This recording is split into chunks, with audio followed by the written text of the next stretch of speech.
Hashtag 1SPSS.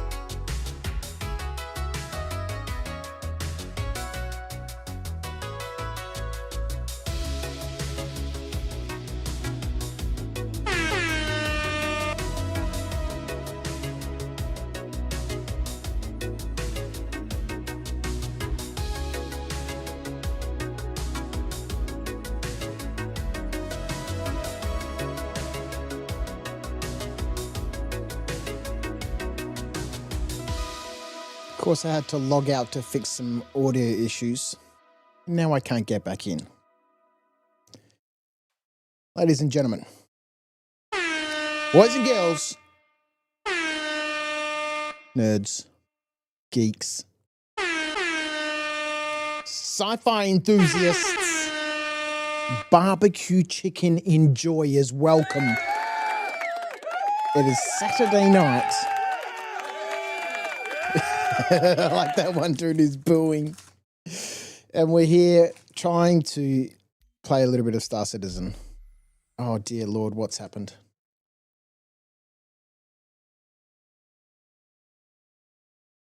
What has happened? Let's get a little bit of sound on. So tonight we're going to be messing about in, obviously, Star Citizen. Let's load up our character, Mr. Curtis Crouch. And just, pottering about, nutting out some locations for the work that I've been doing on A Life Uncharted. A Life Uncharted. Version 2. Amazing. So good. Yes. And I'm pretty happy with how things are coming along. We've made some changes. Oh my God.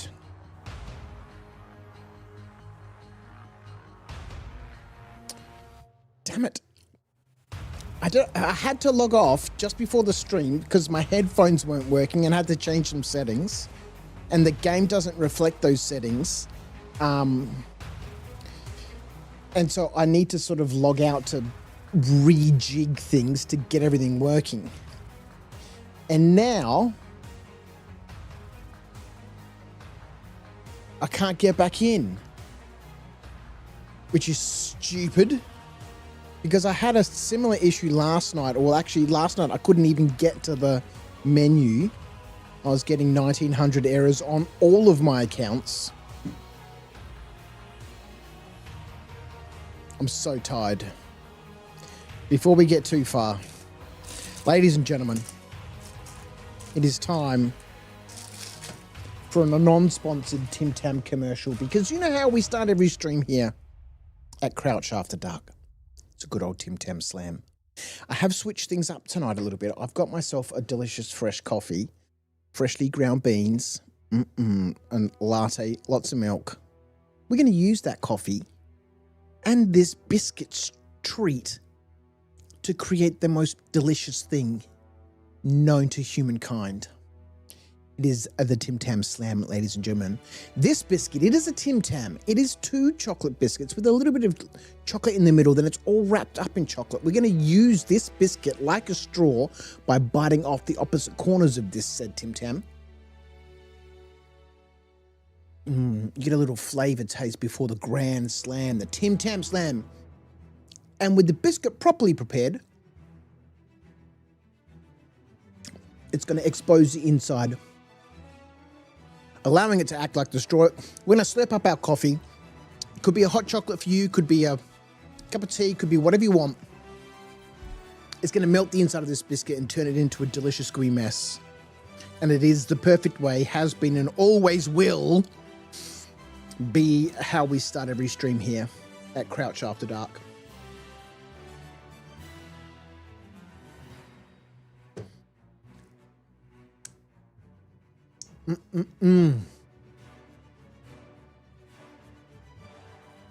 There were some discussions earlier in the week that I may give up the Tim Tam Slams at the beginning of the stream. Because there's been times when I wanted to stream and haven't had Tim Tams, and I haven't streamed because I didn't have the Tim Tams, and I mentioned to the ninja, I'm thinking of dropping the Tim Tam slams. And she was like, no, you can't do it, Dad. And I was like, yeah, I think I'm going to stop it. She's like, nope, you can't do it. And I was like, you just want to have the Tim Tams at the beginning. She's like, nope. And I was like, why? She said, like, it's because it is the thing for your streams. And I was like, all right, that's it. Tim Tam slams continue. So we'll have a quick look. Whilst we wait for Star Citizen to figure itself out, let's jump in. So I've been going through, you know, A Life Uncharted 2nd edition. Let's make this a little bit bigger so people can see what's going on. If you are at all interested.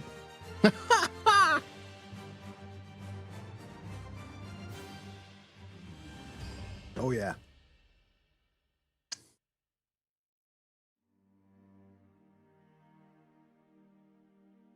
Stop. Stop. Oh, Treyu's doing weird things. Stop.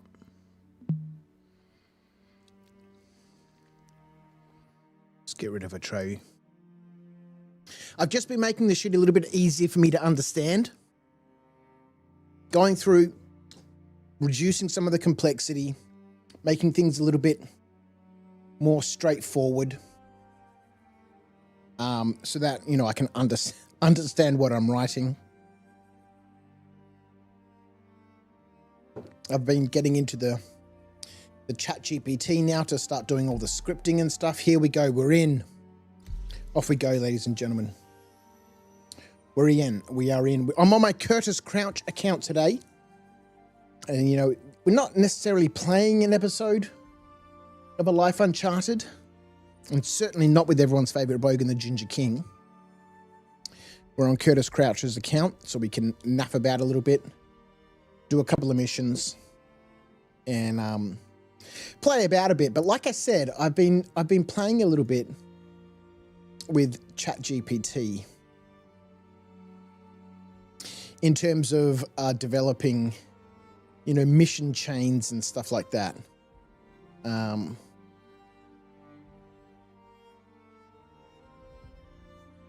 So we started looking at, you know, the standard missions, right? If we go have a look at some of these missions, they're the standard sorts of things, right? Bring 5 sandwiches and 5 juice boxes back to the location.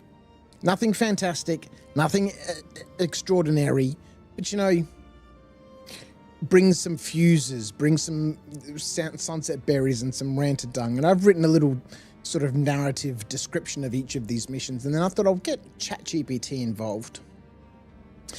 And so I said, let's continue with this theme of writing NPC narrative stories, but I will give you some items the player needs to retrieve, and you will write the reason from the NPC's perspective about why the player needs to retrieve those items. Excellent. Very immersive approach. Actually, we can listen to this. Excellent. Very immersive approach. You give me the items, I'll generate an in-universe reason from the NPC's perspective, fitting Star Citizen lore and tone. When you're ready, just send me the first item, or list of items, and I'll write the narrative reason the NPC gives to the player. I can match whatever vibe you want. Gritty, suspicious, corporate, UE official, syndicate underworld. It's been so frontier much fun. Survivor, high-stakes military. Ready when you are. All right, so I asked him, look, we need to bring some 10 sandwiches and 10 juice boxes or 10 bottles of juice. And so ChatGPT came up with this character, this NPC, Ren Patch Mallory, is located at Grimhex Hangar Maintenance Deck. Faction, independent, shady fixer tone, semi-comedic, low stakes, underworld flavor. Then I asked for a character portrait and listed out everything about him. Homeworld, Delamar, pre-Nix, now operating out of Grimhex. And then we did a little portrait of Patch.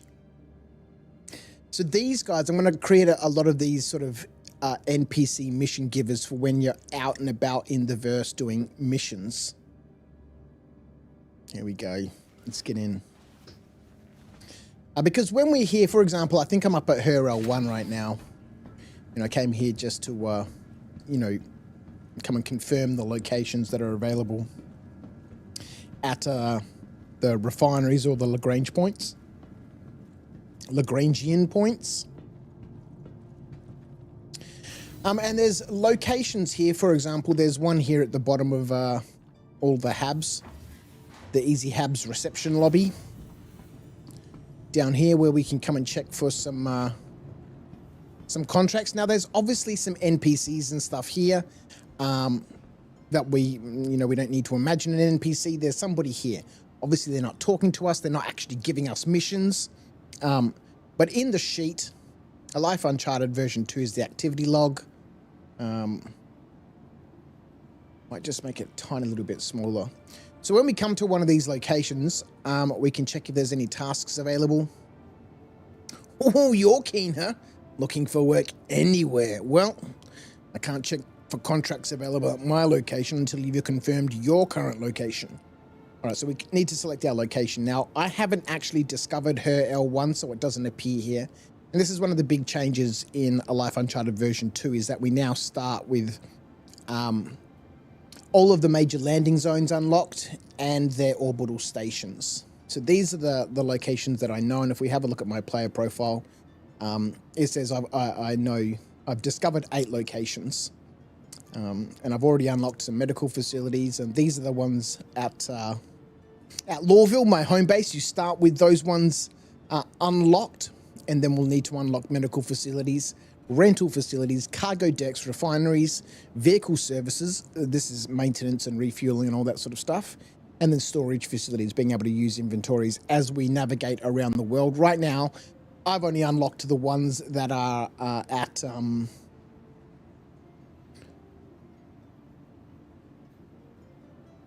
you can see the list is pretty much empty. I haven't unlocked anything. So if we go back to the activity log, and let's just say we were at Everest Harbour, we could check for any tasks. Status, quiet sector. Sorry, Drifter, nothing on board right now. These parts get real quiet sometimes. Other locations might be busier. Okay, so now we can go to another location at one of these space stations. And if we have a look back at this list of task givers, at space stations, these are the locations that you can go to. The Cargo Center Logistics Desk, the Refinement Processing Office, these are up at refineries, the medical clinics, the Administration Office, and the Easy Hub Reception. So there's only a handful of places at space stations to be able to go and find tasks. And what I had been doing previously, before the stream, was going around to these different areas. We're going to head off to Orison shortly, because I can't remember the name of the Orison Hospital. And I guess I could look them up on some sort of website, but I thought I'll jump in game and fly around. We'll pop on a stream to fill our quota of 1 stream per sub-cycle, hashtag 1SPSS. And you can float along on the journey with me as we get on with some nonsense. So I'm very happy with how the rules are coming along so far for version 2. I've started putting in, as you saw there, all the scripts and stuff. So, if we check again, no, the board's clear. At present, no assignments have been authorized for your profile. Check back during the next operational cycle for updated contract availability, or check another location. So these tasks that I'm checking for are Moby-Glass missions. So in version 1 of this silly rule set, we were running around between different locations, imagining that we were doing things. And one of the big things that I wanted to get away from in the second version was, this imaginary gameplay going, and we did a lot of this at Lawville, going from the city gates, City Gate 6, Customs and Information Office to the New Deal front counter. And I wanted to get away from that, and I wanted to get, a little bit more, into things, so to speak. So now when we start the game, again, obviously I'll be starting at Lawville.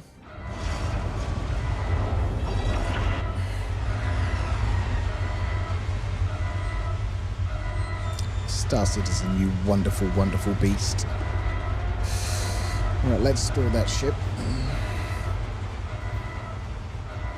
Welcome to the ASOP vehicle retrieval. Your vehicle has been moved to our storage facility. Please visit Well, us again. let's store that ship, and in the meantime we can go back to that list. Oh dear God. And if we have a look at task givers, so at Lawville, which is where I'll be starting out, these are locations, 5 different locations that I can start out to look for tasks. Now, if we run through the rules, they've been slightly rewritten. As you can see, I've tried to separate things out a little bit, put in bold, major key terms and all that sort of stuff. But the core concepts, you cannot use the Moby Glass to accept contracts whenever you like, fairly standard. The star map is locked and locations become available when discovered.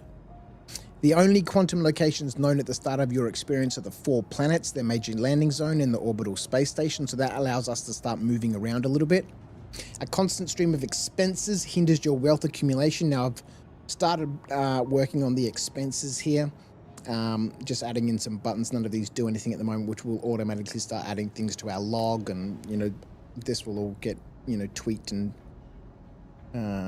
modified as we go along. Building reputation helps you unlock the star map and can be redeemed for perks. Those perks are those things that we can unlock. Medical clinics, rental facilities, being able to rent vehicles and all that sort of stuff.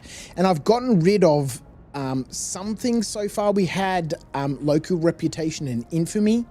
I've gotten rid of the infamy.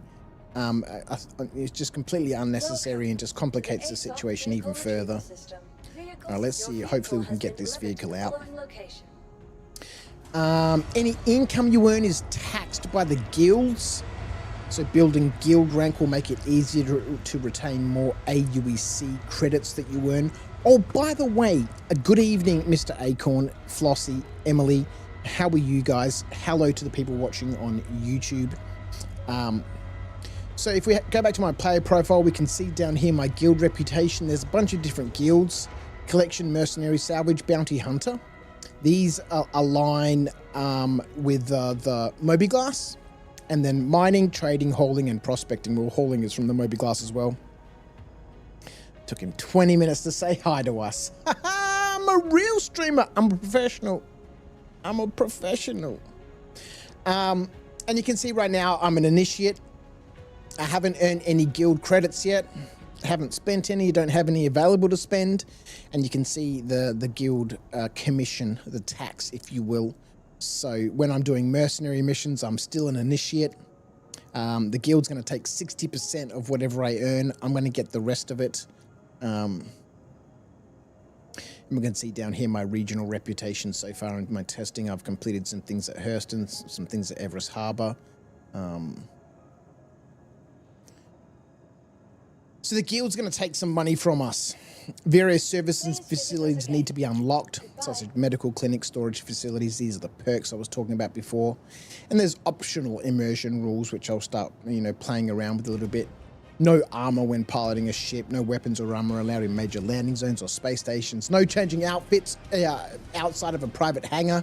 No public nudity, people. All right, the ship is here. It has been retrieved. All right, let's head on over to Orison because there's a couple things I need to check out there.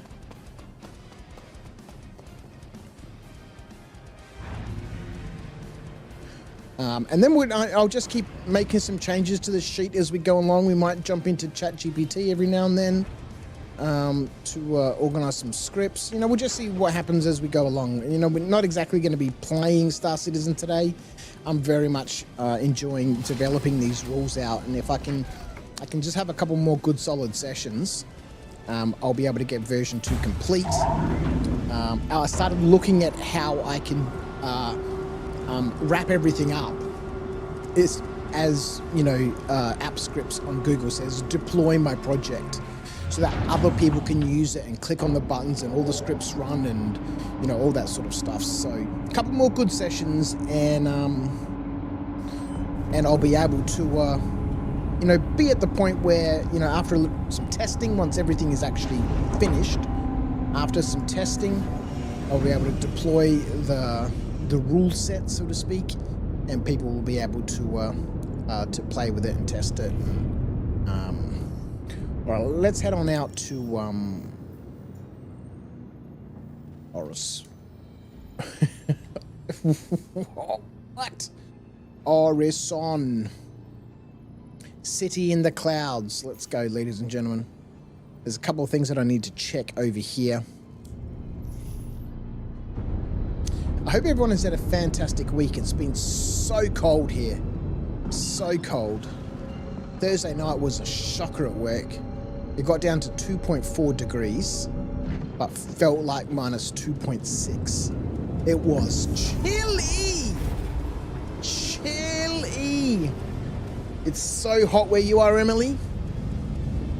It's very cold in Melbourne right now.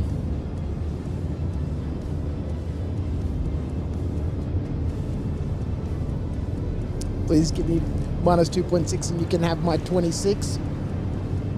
26 is not hot. 26 is a beautiful day. That's a beautiful day. Between 22 and 26 is a beautiful day. That's a lovely day.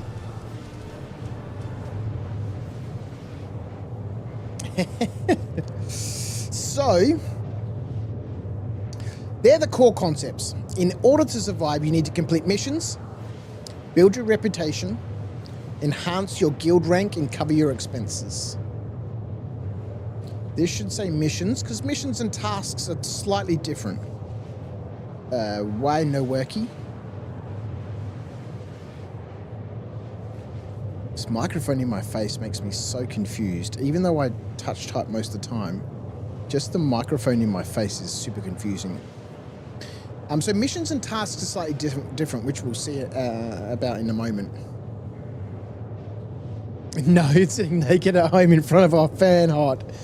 The 26 is beautiful. In order to survive, you need to complete missions, tasks, build your reputation, and enhance your guild rank, and cover your expenses as you slowly discover and explore new regions.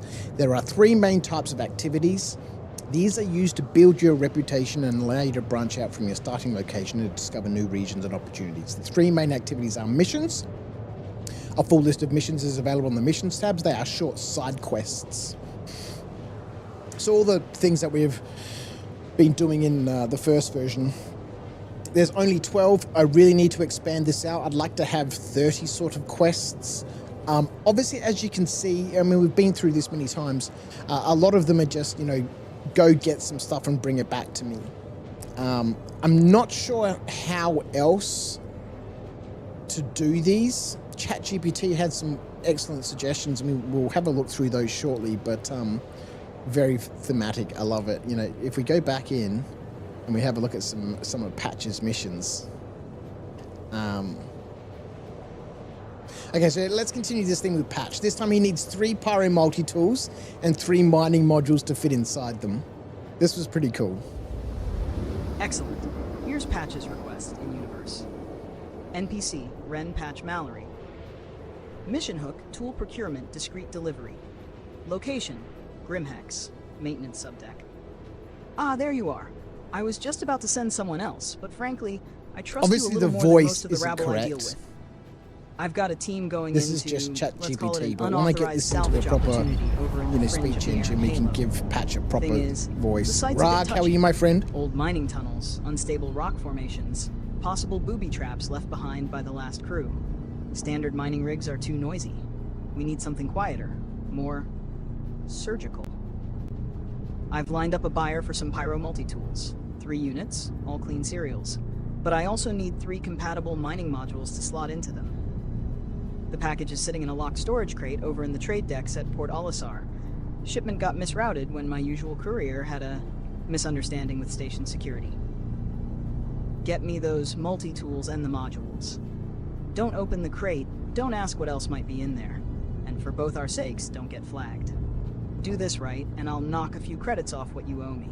Or better yet, I'll owe you instead. If you want, we can now build. Mission variants. So these narrative, little mission descriptions have been super fun to play with in ChatGPT. All right, Patch needs some poisonous plants. 5 sunset berries to mix with 5 ranter dung. Excellent. This one's got a real Star Citizen black market vibe. Here's Patch's narrative for the job. Let's listen to his narrative. Excellent. Clean cereals. Chris, how are you, my friend? Star Citizen black market vibe. Here's Patch's narrative for the job. NPC, Ren Patch Mallory. Mission Hook. Location, Grimhex Lower Hab Modules. Alright, listen. This one's sensitive. I've got a client, don't ask who needs a certain compound for a pest control project planetside. The kind of pests that walk on 2 legs and carry guns, if you catch my drift.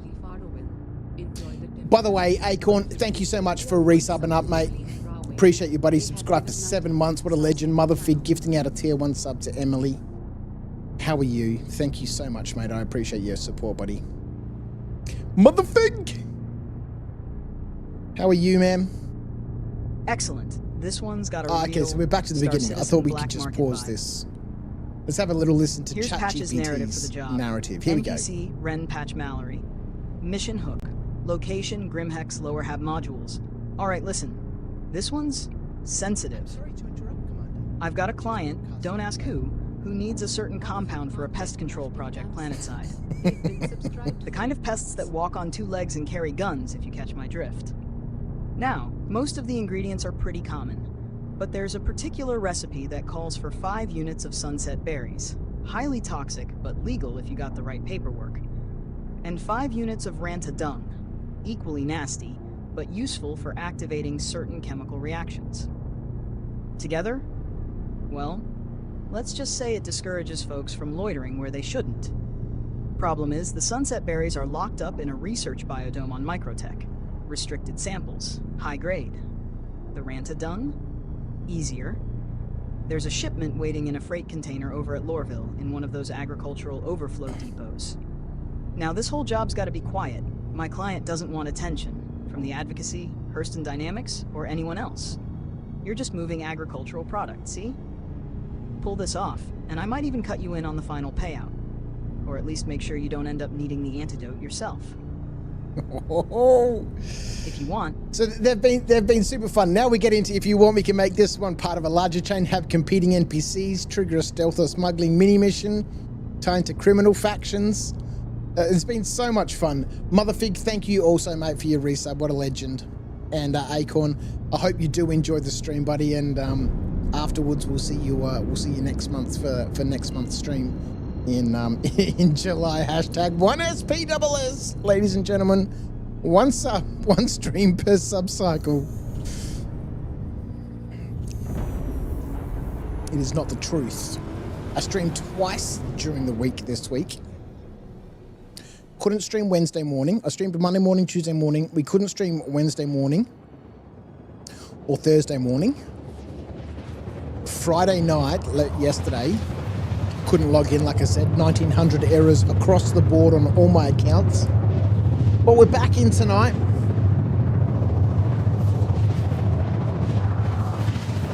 For a little bit of messing around with 2nd edition. So those narrative missions are the missions. So if we come back, so missions, a full list of missions is available on the missions tab.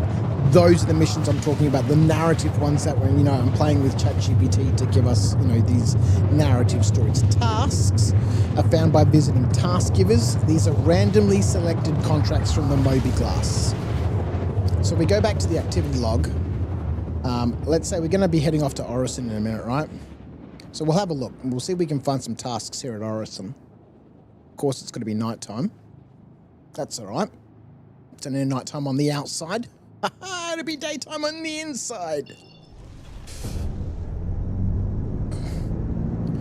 Let's head on down and we'll see where we can find some task givers.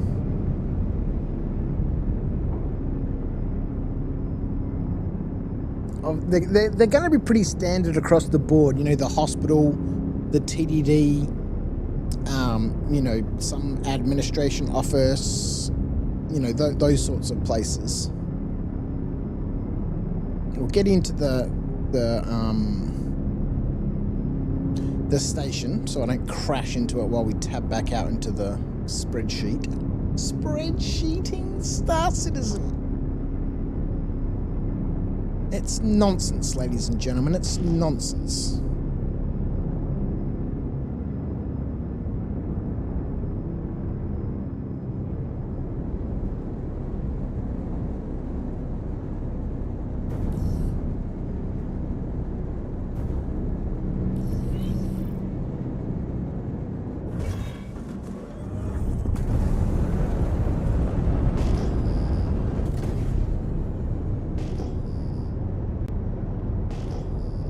Don't like this nighttime nonsense.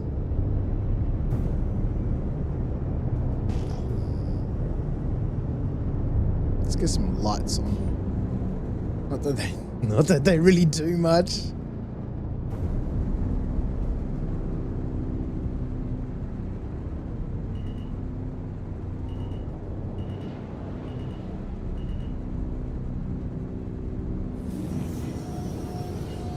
Jason the Bruce. Arriving just in time for a crash. No, my friend, we're well coordinated tonight, although I do need to adjust the sensitivity curves on my sticks because they are super sensitive. There will be no crashing.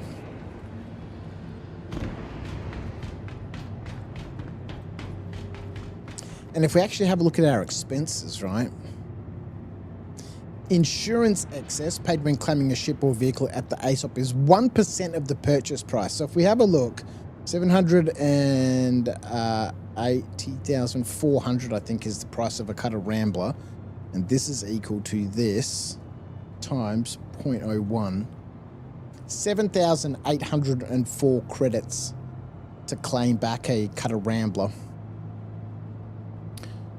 Crashing is not an option.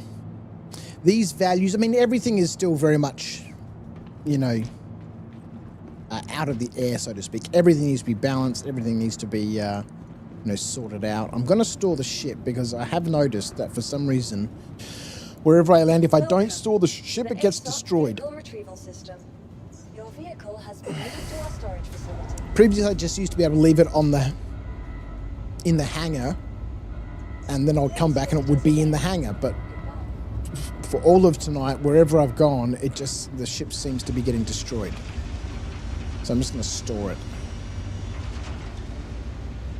All right, so we are here because we need to find some locations for some task givers.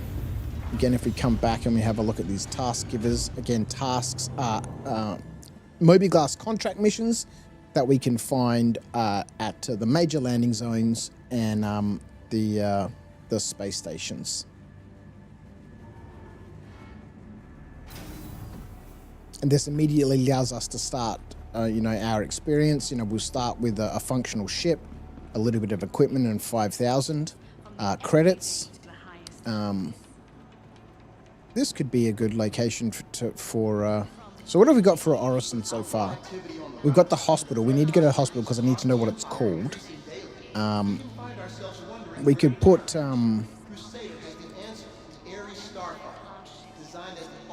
The spaceport reception desk.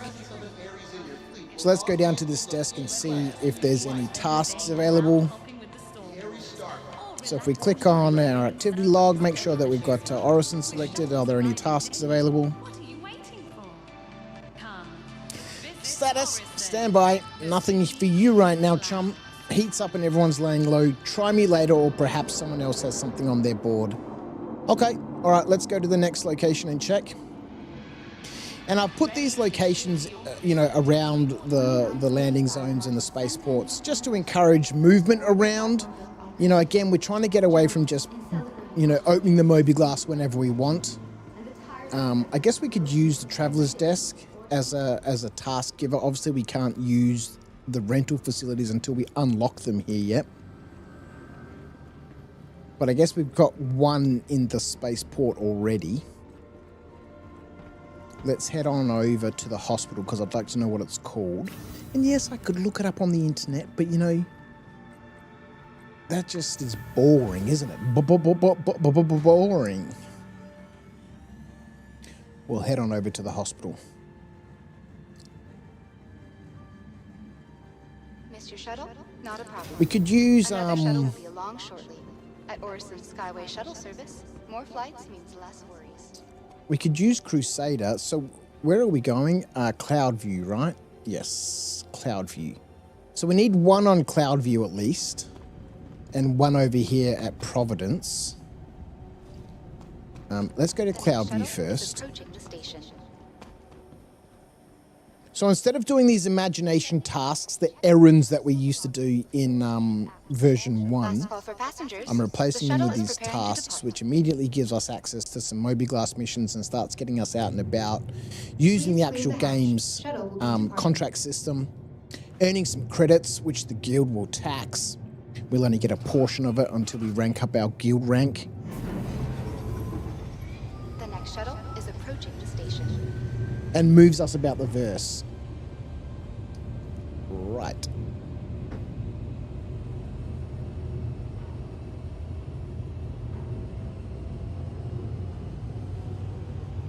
Bowing? What is bowing?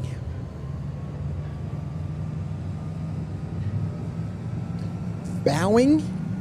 Bowing?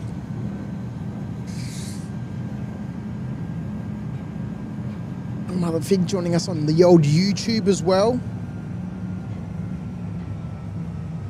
Wow, five likes on the old YouTube. For a little bit of narrative story construction.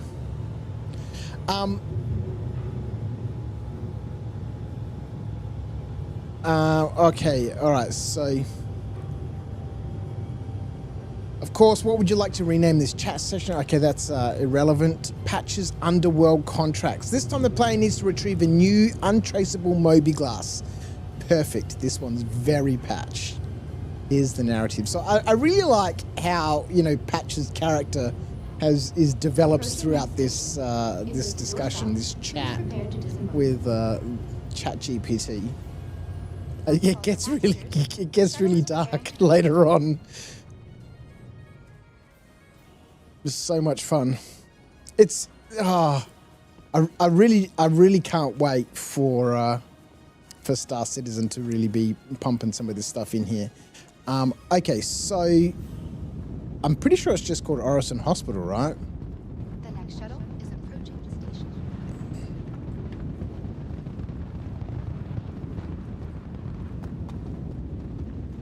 I haven't played Boring with the R replacing boring. I don't know. Well, it's, you know, it's interesting for me, and I'm sure some people will find it interesting. So, okay, this is just called Orison. Yep. No coming up with names for the Orison Hospital. I guess it's... Oh, there we go. Orison General. Okay, so... Another location for a task giver is Orison General Hospital.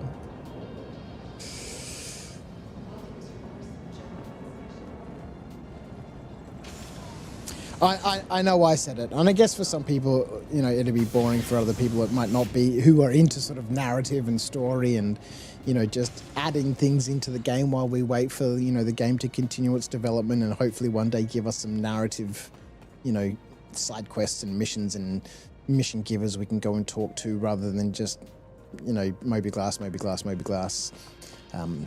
open the Moby-Glass. And, you know, you not really having to go anywhere to get things to do. All right, let's go back to the hospital and check for tasks there.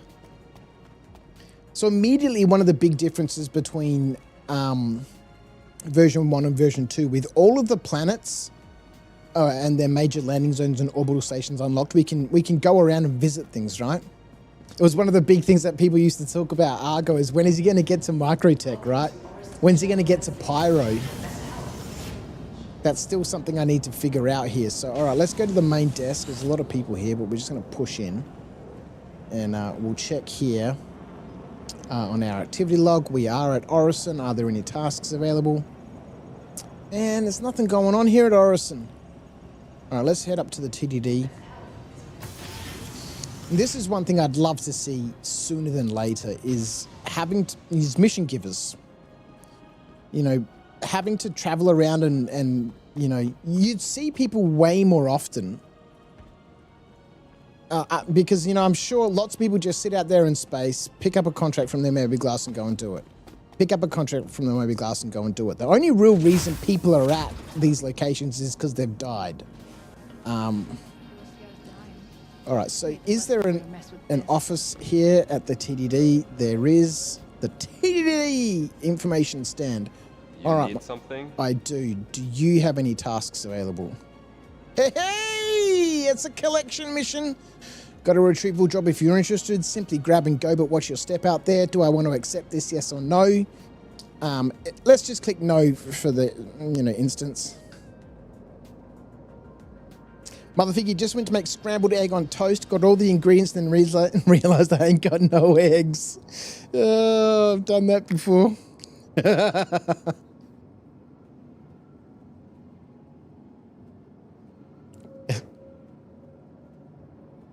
Had to have a banana instead, and now need to go outside and buy food. No, just get it fucking door dashed, man.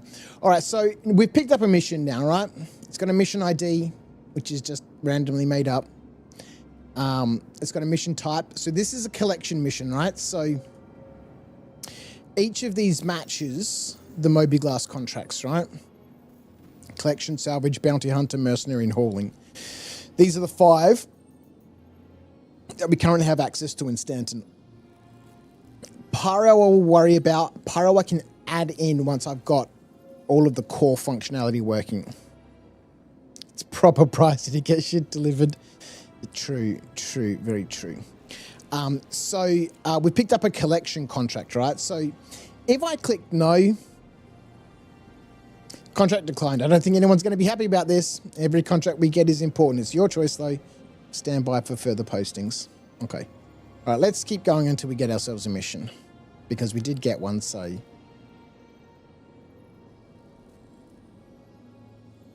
Here we go. It's a salvage contract.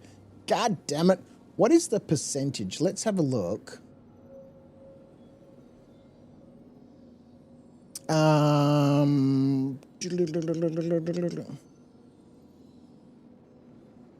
Show contract message. Here we go. It's a 60% chance. We've got a 40% chance that contracts might be available. And there's collection, bounty hunter, mercenary, hauling, and salvage. I know you can't really read what's on the screen here. I don't think I can make this bigger. Yeah, we can. So we've got a 40% chance that contracts will be available. Collection contracts, bounty hunter, mercenaries, hauling, and salvage. Like I said, these all match the mobiGlas. So, you're well? And then we get a bunch of different sorts of responses. 3 of each for each of the different types. So collection contract. Got a retrieval job if you're interested. Simple grab and go, but watch your step out there. Package went missing. Client wants it back in one piece. Details are in the contract. Small item recovery. Not glamorous, but the creds spend the same. All right, so we got a 40% chance that a contract's going to be available. We did get one, didn't we? It was a salvage contract. All right, so if we accept this salvage contract, contract accepted, mission details will be uploaded to your mobiGlas and a new entry has been recorded in your activity log. I'll click OK. It's going to create a new log here for us for a salvage contract. It's currently active. It's at Orison. So tasks don't earn us any guild credits. And these they'll earn us reputation. But guild credits are used to rank up our guild rank. And we want to rank up our guild rank so that we can slowly earn more. So, for example, if I had, let's say, 30, if I'd earned 30 credits in bounty hunting, I'd become a junior member. And now I'm getting 50%. If we had, I don't know, let's say 60. No, let's say 60. Junior member, let's say 80. I'd become an affiliate and I'd get 60%. And I think if we get up all the way up to, say, 160 guild credits, now I'd become a senior member, right? And I'd get 20%. The guild would get 20%. So I'm never going to get 100% of any contracts that I complete. I'm pretty sure Argo's still not allowed in the TDD. It's true, CT. It's going to have to be some rules.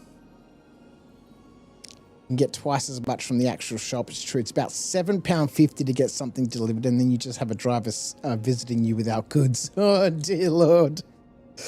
And so this list here automatically updates as we complete. So say, for example, if this was worth 5 credits, right? And we completed this. I need to put a little pop-up message here. But if we go back to my player profile. What? Salvage contract. Salvage. Why is this not updated? More troubleshooting.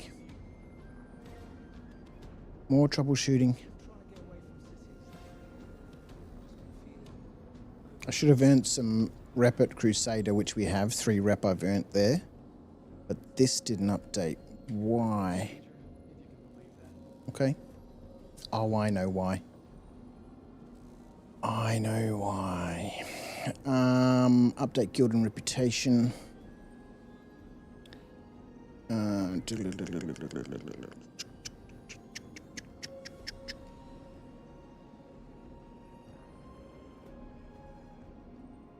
17 to 24. Rule number 894. No walking on the 8th day of every month. Affiliate? That's what you do when you can't see your phone in the middle of the night. You affiliate? You feel it? Okay, so we're going from 17 to 24.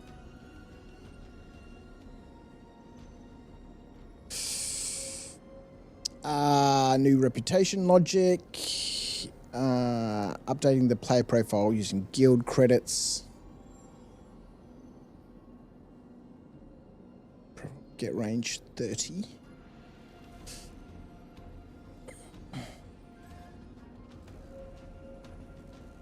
Now 17. How are you doing?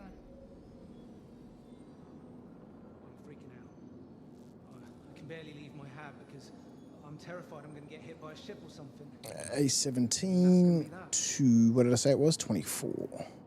Great. I should put this in a named range. It will make it a lot easier. All right, so if we go back now to our activity log, we get rid of this. Change this back to active.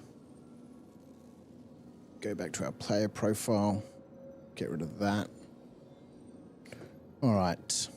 So now if I change this to completed, we should earn 5 guild credits for the salvage guild. There we go, salvage. So we're now earning 5 guild credits. I've got 5 available to spend. And we spend guild credits. Let's go back to our rules. Because I can't remember what we spend guild credits on. Oh, boy. So the guild credits bought using guild credits and allows you to select a specific contract from the Moby-Glass. Oh, that's right. That's right. So guild contracts. So guild credits allow us to accept Moby-Glass missions whenever we want. We don't have to look for a task at one of the task givers. We might just be out in space and, having a break and, we have a look at our activity log, our player profile, and we say, look, I've got a bunch of, salvage credits to spend. Have a look at my guild contracts and have a look at salvage. Okay, so I need 6 guild credits to accept a tier 1 contract, and a tier 1 contract is a salvage contract that's worth between 0 and 30k. So the guild credits allow me to do Moby-Glass missions whenever I want. I don't have to run around and look for them. But I'm limited, right? This is kind of like regular gameplay. Open up my Moby-Glass and accept a mission. But I can only do that if I've got the guild credits to pay for the contract, so to speak. And I can only earn guild credits by going out and doing missions. I can't earn them by doing tasks. So I've tried to differentiate it from, just going to these major landing zones and running around cities and all that sort of stuff to, having to go out into the world, visiting mining outposts and settlements and, distribution centers and doing missions for the local populace in order to be able to, earn some guild credits. All right, so the TDD is another good place to get a task. What do we have for our task givers here at Orison? So we got 2 more slots. There's 5 at each location. Orison General Hospital, the Trade and Development Division, the Spaceport Reception Desk. We probably need something over at Providence. Again, we want to be moving around. We've got 2 here. Orison General and the TDD.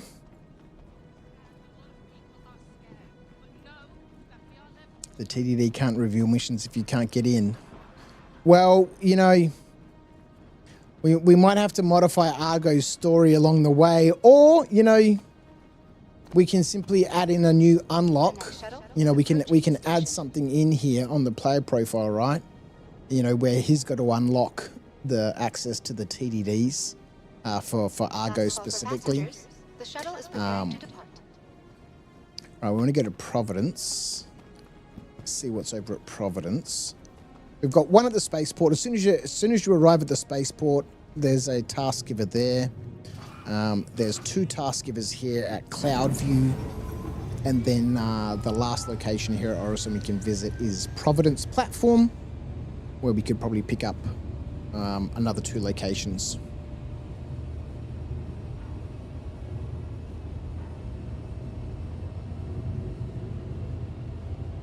Oh no, we didn't get a notification for the fine. What happened? I didn't hear it. Did you guys hear it? Oh god. Fine for rewriting history.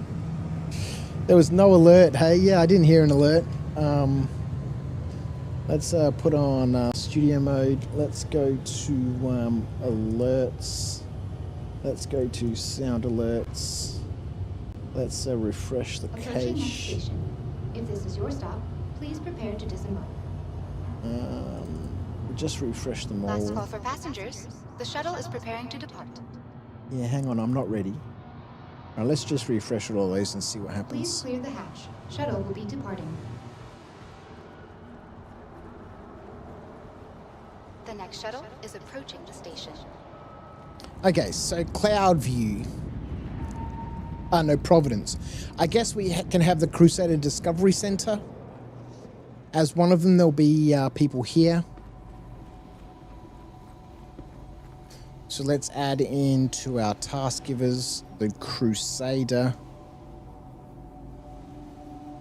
Blah, blah, blah, blah. No, that didn't work either.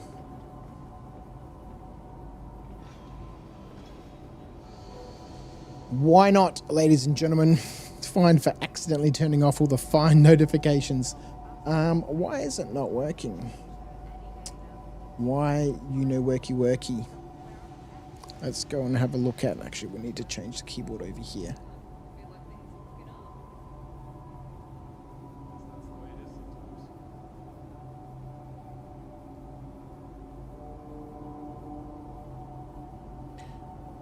Oh, let's go and have a look at my dashboard. Log in with Twitch. Seriously, Viv, if you crack out a PowerPoint presentation. Well, like I said, it's not going to be everyone's cup of tea. All right, so that was played 2 minutes ago. That was played just now.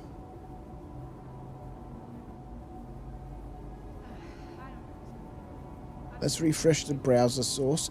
Your Sound Alerts browser source is offline. It is not offline. Let's put studio mode back on. Let's go back to our alerts, sound alerts.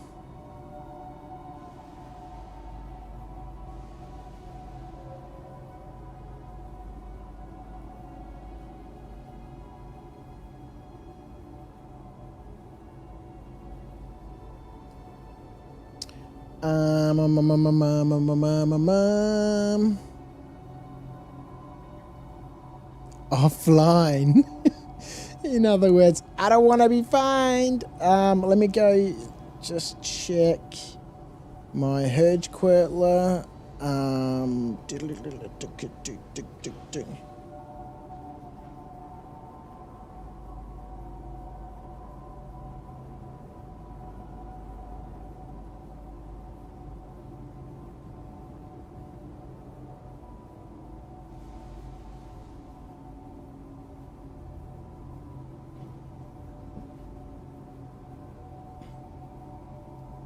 What the f...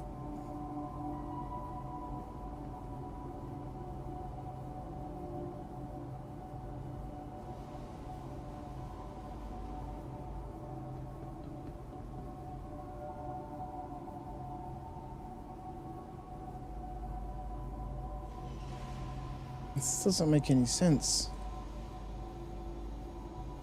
Yeah, nothing's changed. Everything's the same. Okay, fine. Back to my dashboard.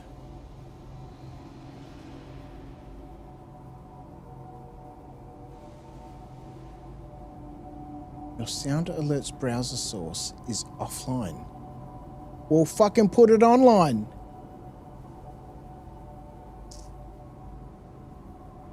So people in New South Wales and demand double demerits for no good reason. I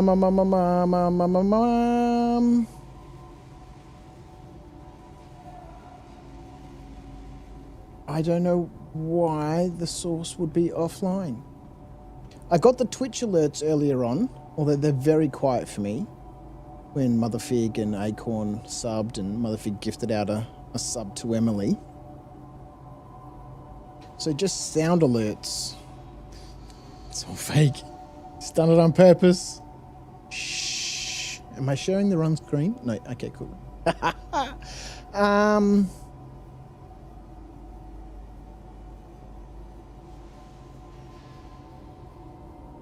Okay, let me have a quick look here, and then we'll get back to more jargon.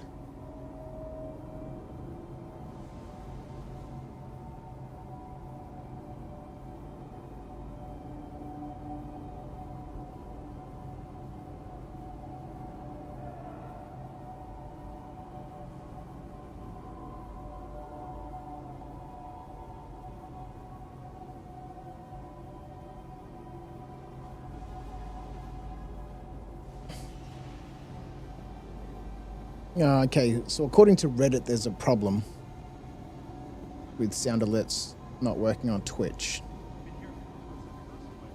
Twitch had an outage earlier and not all services have been recovered completely. Cloudflare and Google, this is from yesterday. Cloudflare are also having issues, which causes issues for many other services.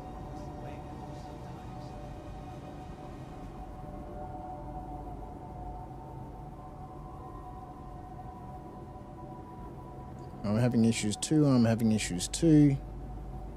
I'm also having the same issue. There has to be an error on sound alerts part. If so many people, myself and a friend included, are also having this issue. Twitter page has not released a statement about it. I hope they can figure it out soon. Thank God I found this. I've been trying to look through YouTube videos all day, trying to figure out how to fix it. My poor viewers were wasting points. All right, so it looks like we might not have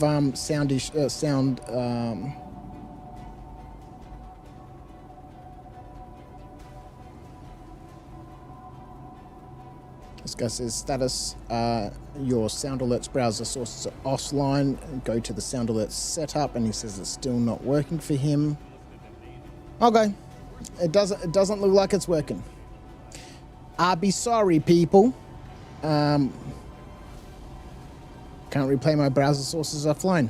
All right, I guess we're just gonna have to deal with that.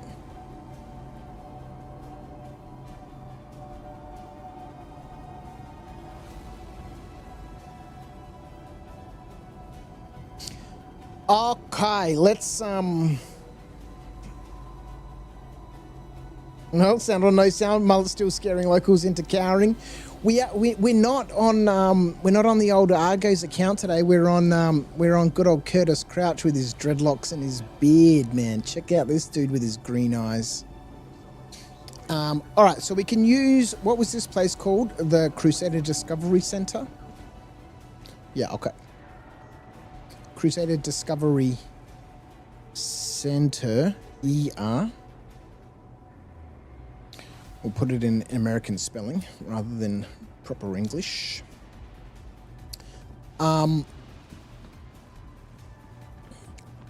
We've still got one more location.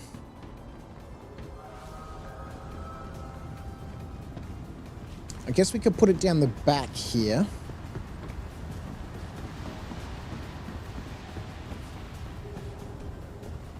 What? Test flight center. Maintenance manager Joe What? to Mercury test flight. Did I take a wrong turn? I did.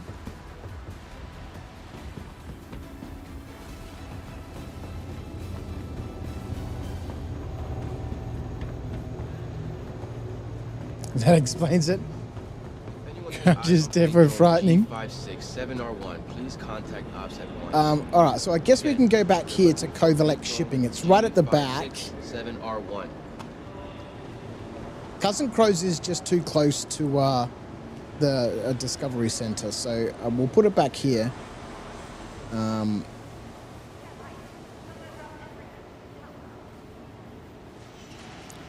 Kovalex. Kovalex? How do I know what? Kovalex, yeah. What do they call this place here? Kovalex Shipping. Alright, let's call it Kovalex Shipping. Alright, sweet. So that gives us 5 locations here at Orison. Seraphim Station is going to be the same as any of the other space stations, so that you'll be able to pick from some of these. All of these locations will be at either, you know, any of the space stations, either the orbital ones or the refineries or the Lagrangian points. Mr. Jim Flagg joining us on YouTube. How are you, my friend? How is A Life Uncharted? Well, I'm really having a great deal of fun working on version 2. So if we come back, so missions, tasks, and guild contracts. So missions are local activities that can be found by visiting known locations. When you visit a new location, you can decide to see if any new missions are currently available. Right now, we've been looking at tasks. You can only do this once per visit to that location. Arriving at a location, checking for missions, leaving if none are available, and returning in a short time to check again is discouraged. Kind of breaks the system, right? Completing missions is essential to earning AUEC credits and guild credits. So far in the tasks, if we scroll down and have a look at tasks, you earn AUEC credits and reputation points. For missions, you earn AUEC credits and guild credits. You'll also earn reputation points. Oh, maybe, yes?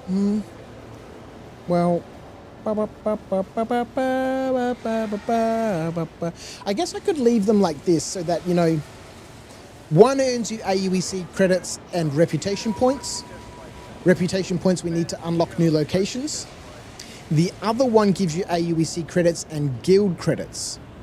Guild credits we need to unlock Moby-Glass missions. Maybe I'll leave it like that. How to check for missions. Visit a known location. Click on the missions tab. Actually, this now should say, because I've changed this, click on the activity log tab. This shows the list. No, it does not.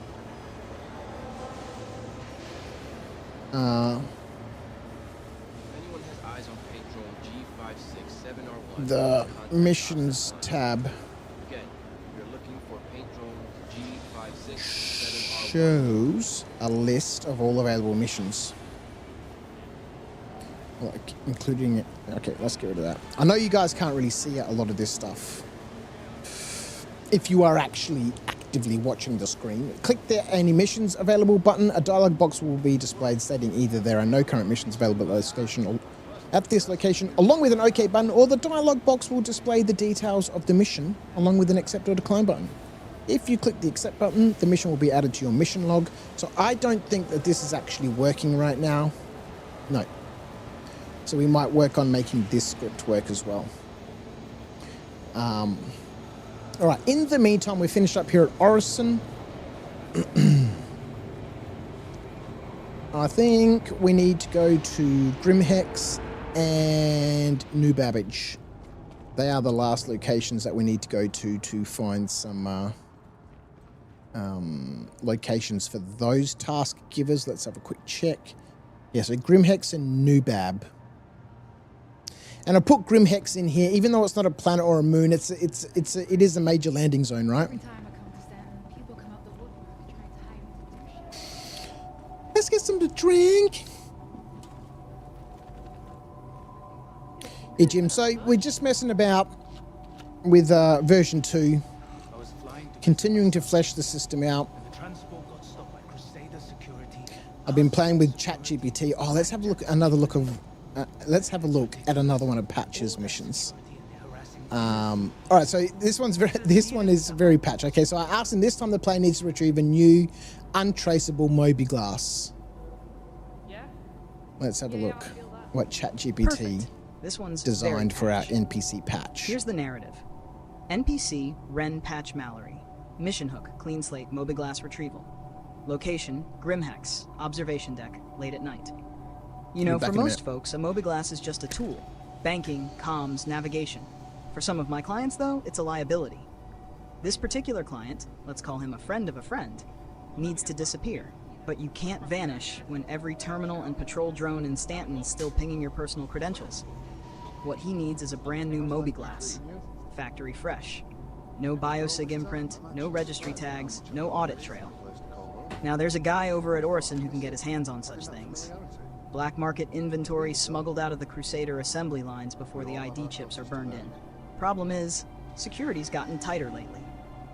Customs has the shipment flagged for inspection at Cousin Crow's Industrial, waiting for reassignment. I need you to retrieve one unregistered Moby glass from that shipment. No traces, no tampering. Don't get caught snooping around, and for the love of all things breathable, don't trigger any alerts that link back to me. Bring it back clean and intact, and I'll owe you big. The kind of favor you can cash in when things get hot. So all of these type of little missions would be so nice if you could actually go and sneak into this location, get the specific Moby glass out of the box, get back out. Stream Elements isn't working. It works if you use it more than once a month.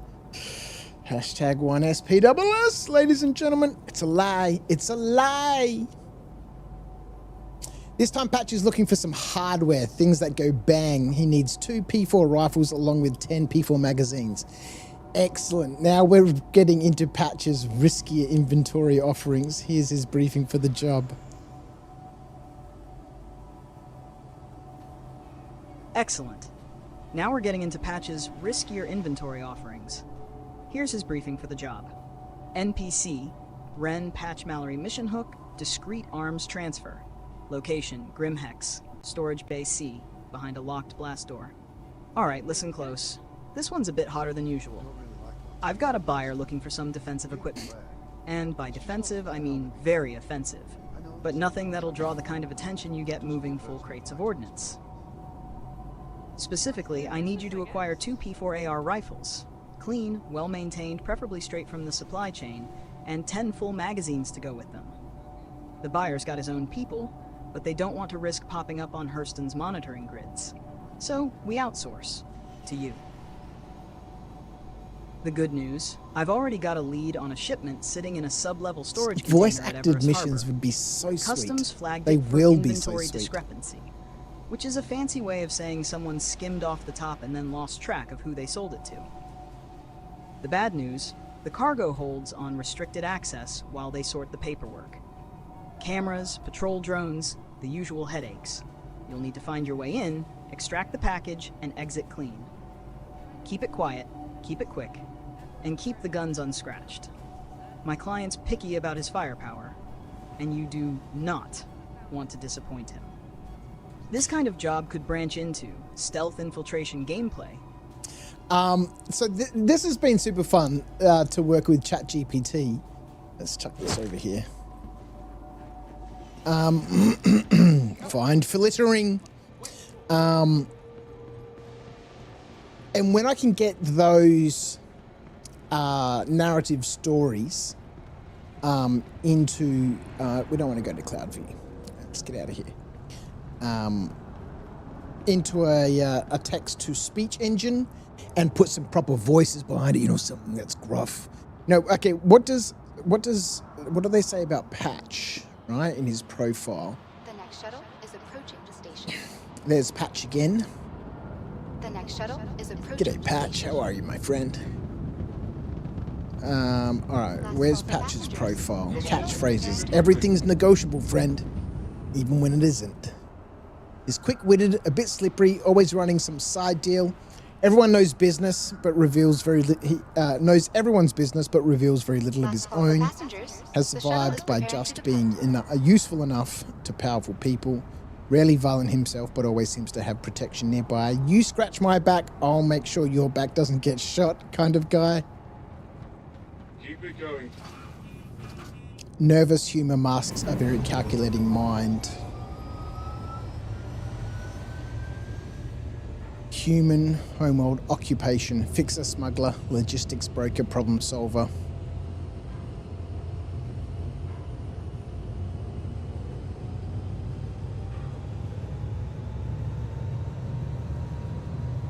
Here we go, tone. Semi-comedic, low-stakes underworld favor. So I need to find the right voice for Patch. And then I started working on another one called Sarah Vaughn. There she is.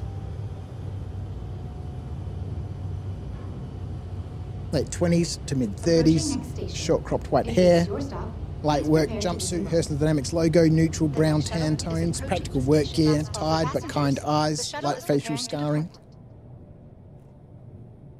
She's one of the NPCs you'll find at mining outposts. So Patch is obviously one of the NPCs that you'll meet in sort of, you know, rougher areas. Maybe at Grimhex.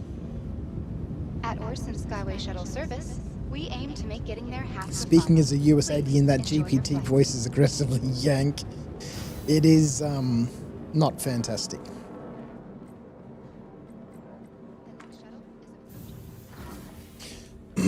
approaching. Let's get out of here.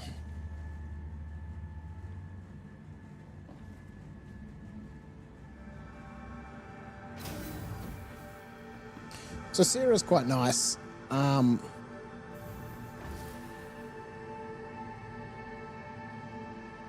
Here's her profile.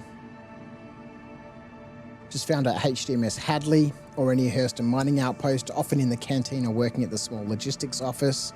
She's a freight dispatcher and an outpost operations coordinator. She's always carrying a tablet or a data pad to track cargo loads and miner schedules. She's friendly but businesslike, a bit overworked but helpful to regulars, tries to stay out of corporate politics, is wary of strangers but warms up quickly to respectful pilots and miners, has quiet pride in keeping things running smoothly. She's born and raised in Lawville, used to work in the lower levels of Central Industrial as a logistics clerk, requested a transfer to a remote outpost life to escape the stifling corporate atmosphere. She supports a sibling still working in Lawville's oppressive factories. Ooh. Let's ask him, who is Sarah's sibling? Excellent. Let's build out Sarah's sibling to give her a bit more depth and connection in the Star Citizen universe. NPC name Kellen Vaughn. Works deep in Central Industrial, Hurston Dynamics heavy manufacturing sector. Mid-level fabrication line technician, maintaining automated assembly systems that produce Hurston Dynamics components. His older brother is in his early 40s. Stockier build from years of physical labor.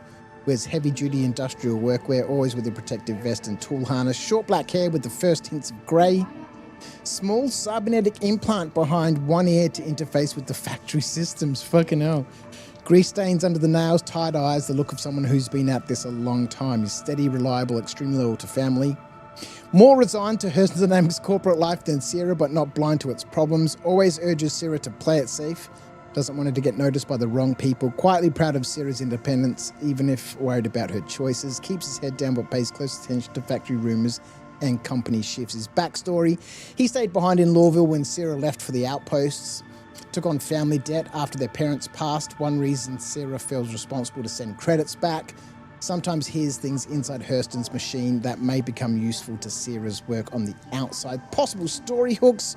Could become a minor quest giver if Sierra asks the player to look in on him during a visit to Lawville. Might tip off the player about labour strikes, dangerous corporate projects or security shifts. Has hidden knowledge of secret manufacturing processes or prototype equipment.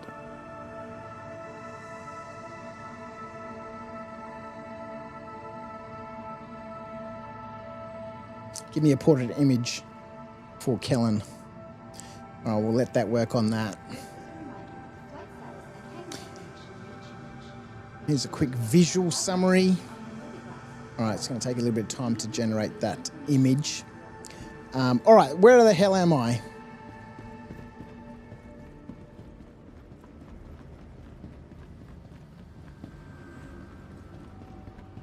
So I'm going to keep using ChatGPT to build out, you know, I don't know, 20, 24, 30 NPCs that we can find to give us missions.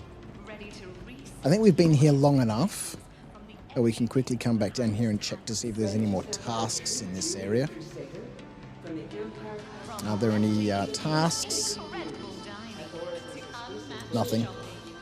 At present, no assignments have been authorized for your profile. Check back during the next operational cycle for updated contract availability or check another location. Okay, let's get out of here.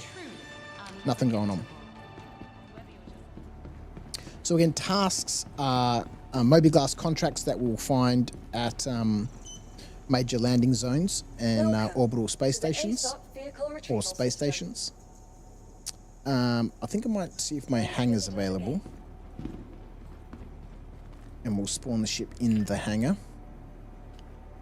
And then missions are the type of things that we'll be able to pick up when we go out and about into the world. And instead of them being mobiGlas contracts, they'll be coming from our missions list, which is what we were looking at before with Patch. Oops, that's the wrong place. Don't get out of the first one. So you have AI running in the background, and it's all going wrong. There's no AI running in the background, no.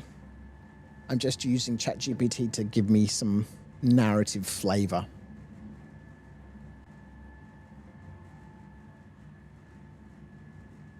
Maybe we'll get into building some AI into the situation in the future.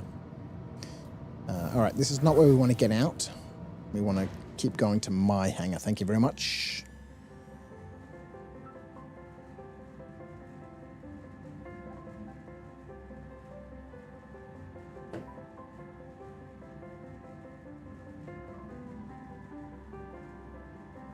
It's so much fun to play with ChatGPT, especially from this narrative story sort of, you know, approach.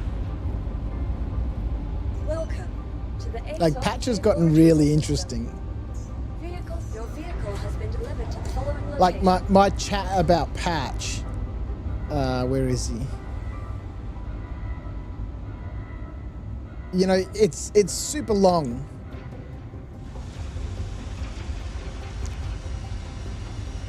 Started factoring in penalties and all that sort of stuff. A dynamic tier 0 dynamic payout system. I think we did 5 different tiers or maybe 3 tiers.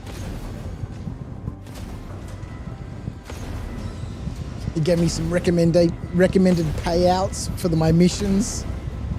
This is not a lot of cash buck dollary doos, by the way. Refreshments for business. 10 sandwiches and 10 juice boxes worth 3,000 AUEC. Please visit us again. Please, can I have my ship intact? Thank you.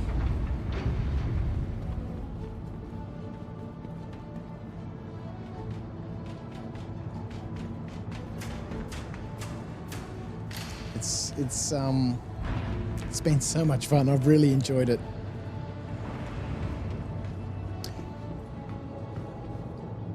What's ChatGPT if not AI? Well, it's AI, but it's not running in the background. I'm just using it as a platform to do the narrative story writing for me. And then those narrative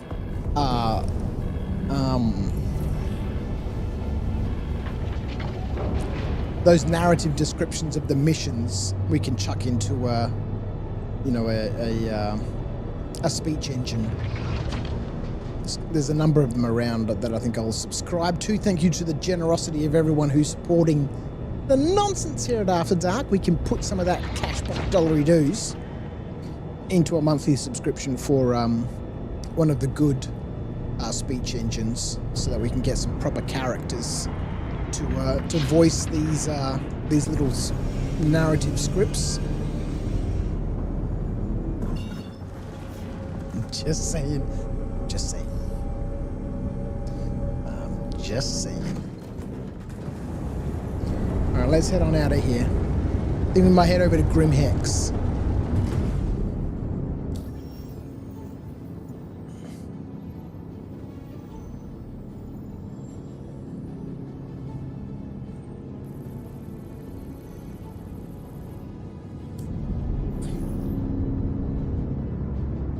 Good place for Curtis to be, Grim Hex. And then once I've fleshed everything out and I've got all the scripts and everything working, not the narrative scripts, but the scripts in the spreadsheet all working, then I might go, we'll update it for Pyro. But the first step is just to get everything working properly, make sure that all the formulas are updating, making sure that, the player profile has everything it needs and all its stats and all that sort of stuff. We can get rid of that. We don't need that there anymore. That was for reference.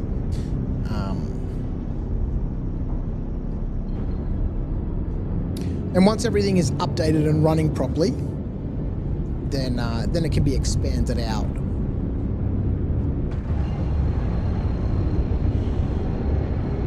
Let's go check out Grim Hex. For some places, for some task givers. And I'm looking at the tasks first because they're the first things that we'll need to do, right? Because mission givers will be found at outpost settlements, mining outposts, all those sorts of locations, which we don't have access to at the moment.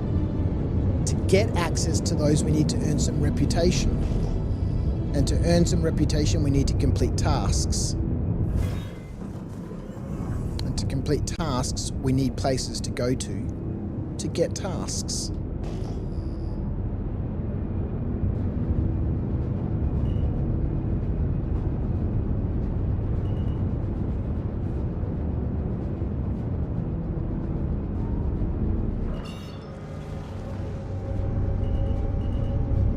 Whoa, let's slow down a little bit.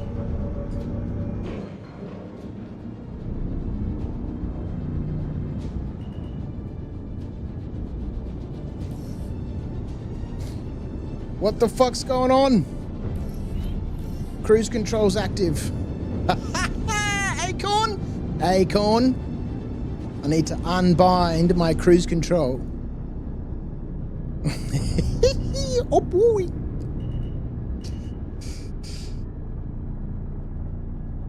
Only if you want good rep. Crash, crash. Oh my word! Let's get that landing gear down. Let's get some shields up. Are we upside down? We are.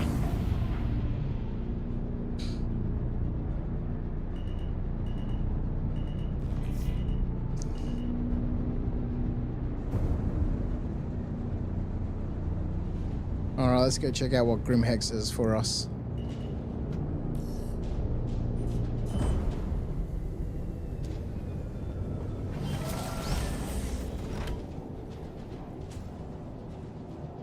I'm going to find 5 locations here at Grim Hex for task givers.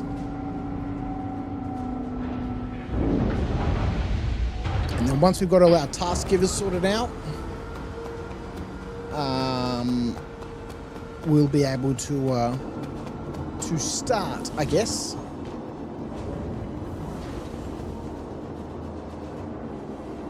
Welcome to the ASOP vehicle retrieval. Oh, actually, I've system. just realised Your vehicle has been moved. Please visit in the locations. Let's do a quick search for Grimhex. Oh yeah, okay, so Grimhex is there. So Grimhex should start off being a discovered location. And I might make this, it's not a space station, I'm going to call it a major landing zone.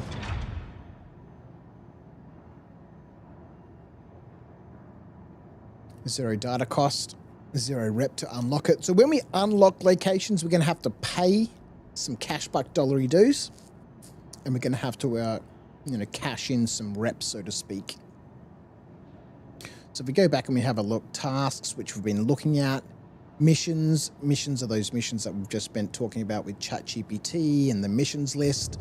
Bring back a shirt and a cap from Orison, bring back some guns and weapons, bring back some fuses, all that sort of stuff. And at the moment, I think I might... We'll get rid of this because we don't need that there. So missions earn you credits and guild credits. Tasks earn you credits and reputation.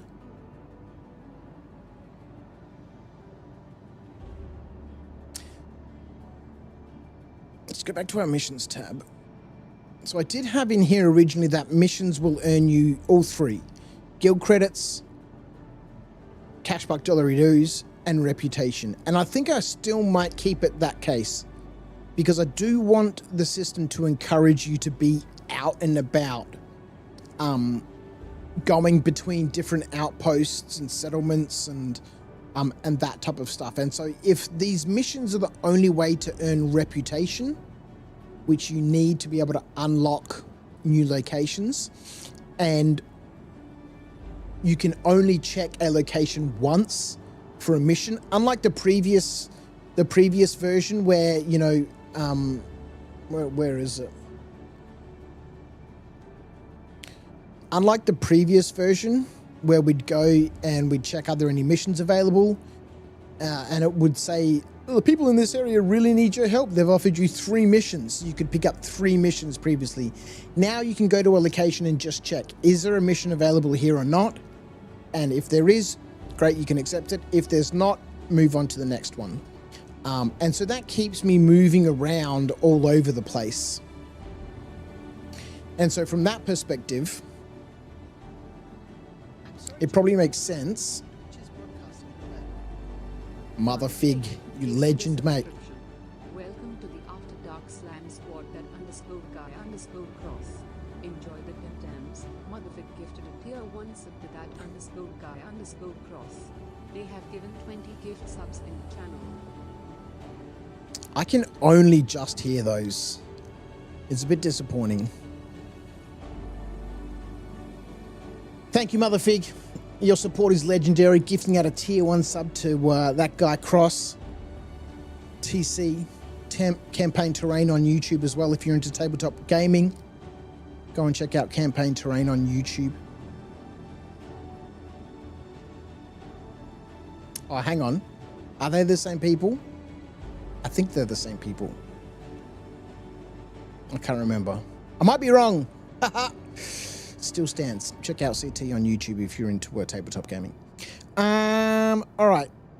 Completing missions is essential to earning AUEC. I think we'll just call it AUEC. Reputation and guild credits. Visit a known location. Click on the activity tab. Bam. Click on the Any Missions Available button. A dialog box will be displayed stating either there are no current missions available, blah, blah, blah. If we click the Accept button, the mission will be added to your mission log.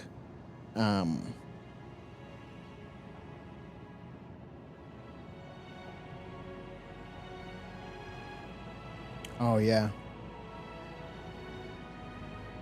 I think I got rid of that because I wasn't happy with it. So we need to program this and get a script written for us by good old ChatGPT to get this working. We got a mission title and a description.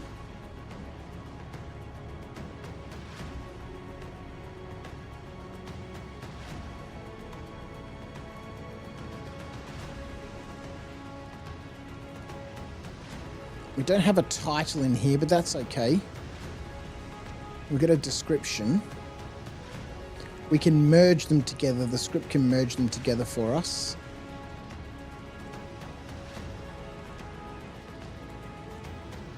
We can put everything into the description. Dual viewing for the win! Legendary. Thanks, mate. Missions. We've got our guild affiliation, so as we complete missions, we'll be earning guild credits associated with a specific guild. We've got our credits and our reputation. Let's go back to our activity log. So our AUEC payment, that'll update, and our reputation. Okay, we should be able to fit everything in here. All right, let's go explore Grimhex. And we'll get into a bit of script work a little bit later. We've got Grimhex and we've got Orison. Once we've figured out all the locations for our task givers, we still need to go to Nubab. We need to sort out Grimhex. Once we've done that, we'll start looking at scripts. Now, I guess...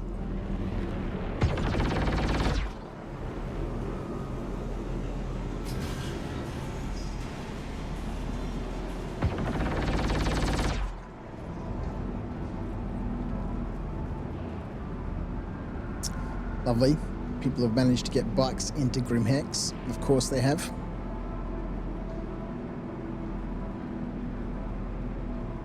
With working guns. Lovely. So I guess we can...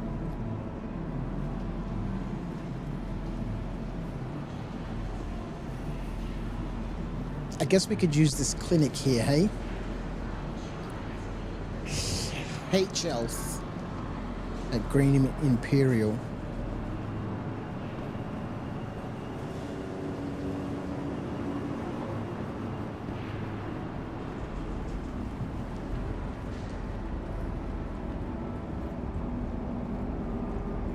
Let's go have a look at the hospital. There's no reception, right? Of course there's no reception desk for the hospital.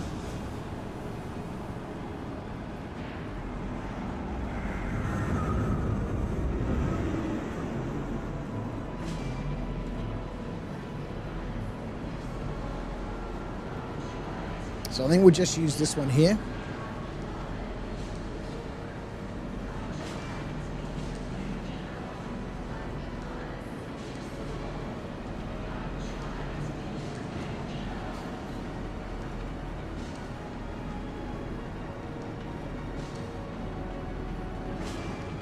Was it a lowercase e?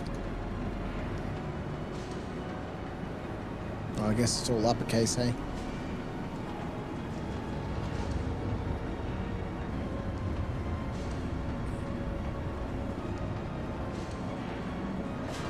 Alright, so we can use Health Green Imperial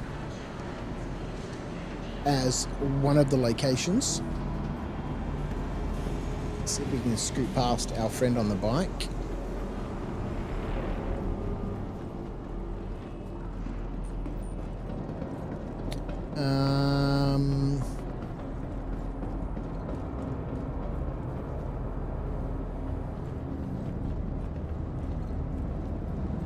Where's this fella going? Outside.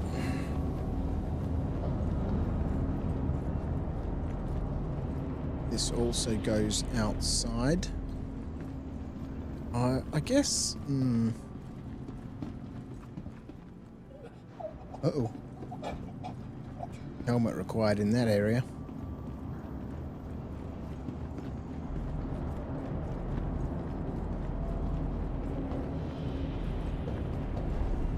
let's go downstairs. Downstairs, I think we're going up.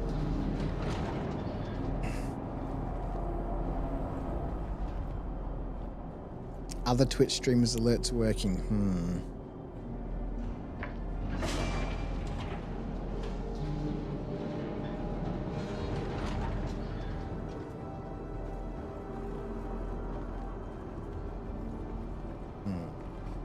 All right, we'll have another look. We'll have another look.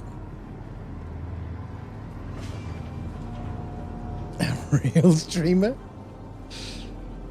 Nope. It's not working. We apologize for any inconvenience.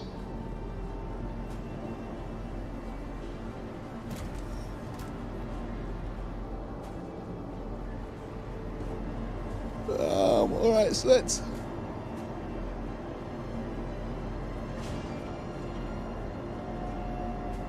Administration. Oh my God.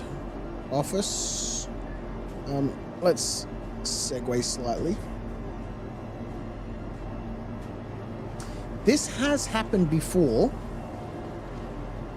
and the only way I managed to fix it was to restart, OBS.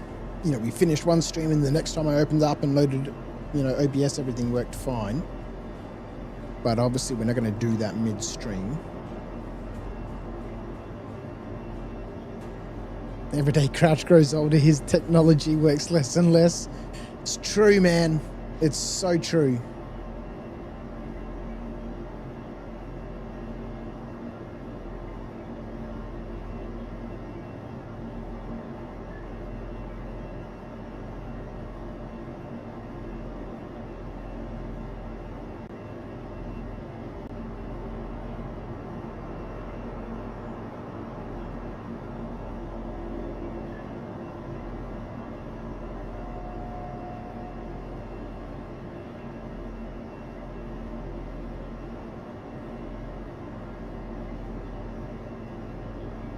Did you know why we drink water? Because we can't eat it.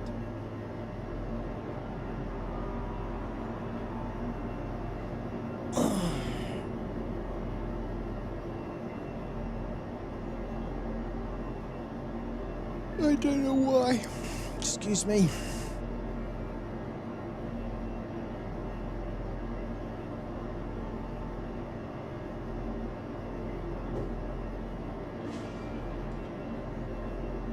It's not taking the Tim Tams from you either.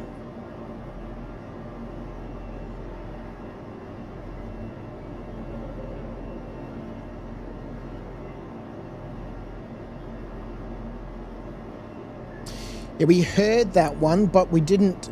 That was just me playing the sound alert. But if I try to activate it so that we see the little pop up on the screen and stuff, it doesn't work.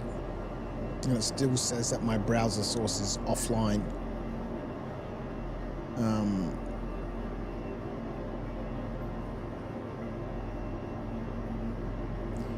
I don't know.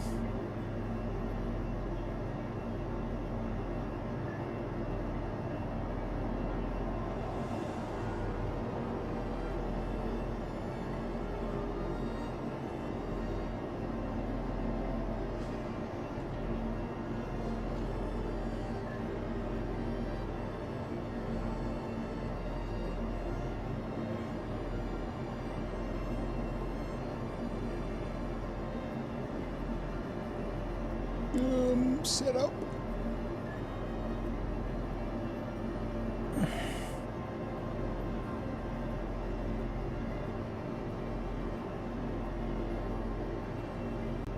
All right, let's try this. Hey, let's go to here. Got a new browser source.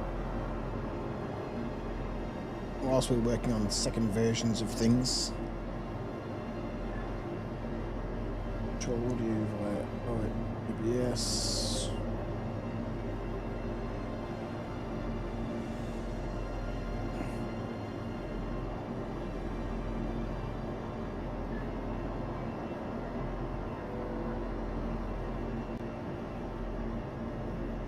Nope, Even when I try and set up again from scratch following its instructions, it still says the browser source is offline.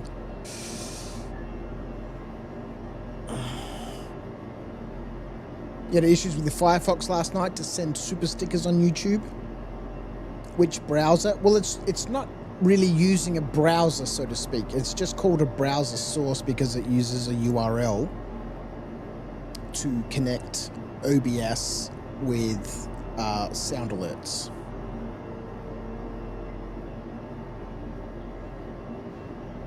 But it's definitely something to do with sound alerts because we're getting the Twitch notifications.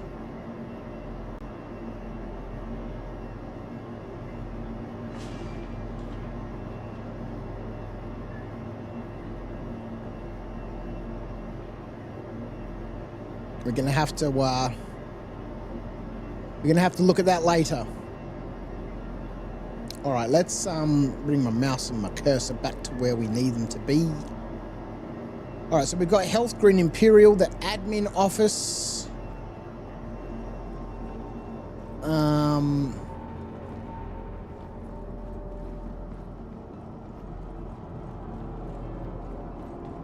What else do we have here at Grim Hex? We've got the race course out here. But there's nobody really out here in terms of an NPC chilling out here.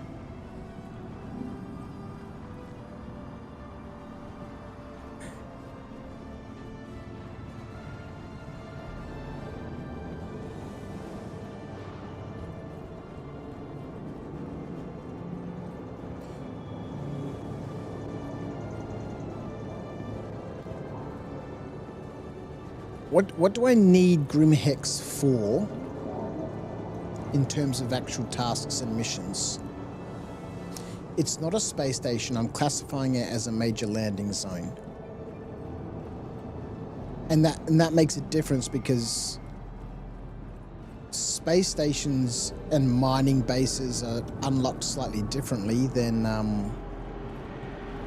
the locations on planets and moons are.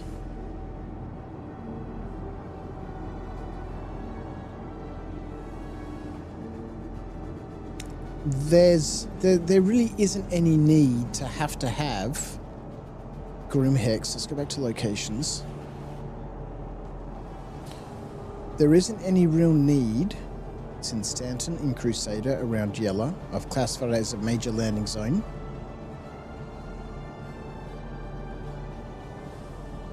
Why do I need to earn rep here?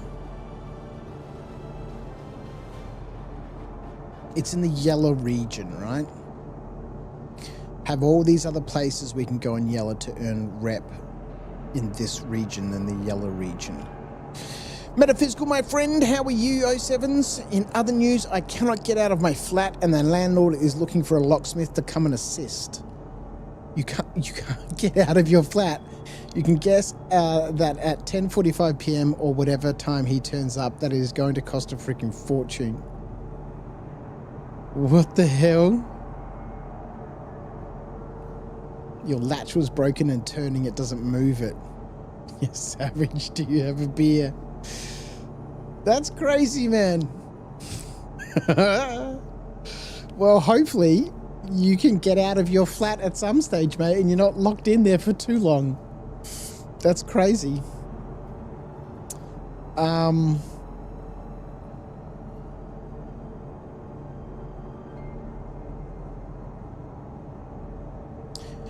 I don't think I need to have anything at Grim Hex. It's unlocked by default so that we can go here because we'll probably need to be able to go to Grim Hex and for crime stats and all that sort of stuff. Nope. No, man. DoorDash some beer and get them to pass it through the window. Oh, you have tea and Monte Carlo biscuits. Even better. Crisis avoided. So I don't think I actually need to have Grim Hex as task givers. Player profile.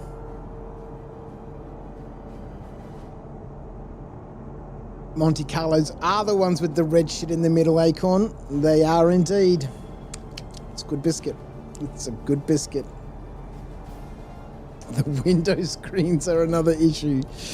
Oh dear, can't even get out through a window.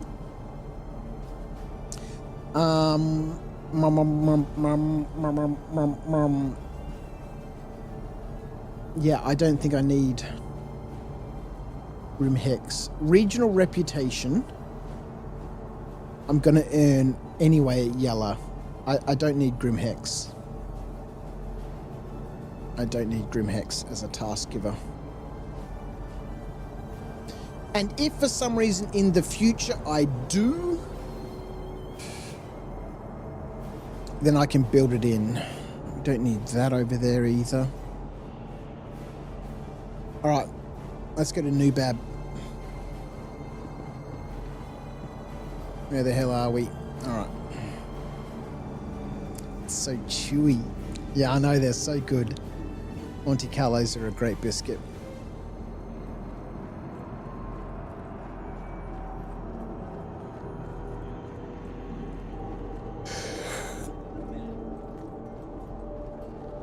What, everything going all right? I didn't even know this bar was here. Pull you up. Excellent choice.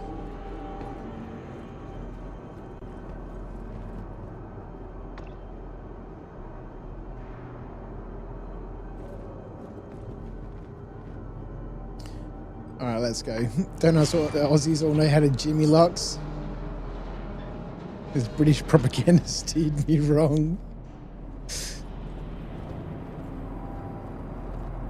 I don't know how to Jimmy a lock. I can smash a window. But I don't think that's a difficult skill for anyone anywhere in the world to learn.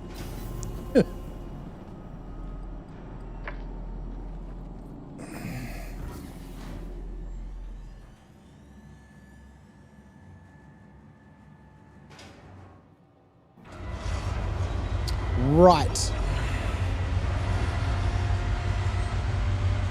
Nubab's our last place we need to sort out for tasks.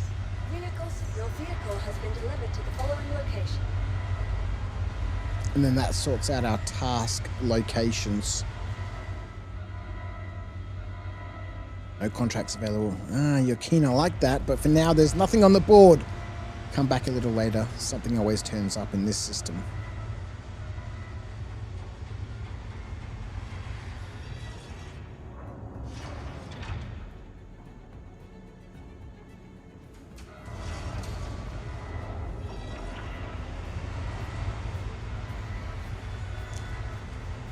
Alright, and then we can work on missions.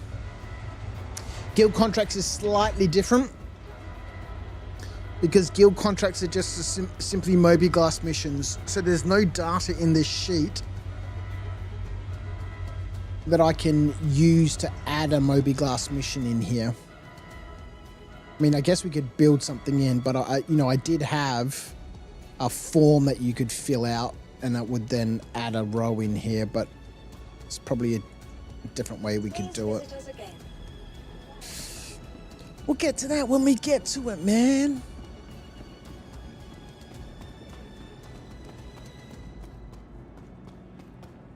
We'll make our jump over to Nubab, and then we'll have a look at how we unlock locations and all that sort of stuff. Pretty sure it's all fleshed out.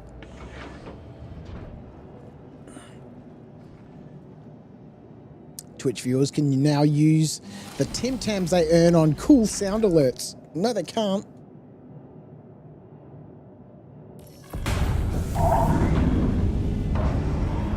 All right, let's head on over to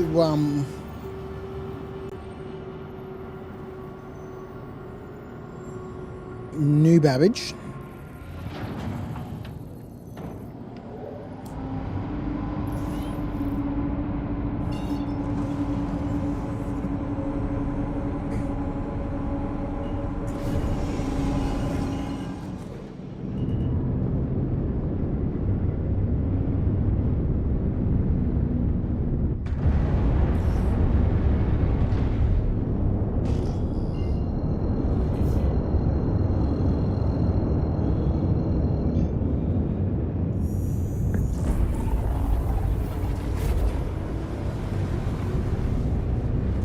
Top tier comment from Acorn.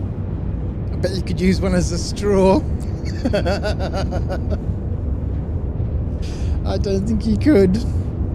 I don't. We'll add it to the list for the next slam off. The colour's black. The ship of champions. It is indeed.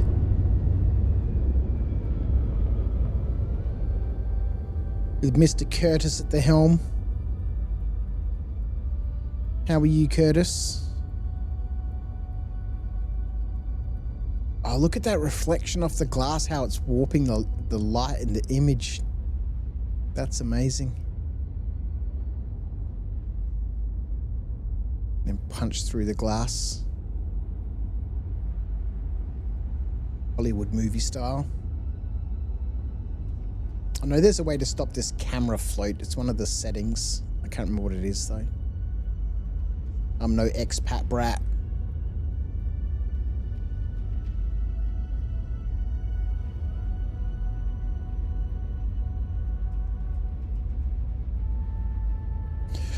Okay, so on our way, right? Let's go back. So tasks only earn you UEC and reputation points. Again, as we've discussed, reputation points are required for unlocking new regions. So let's have a look at that, right? Who is the man in the pilot seat? That's Mr. Curtis Crouch, my friend. Curtis Crouch, cruising around in his colors black. What a legend. He's the polar opposite of Argo.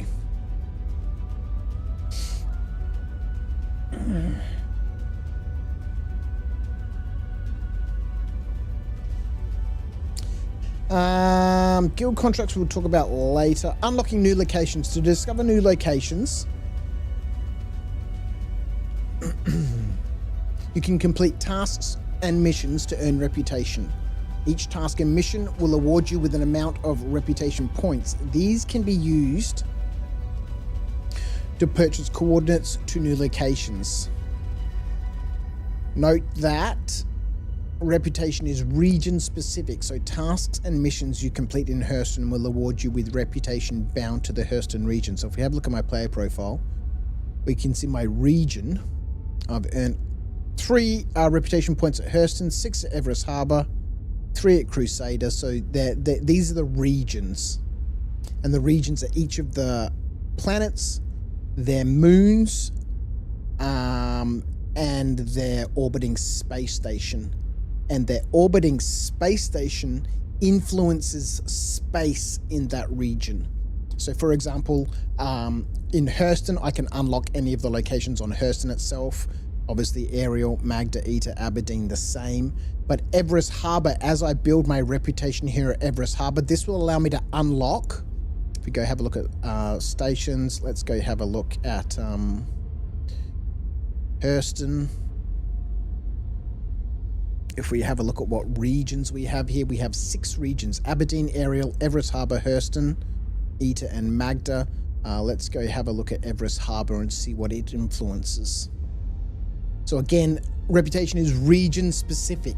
So these are all the places that I can unlock using my reputation that I've earned at the Everest Harbour region.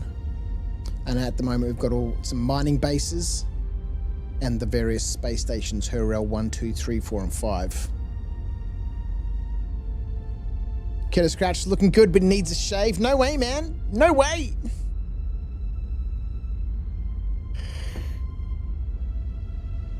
The barrel works, but the latch is broken. Oh, man, excuse me. So coming back to our reputation, if I want to start unlocking Lagrangian points,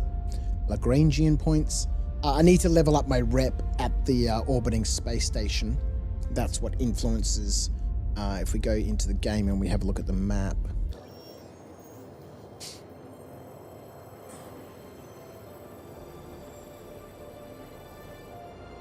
Go have a look at Hurston, for example.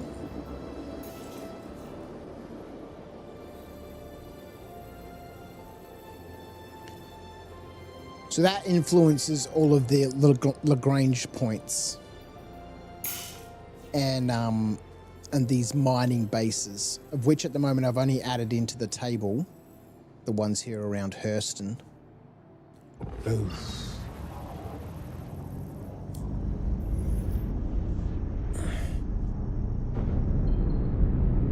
Alright, let's head down to the cabbage and go have a look where we can find some locations for some task givers.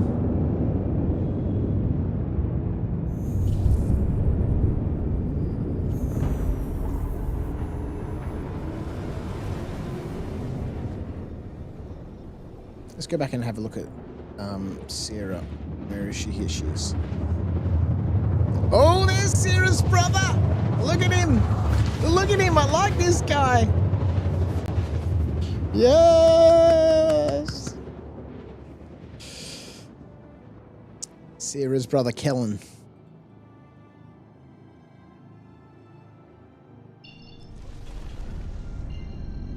Do they look similar? Kind of. You got the same nose, I think.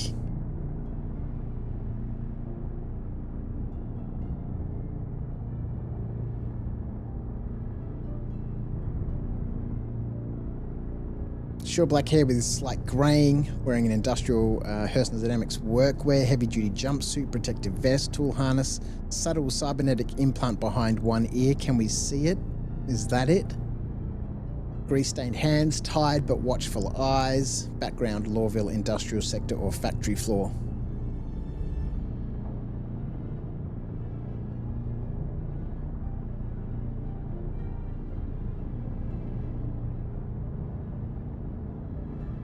Alright, I like Kellen.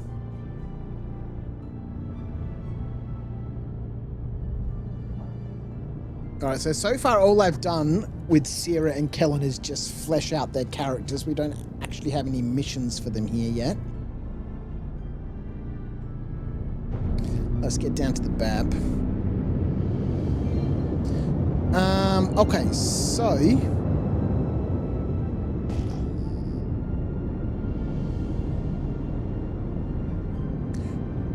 I think we need something at the spaceport. And obviously we're going to need things at the Commons. So what we might do is we'll land at the Commons. Oh no, let's go land at the spaceport. Let's land at the spaceport.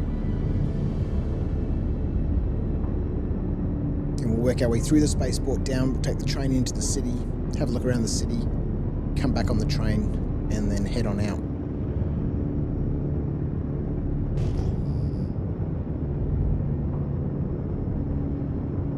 Hurrah!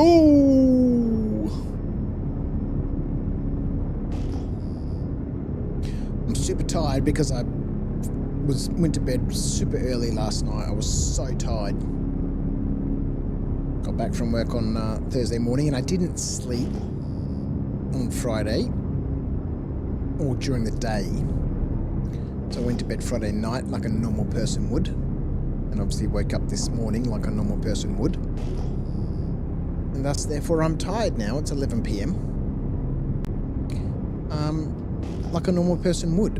But obviously, you know, working a night shift, I'm not a normal person. And I try to maintain my night shift routine. But we haven't. So I'm a little tired. I might have a short break in a minute. I'll get myself some brown water.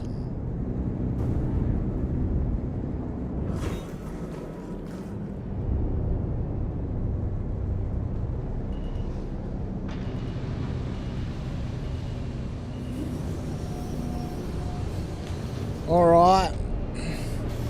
Crashing successfully avoided. A little bit of beer and pray for you. Hopefully metaphysical. You are not locked in your abode for more than tonight.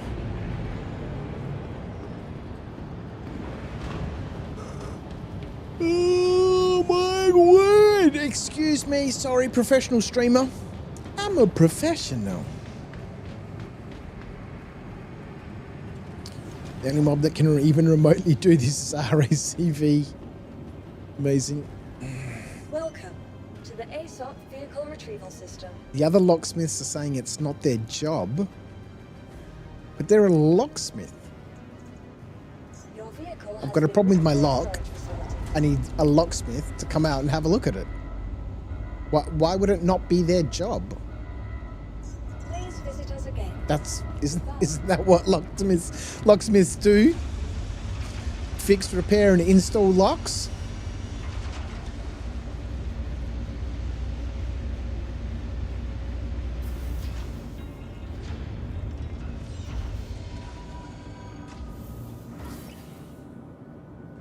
They open locks, but because it's a broken lock, they can't. No, they need to take the lock off and put a new lock on. That's what locksmiths do. Crazy talk, man. For the latest updates on ship availability, You'll have to take a window screen off. They'll have to climb in through the window and take the lock off from the inside. I've had to do that in my old house many years ago. Surface access, New Babbage, interstellar spaceport, commercial flights. I can't wait for commercial flights. How good is that? Because they will need access to the inside of the house to be able to take the lock off, obviously, from the inside. Regal Luxury Rentals. Looking for a good time? So this will need to be unlocked because this is not my home port. Rentals are unlocked at Lawville. Look at that guy. He's so afraid of Curtis, man. He ran away. Rude. Welcome to the New Babbage Interstellar Spaceport. Locksmith secure places. Since we know Meta is definitely secured in place, jobs are good and surface access elevators. Okay, so there's nothing. And welcome to New Babbage. We've got a metro loop. Okay, so we've got hangars. We've got the rentals terminal and a place to buy some plushies.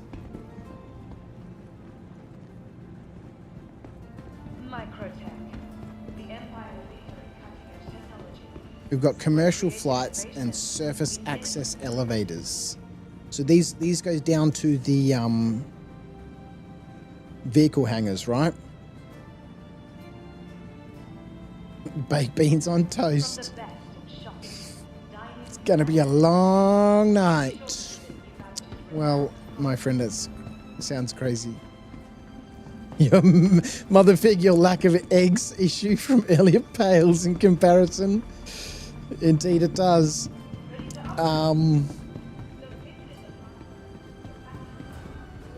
Okay, so this will take us down to the metro loop. All right, so at the spaceport,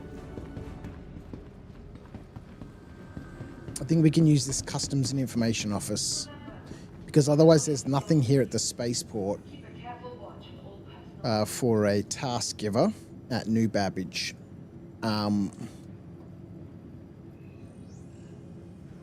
Customs and information office. What's the spaceport here called?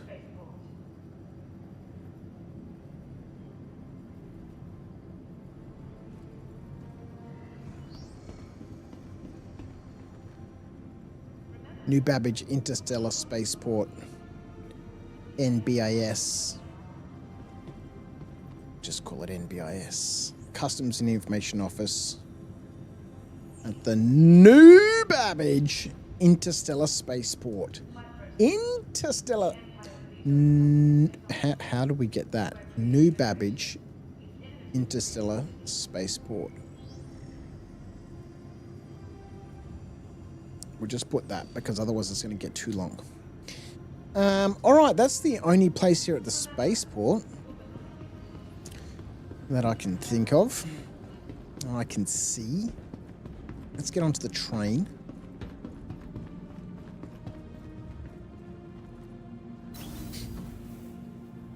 And we'll see what we can find around the commons, hey? 8 likes on the old YouTube for this adventures. I was going to say nonsense, but it's not nonsense, people. I'm building myself a little narrative world here. Whoa, hey. What you doing? That was like a full Star Wars character that just jumped into that lift. All right, so we got the Aspire Grand. Yep, definitely. The Tobin Expo Center and the Commons. All right, let's go to the Aspire Grand. Careful. And I think we'll make one there.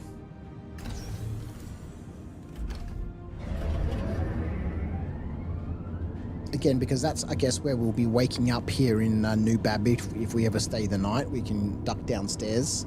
This is like the L19 residence tower at Lorville, I suppose. The Aspire Grand.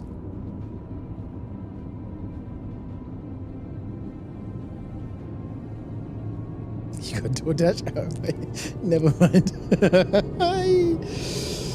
Bust open that window, man.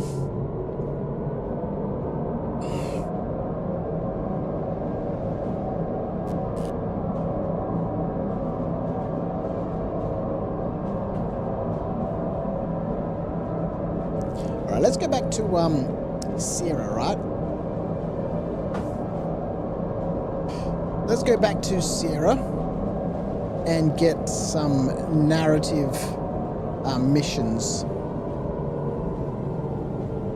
laid out. I will give you some items the player needs to retrieve and bring back to Sarah. You will write the narrative. The capsule will be leaving the station momentarily. Pizza could fit under the door. You will write the narrative.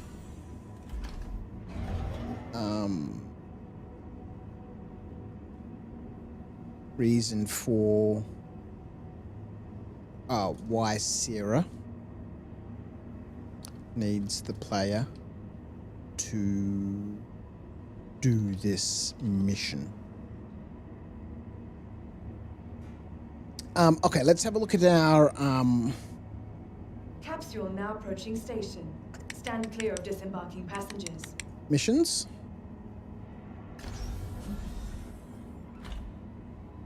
All right, so The capsule will be leaving the station momentarily. let's go back to ChatGPT. Okay. Retrieve, let's say, 10 sandwiches. Sandwiches and 10 bottles of juice. Let's see what Sarah says, hey?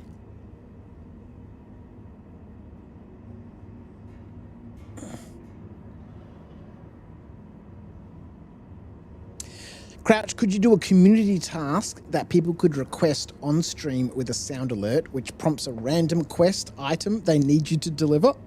100%, I love that idea.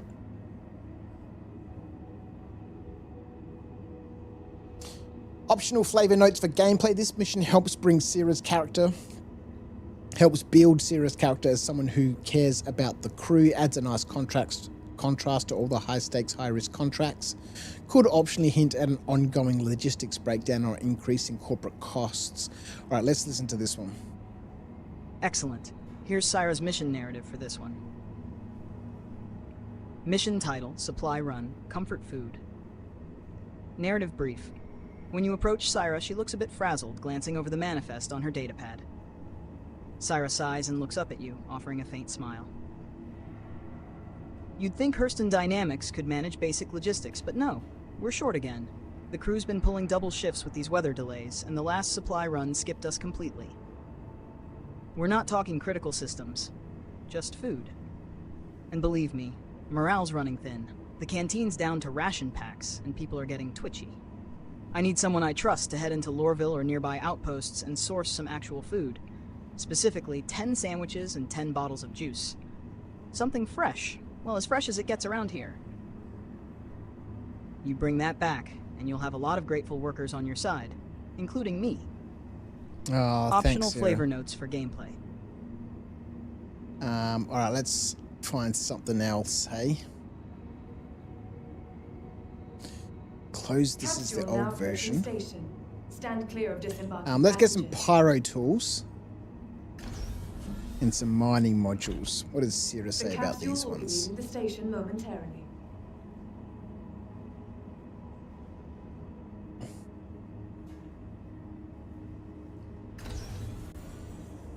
Capsule now approaching station. Stand clear of disembarking passengers. Excellent. Here's the next mission narrative from Sierra. Mission title, Tools of the Trade. Narrative brief.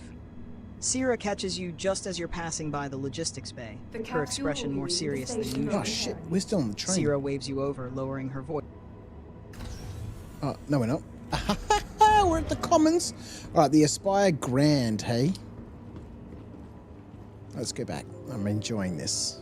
Excellent. Here's the next mission narrative from Sierra. Mission title. This is so much Tools fun. of the I love Trade. this. Narrative brief. Sierra catches you just as you're passing by the logistics bay. I'm her going to stop expression this more again. serious I than apologize. I've started looking into Google Sheets automation, script for unlocking cells, Star Citizen overlay solutions. So, you know, there's all different sorts of things that I can do here to, you know, have a transparent overlays appear over the game. So as I'm in the game here, I can have my own version of the Moby-Glass, which pops up with like their little character and some flavor text and, you know, all that sort of stuff. So that I'm very much at the beginning of this, you know, learning all about this stuff and you know, Electron and Python and all this other sort of stuff. Let's go back to Sarah. But once I can get an overlay that pops up over the game, we don't have to keep looking at this freaking spreadsheet. I can link that overlay, the UI, to the spreadsheet, which is the data source, right? And so we can look at a UI instead of the spreadsheet. That'll be super fun. Excellent. Here's the next mission narrative from Sierra. Mission title, Tools of the Trade. Narrative What have they brief. said?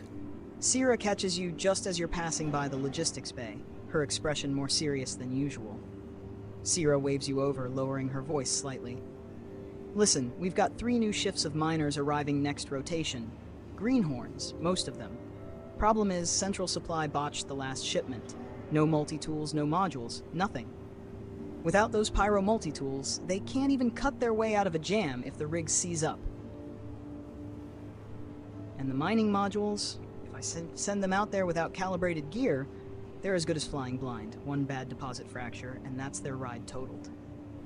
I need you to source 3 pyro multi-tools and 3 mining modules. Brand, make, I don't care. They just need to work. Hurston Dynamics will fill out their paperwork eventually, but I'm not waiting for bureaucracy to catch up. You help me keep my people safe, and I'll make sure word gets around that you're reliable. Flavor notes for gameplay. Reflects Sierra's pride. All right, let's grab another one. Ah, this is another one for Sierra. Warm jackets, boots, and gloves.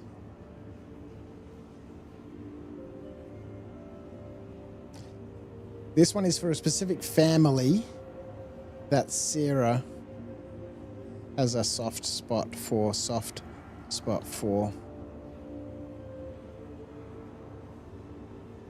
Nice character development opportunity.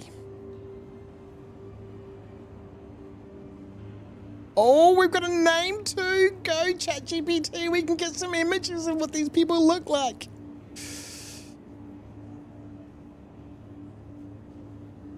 Excellent. Nice character development opportunity. Here's Sierra's mission narrative for this one. Mission title, Winter's Coming. Oh, I think that's what I called the actual Narrative quest. brief. You find Syra Winter is coming. sitting quietly in the corner of the canteen, her usual datapad set aside. She seems hesitant for a moment, then waves you over. Sierra speaks softly, her tone more personal than usual. There's a family here, the Mareks. Good people. The husband works long shifts in the extractor pits. Wife helps out in the infirmary, and they've got 2 little ones barely old enough to know better. The thing is, the heating grid out at their bunk module's been failing. Maintenance says they're prioritizing core systems, which means nobody's fixing it anytime soon. The cold Oh snaps we've been no! having, It's like dangerous. metaphysical. I've scraped together what I can, but I need your help to get them properly outfitted. A warm jacket, boots, and gloves. Quality matters, not surplus rags that'll fall apart in a week. This isn't some corporate delivery job. This is about looking out for each other. You do this for me, and for them, well, let's just say folks remember who helps when it matters. Yes, that's about earning Flavor notes for reputation, gameplay. my friend. Builds Sierra's compassionate side and her And that mission actually earns you quite a lot of reputation. Oh, it doesn't? 2 rep points? Fuck that. 4 rep points. Why is that only worth 2 rep? Alright, more maintenance issues.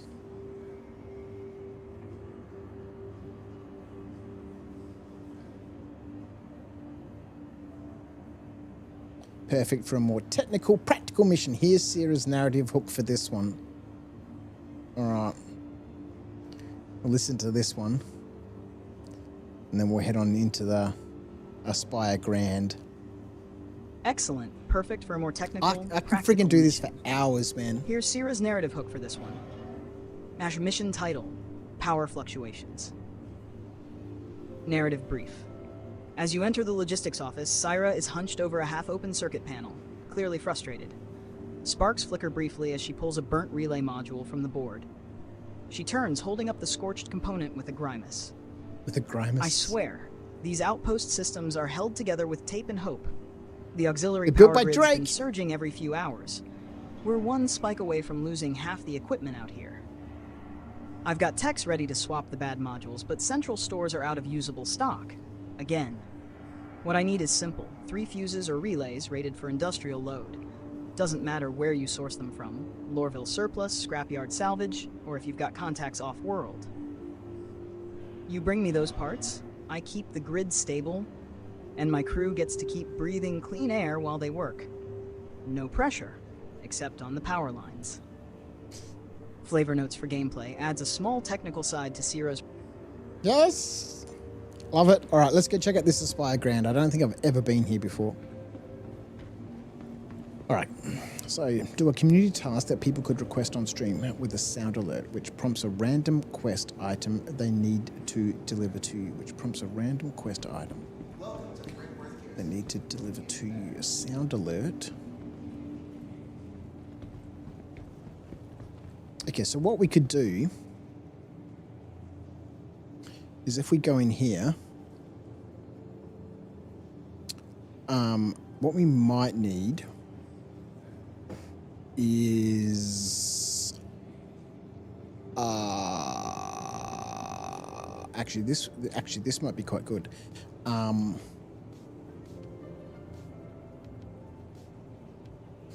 item inventory list. Let's just maintain our formatting just so we can keep everything the same. Resize this to 60. Put it in the middle. Item name. Alright. What would be really nice for this sort of stuff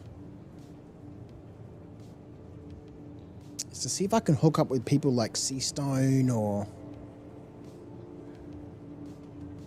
you know, people who scrape data from the game and get access to, you know, like if they have APIs or something for their system, then I can pull their inventory lists into this inventory list here, which we can then use for this community-orientated task that randomly pulls an item from this list.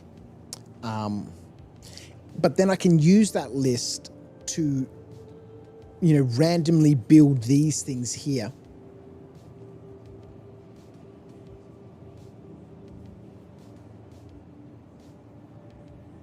Let's go back to ChatGPT for a second. We'll start a new chat so I don't mess up Sierra's. If I give you a list of items available for available in game by players in Star Citizen, I need you to construct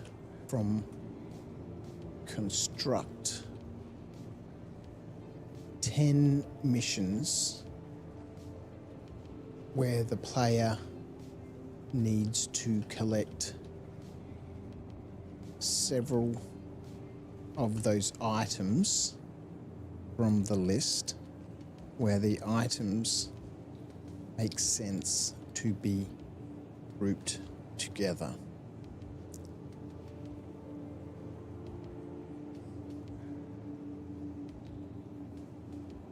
Okay, so let's get a little Herge Querler open. Notepad.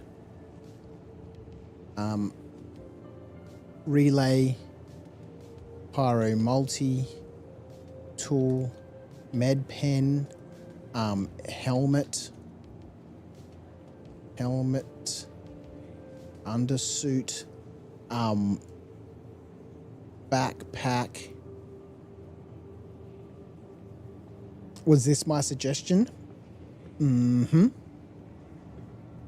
Did I just upend the stream? No, this is exactly what we're doing, man. All right, we need some items, people. Sandwich. We need items, people. Throw out some items that people have in the verse.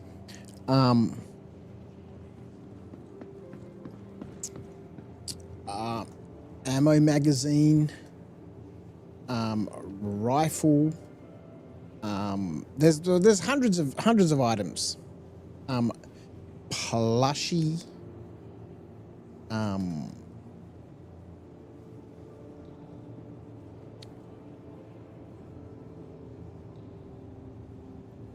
Drink bottle. Jacket.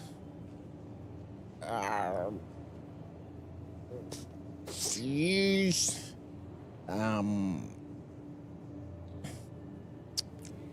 What do I actually have in my missions?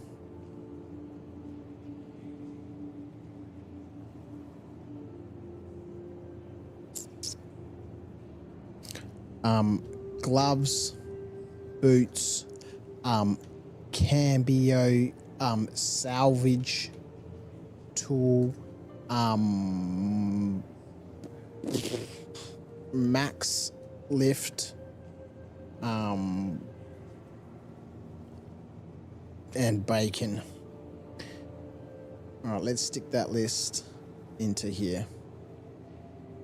See what ChatGPT does with it. Thank you for the list. Now let's build 10 Star Citizen missions using these items grouped logically into retrieval contracts.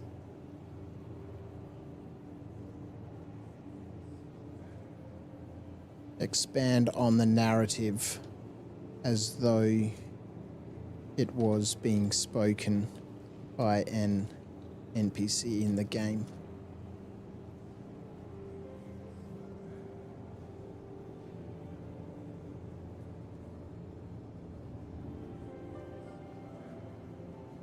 Medical resupply run.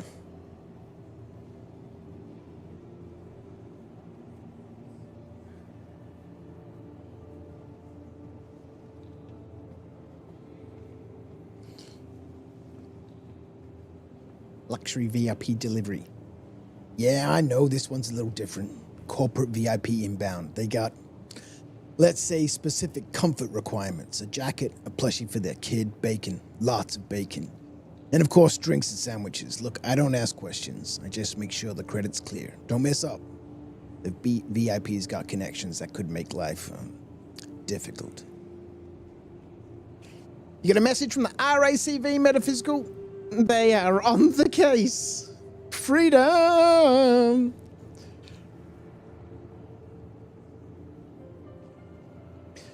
Would you like me to also generate UEC payout recommendations, mission tiers, tier 0, 1, 2 scaling, possible mission giver NPC profiles? I love the profiles. Mission board text mock-ups in game style.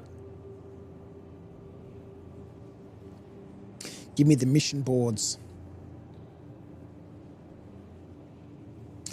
Excellent. Let's turn these into Star Citizen style mission board entries like you might see when browsing contracts on your MobiGlass or interacting with an NPC contract board. I'll include mission title, contract type, description, requirements, payout, basic tier suggestions.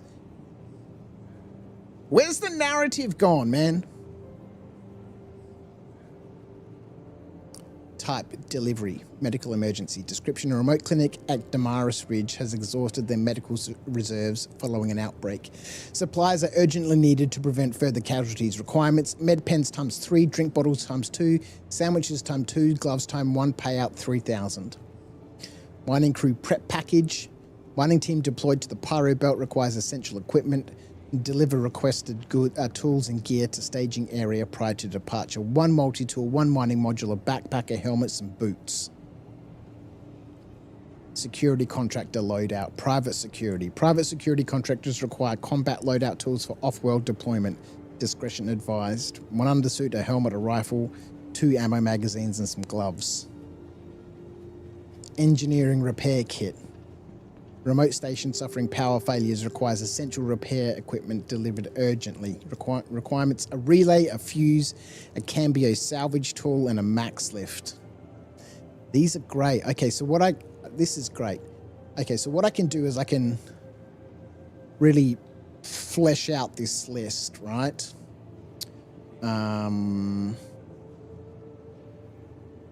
Of items. Let's rename this to items. Just out of interest, from here, can I copy this list from a sheet and paste it in here? Does that work? It does. Lovely. Lovely, lovely, lovely. Cold weather expedition gear.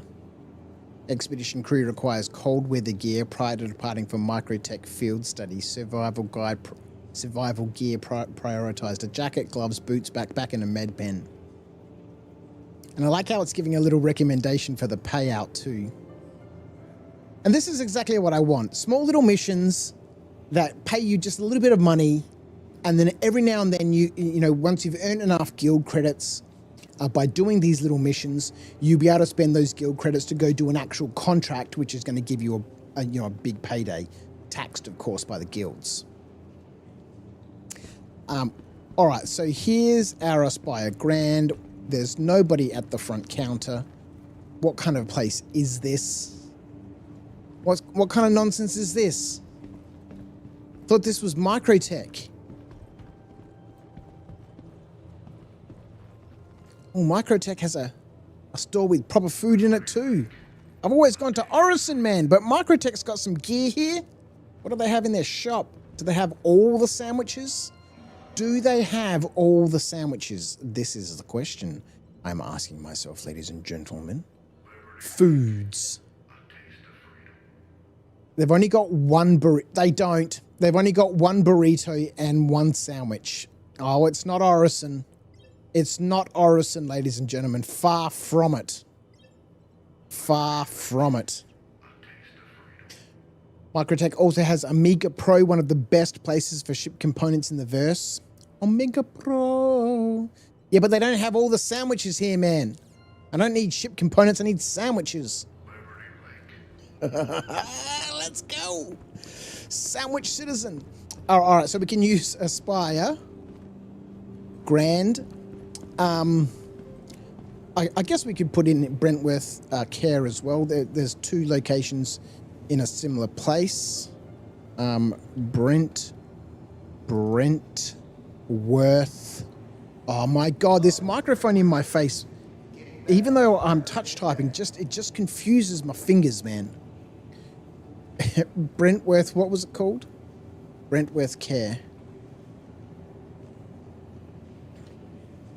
Hospital, right? Brentworth Care Hospital. All right, so we need one more at the old Bab. Let's go to the Commons. It's got to be in the Commons, right? Back in the Metro Loop.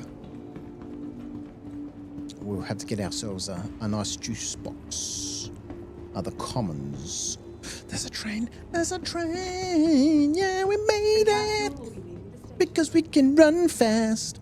All right, so I need to really flesh out this list of items. If I can put 100, items in here, and we can get specific, right? I put sandwich here, but, I can put, the different types of sandwiches and, the different types of drink bottles, maybe specific clothing. Let's go back. Ship component emergency recovery. Industrial salvage. Stranded cargo hauler requires replacement ship components to salvaged and delivered to repair crew. A Cambio salvage tool, a fuse, a relay, and a max lift. 6.5 grand. The max lift is going to cost me 20 grand, but it's not about buying and delivering things. It's about finding things out there in the verse. The capsule will be leaving the station momentarily. Again, these types of missions will stay in my activity log until I complete them, right? So, you know, I can look in my activity log here and go, okay, well, look, I need max lifts, I need Cambio tools. And so as I'm out and about, I'm like, actually, I need that. I'll grab that and put it in my inventory. Capsule now approaching station. Stand clear of disembarking Motherfuckers lurking. passengers. Good luck with the locks, eggs, and such. Gotta run. Thanks, mate. Stream stays on for view hours. You're a legend. CT, thanks, mate. Have a good one. The capsule will be all leaving right. the station momentarily. Tobin Expo Center. The Commons. What? We don't want to go to Tobin Expo Center. We want to go to the Commons. Did I get on the wrong train? Are the signs wrong? I think the signs are wrong here at the old Bab. Okay, so, well, this is exciting, man. This is exciting because one of the issues I've been having is fleshing out that list of missions. The capsule will be leaving the station momentarily. And obviously at the moment, really all we can really do is just get things and bring them back. I'm sure ChatGPT, it's so much fun to play with, will give us chained missions. Let's go back and ask it, right? Feel your body cleanse with each inhale, and life begin anew with each release. This is another moment of clarity with Amandine Vicario. Is the sound gone? Has the sound gone? Uh-oh. I don't think so. Not on my end. Everything seems to be okay. Sounds fine for metaphysical. Lovely. Can you chain some of these missions together?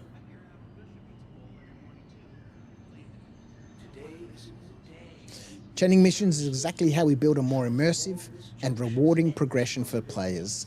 Let's create 3 mission chains that build from simple to more complex and logically tie together some of the contracts we've already designed. Mission Chain 1, Outpost Genesis. Settlement startup leading into emergency response. Habitation startup package. NPC, Frontier Logistics Supervisor, Malin. We're setting up a pioneer outpost on Ashana. It's rough out there, but it's home to valuable resources. If you can gather these supplies, our settlers will be able to hold out long enough for phase 2. 2 sandwiches, 2 drink bottles, some bacon, a med pen, a backpack, a relay, 5 grand. Engineering repair kit, industrial repairs. Malin, now requesting backup. We've hit our first snag, main generators on the fritz. Without fresh relays and tools, we're dead in the water. Can't afford downtime this early. Requirements, a relay, a fuse, a Cambio salvage tool, and a max lift. 4 grand. Ship component emergency recovery. Now in crisis mode. Our cargo hauler broke down during a supply run. We need those parts salvaged from nearby wrecks before nightfall. You're our only hope, Obi-Wan. Cambio salvage tool, a fuse, a relay, and a max lift, 6.5 grand. Mission Chain 2, Contractor's Career. A mercenary player's reputation build. Security coordinator, Rylos.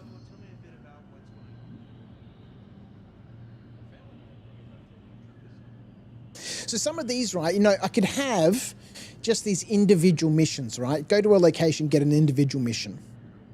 Engineering repair kit. Grab this crap and bring it back to me. But then, you know, every now and then we could come across a mission chain, right? Grab this crap and bring it back to me, and if you do that, you can get this job for free.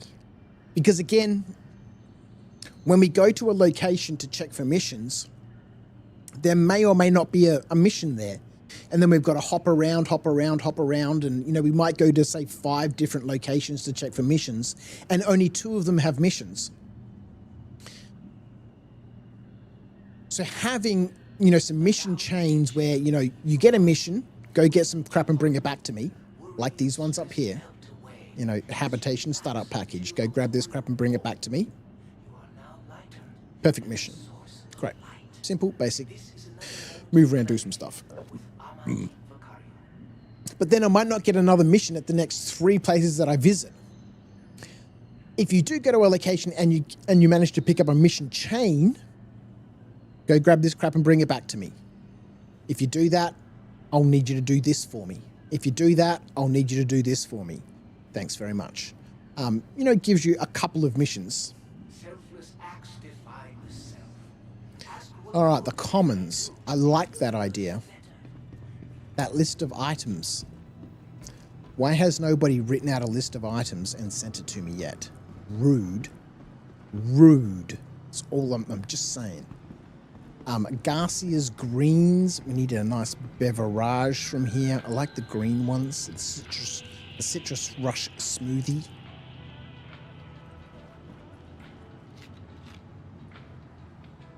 Oops, my bad. Didn't know you can mute tabs on Firefox at the top. That's a great reminder for people who are multi-streaming. If you're watching on both YouTube or Twitch, on Twitch, if you mute the stream and you're watching on YouTube, Twitch won't count you as a viewer. But if you mute the tab that Twitch is playing in, Twitch doesn't know that it's been muted and counts you as a viewer. So if you're multi-streaming to, you know, add to the views or the watch hours or stuff like that, don't mute the stream itself. Mute the tab. That way, each of the platforms will still consider you a viewer because the sound hasn't been muted. It doesn't know that you've muted the tab, so it still counts you as a viewer and adds to watch time and all that sort of stuff. So if you are multi-streaming and you prefer to watch on one platform or the other, mute the tab, not the stream.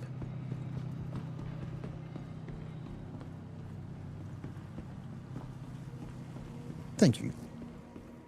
You didn't know that, Flossie? Thanks for the heads up. Well, there you go. So if you're ever watching other streamers or stuff like that, or, you know, this nonsense, and you want to contribute to both YouTube and Twitch watch times and hours and engagement, mute the tab on the stream that you're not watching,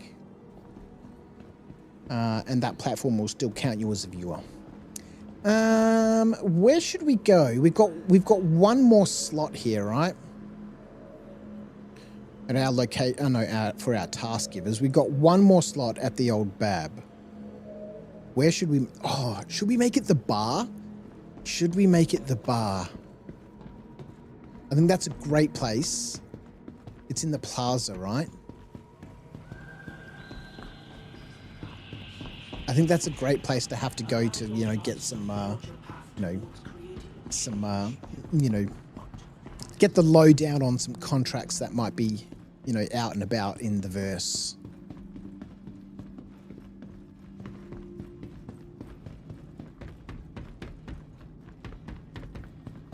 Plus, we get to run through this cool tunnel. And then this will be all of our task givers sorted out. How many will we end up with? Well, if there's, 1, 2, 3, 4 locations, there's 25 locations to go to try and find tasks. Again, tasks are mobiGlas contracts. Free mobiGlas contracts that we pay for by having to run around.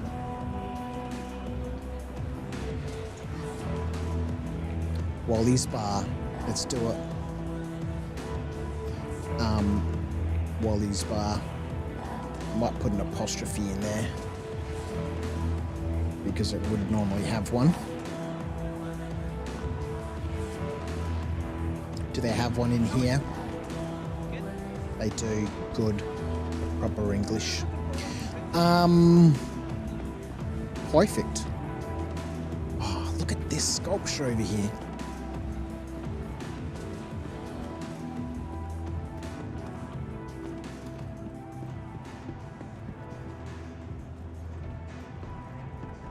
I don't know if you could call it a sculpture, but you know, it's a sculpture. But I'm not sure how much artistic effort went into the manufacturing of this ice sculpture.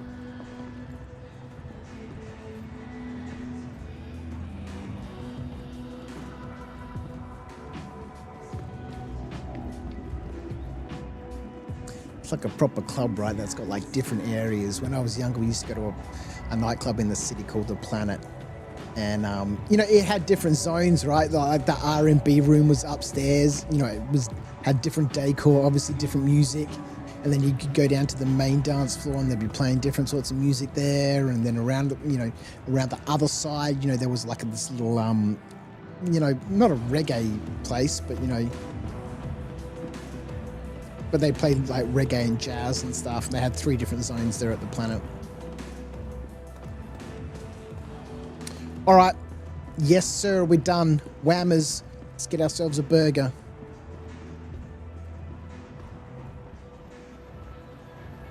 See, I'm really looking forward to the day when I can come into this Whammers and some random dude is sitting over there eating his freaking burger. He's like, psst, psst. Hey, you. Hey, come here. What the hell happened to me burger?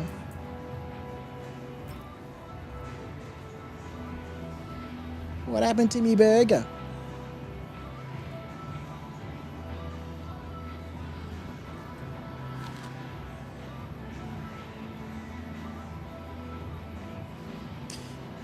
Emily, you want a burger in real life now? But you only got chicken, broccoli, and peas. Beautiful. Cook all of that up, slap it in some bread, and you got yourself a burger. Broccoli and peas are amazing. Oh, with some chicken. That's a good burger. That's a good burger. Bread is not on that list. Okay, fair enough. Fair enough. DoorDash some bread.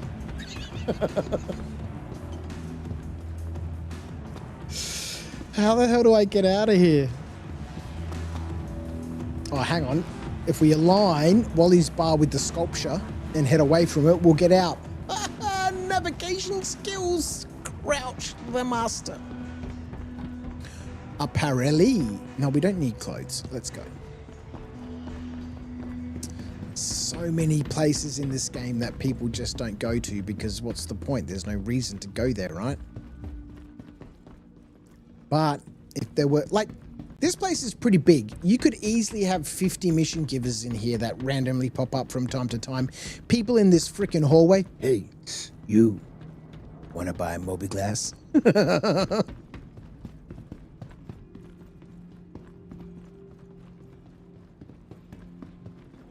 All of those sorts of things lead to player engagement and player traversal.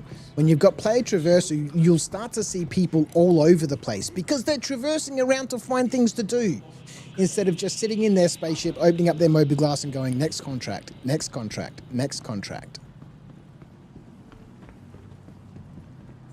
Put my eyes out.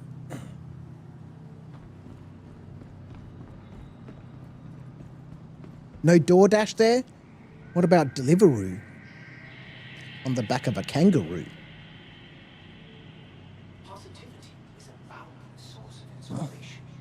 Allow your thoughts. You love that you were a navigator in real life? Could navigate all over the planet through shallows, etc., but running around in a city, in a game or city? Lost. Oh, man. I remember when I was in year 8, we had our year 8 school camp. And the college I went to, we had a 2-week school camp called West Venture. And it was so much fun. I don't remember much of my youth, my traumatic experiences. But I remember West Venture, almost every day of West Venture. And one of the activities was a 3-day outdoor adventure where we got dropped in teams of 6 people, driven for a couple of hours away from, the little camp area we were staying and dropped in the middle of the bush. And we had a map, a compass, our backpack, sleeping bags, tents, and a whole bunch of things that we needed to do, places we needed to go to, landmarks we needed to reach. You know, I was like, I'll navigate, man. I can read a map. I can read a compass. I'd been a scout, right? And everyone's like, Viv, you've got no idea what you're doing. And I was like, dude, I'm in control of the map and the compass. Does anyone else know how to read a map? And someone else was like, yeah, I know. And I was like, what are these lines here? And that's all I had to ask, you know, the topographical lines, right? You know, and I was like, I'm in charge of the map and compass. And they were like, all right, you know, we're going to get lost and have to call for help. Anyway, you know, half an hour of, you know, moving to the first objective, I was like, you know, we should get up over this ridge, and in front of us, there should be, you know, this landmark. And everyone's like, you don't know what you're doing, Viv. You know, we need to find the teachers. There was teachers everywhere watching, right? So none of us 8-year-olds would get lost in the bush. And fair enough, we went up the ridge, and over the ridge there was this landmark, a small pond. And I was like, I told you I know what I'm doing. It was so much fun. You know, we had to navigate to all these points, collect, you know, things that had been hidden there, make our way to, you know, this river, and get some kayaks, and then, you know, take those kayaks upstream to a certain point, then get a small boat, and then sail that boat down the river to the estuary, where we would be collected. And we had to do all of that in 3 days and spend those 3 days under the stars. It was so much fun. So much fun. Freaking West Venture was amazing, man. All right. I think we've got the list of all of our task givers. Sick.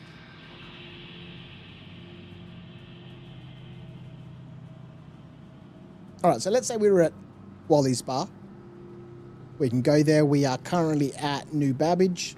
Are there any tasks at Wally's Bar? Oh, there's a salvage contract. Okay, let's add it to our list of activities. Now, these tasks, you know, they're Moby-Glass contracts. It gets added to our activity log. This one's currently active. If I don't complete this Moby-Glass activity in this session, should it be marked as abandoned? Or the next time I log on and I open up my activity log and say, oh, I've got access to a salvage contract, can I open my Moby-Glass and accept a salvage contract? The issue I have with that is, you know, I could just run around for, you know, a session, collect 15 Moby-Glass missions, and then next time I log on, go, okay, well, I'm just going to do Moby-Glass mission, Moby-Glass mission, Moby-Glass mission, Moby-Glass mission, Moby-Glass mission, and then log off. So I think at the end of the session, if I've got one of these Moby-Glass missions, whatever I haven't finished needs to be flagged as abandoned or failed. That's what I'm thinking. Delivery will cease operations in November. What the hell's going on, man? DoorDash are in the process of buying out Deliveroo in the UK. Use DoorDash a fair bit, or Uber Eats. Depends who's a bit cheaper. Where are you, Emily? You're in Norway or somewhere like that, aren't you? Denmark? What's going on over there, man? What, they want people to actually go outside and go shopping? Madness. What century is this? Okay, so we have our task givers.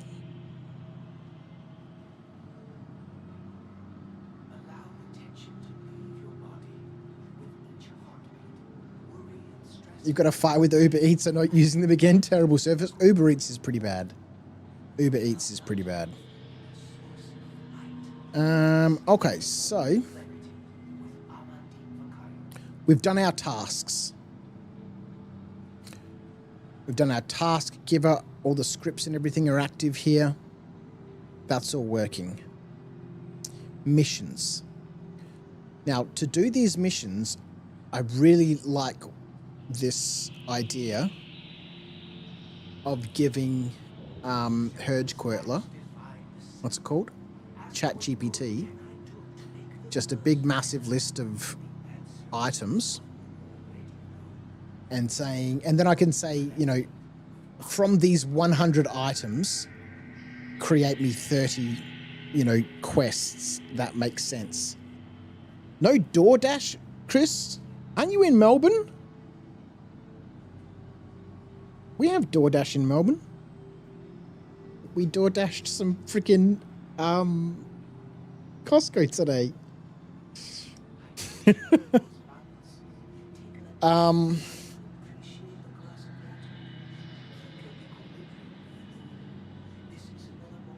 So I've done the list of locations, of which there are 978 locations in the game. Select all. Select all the sectors.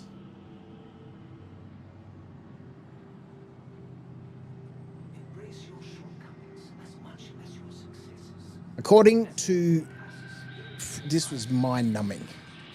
According to Verse Guide, there's 979 minus whatever this is up here, so 900 and whatever, 50.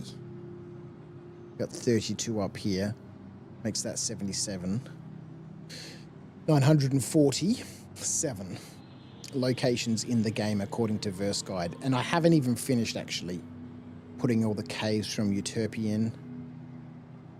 No, there's some blanks in here, right? 835 so far, plus all the blanks. I haven't put all the caves on Daymar. There's rivers on Microtech I haven't added in. There's caves on Utopia I haven't added in. Just couldn't do it anymore. It was just... I'll do it, and we'll fully flesh this list out. You know, it's going to cost us 20,000 credits and 20 reputation points to unlock a cave. Again, it's, you know, a higher tiered location. Caves, you know, have minables in them. It's a valuable place to know about. So it costs more than, you know, for example, a river. There's nothing at a river. It's going to cost you 5 grand and 8 reputation to identify this river. Why you would do that, I'm not sure. I was thinking I might just remove the rivers from here completely. And I was going to do that this afternoon, and then I noticed on Hurston, I'd actually copied out all the rivers from freaking Verse Guide, and I was like, well, now that I've done Hurston, I don't want to have to delete it, or that work that I did. This location does not have a bit of a double negative going on here. Does not have a quantum beacon. All locations currently available on Verse Guide as at yesterday. Again, this would be cool to be able to have like a hook into Verse Guide so I can get their locations without having to, you know, open it up and type everything out. All right, so to do the missions and to get the missions functions working on the activity log, I need to build out this list of missions. To build out the list of missions, I could sit here for ages and, you know, melt my brain trying to do this. Or I could simply put together the list of items, which would be incredibly boring for everyone to sit there and watch me go through and pick out all these items and everything and make this massive list. But I might put you through it. And then hand it over to our friend ChatGPT. I'm going to call him Gary. And say, Gary, I've got this list of 100 items.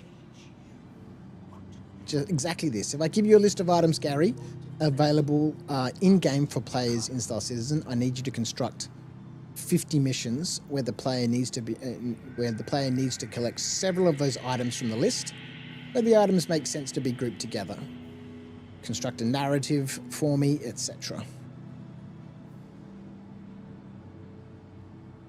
Here it is. It's given us the list. Here's a small little narrative. And then we asked for, you know, some NPC flavor. Hey, over here. Amazing. Look, we got a situation at the Damaris. Psst. Hey, you. Wanna buy a mobi-glass? Appreciate you stopping by. Got a fresh crew heading out to the pyro belt. And they're short a few key pieces of gear, standard stuff. Pyro multi-tool, mining module attachments, protective gear, boots, helmet, backpack. They can't head out without it. And their window for safe travel is tight. Fetch the gear and I'll make sure you're compensated. We've got a client operating out of Jump Town. Private security. They're expecting delivery of a full kit. Undersuit, helmet, rifle, mags, the works. Need this stuff delivered discreetly. Time is money. And they're paying for speed and silence. Don't get any bright ideas either. These folks aren't the forgiving type if something goes missing.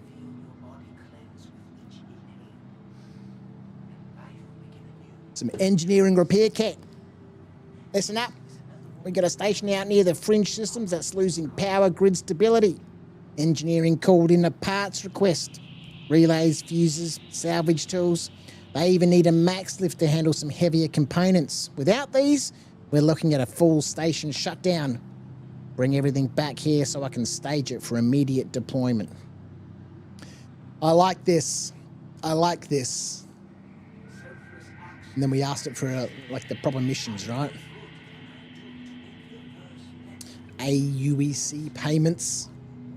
It even knows that it's alpha payments, right?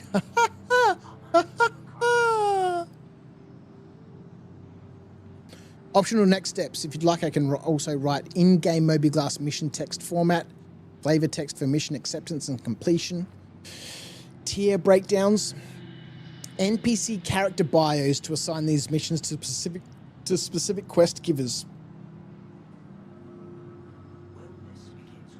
Actually, this is really interesting, this bit. If I put together that list of items, however many it's going to be, and then we ask Gary to say, from these 100 items, create... Well, first we can say to Gary, create me 50 NPCs with character bios, personalities, and some portraits. Who doesn't love a portrait? Yes. Where's Kellen? He's in here somewhere. Kellen. Sarah's brother. Where's Sarah? Here she is. Create 50 NPC characters. And then from this list of 100 items, create 100 missions where the items pairing makes sense, and assign an NPC to that mission that fits the mission. So Gary might make a mechanic, and obviously the mechanic's not going to ask people for food. But someone like Sarah, for example, who's community orientated, she works at an outpost, you know, she might be interested in medical supplies and all that sort of stuff, and food, and, you know, and then with Gary's help, I can put all of that here into this missions tab. So as opposed to me spending hours and hours and hours trying to think of all of this stuff, I can spend hours and hours and hours putting together this list of items. Or we might be able to scrape something from a website somewhere and then spend 20 minutes just prompting Gary to give us what we need. Then once I've got that here in version 2 of A Life Uncharted, hello, A Life Uncharted, Allah, oh no, let's not go that way. Hello, we can then get our activity log for missions working, which currently has no script. There's no point doing the script until we get the missions done. All right, ladies and gentlemen, I think it's fairly clear. I need to put together a list of items. And then with that list of items, we can come back to what Acorn was talking about earlier on, about, we can put in,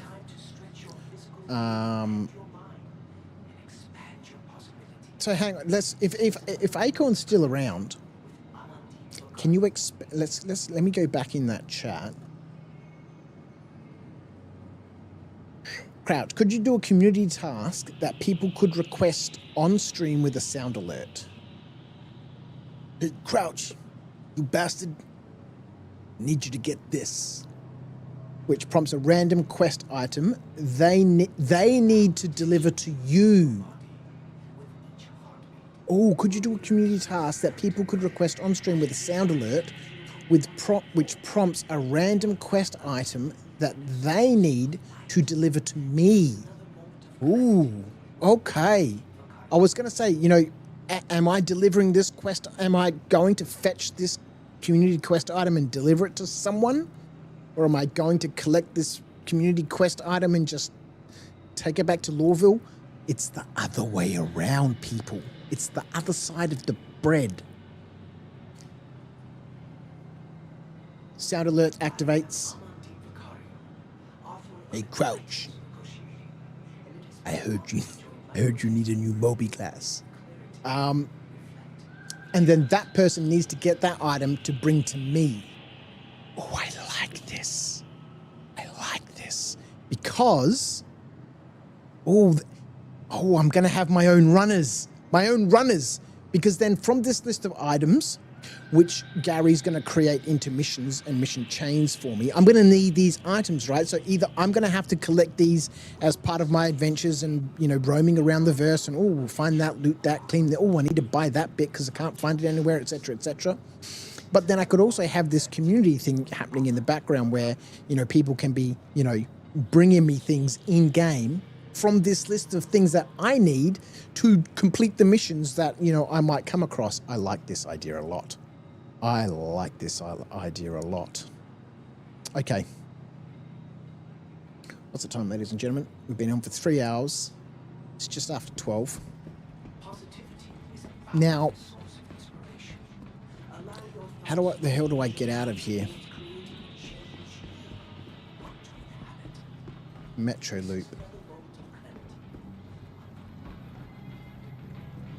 Let's head back to the New Babbage Interstellar Spaceport. We'll get the ship. What did we call Curtis's Cutlass Black? Spaceport. Alright, this says Spaceport. I bet you this takes me to Aspire Grand. Let's find out.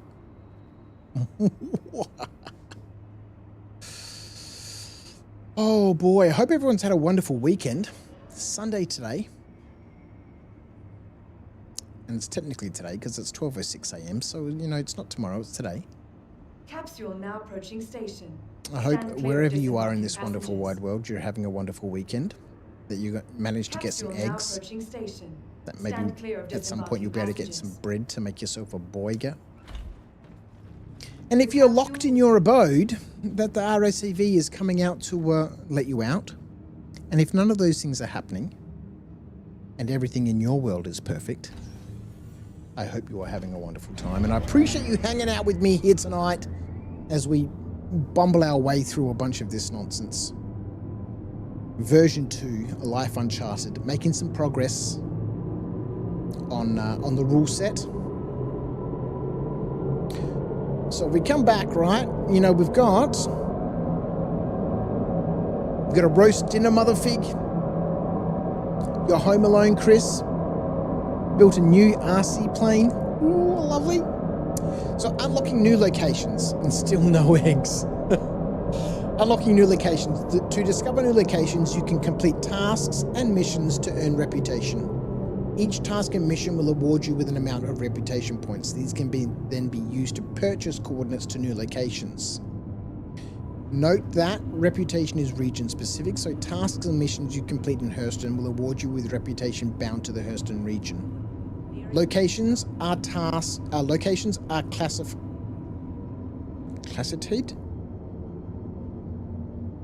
classy. That sounds like a door. Are we at the Spaceport? New Babbage, Interstellar Spaceport. Alright, lovely. No eggs, no bread. Need eggs for Yorkshire's, mother. You do. Oh God, when I was in London, my sister's husband Tim, his family's from Yorkshire, and they came down and we had Yorkshire puddings 3 nights, I think. So good.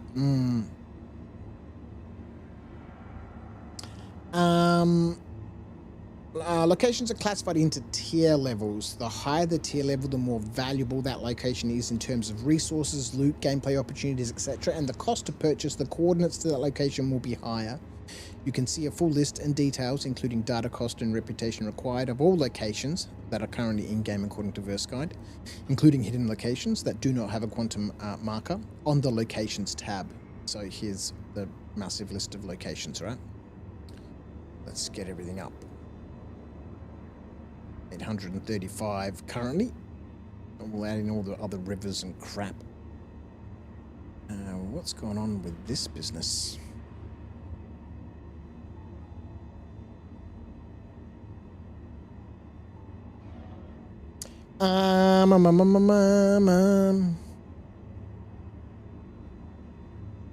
You can only unlock new locations for the region you are currently in. For example, if you are currently at Hurston, you will only be able to unlock new locations in the Hurston region. See further for details on unlocking new regions. Okay, cool. How to purchase a new random location. Complete tasks and missions in that region to earn reputation. Visit the administration office of any known location in that region. So again, you know, outposts and stuff have an administration office.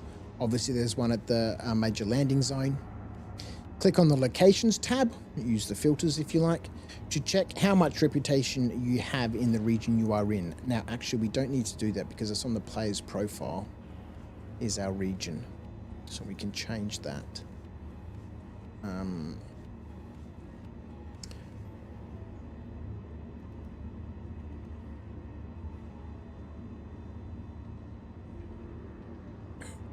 The player, oh my word, this microphone really throws me out, man.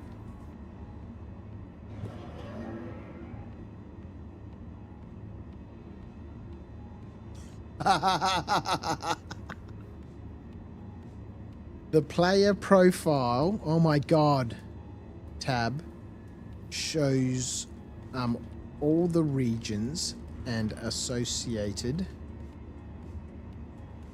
Oh my god, man. Reputation.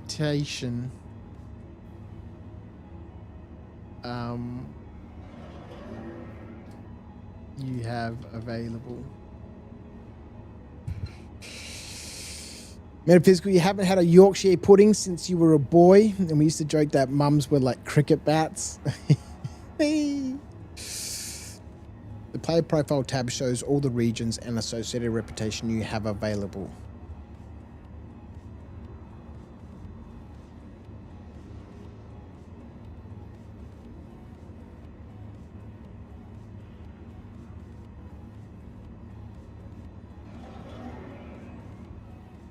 Actually, I might put this as a note.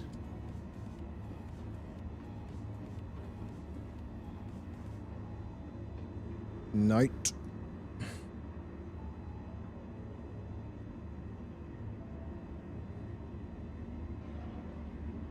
Click on the Locations tab, which is here. What the fuck are we doing? Click on the New Location button. It will compare how much reputation you have in that region and randomly determine a new location for which you have enough reputation to unlock. Oh, we're doing a random one. Okay, so we need another button up here, right? Oops, don't do that.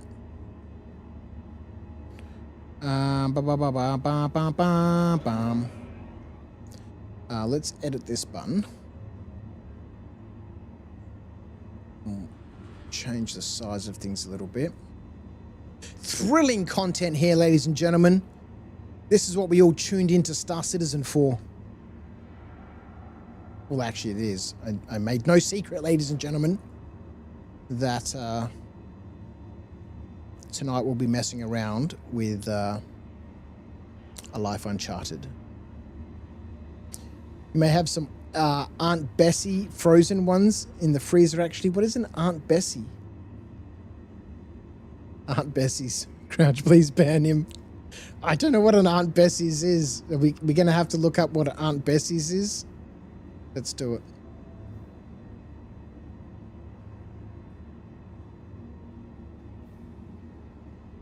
Aunt Bessie's.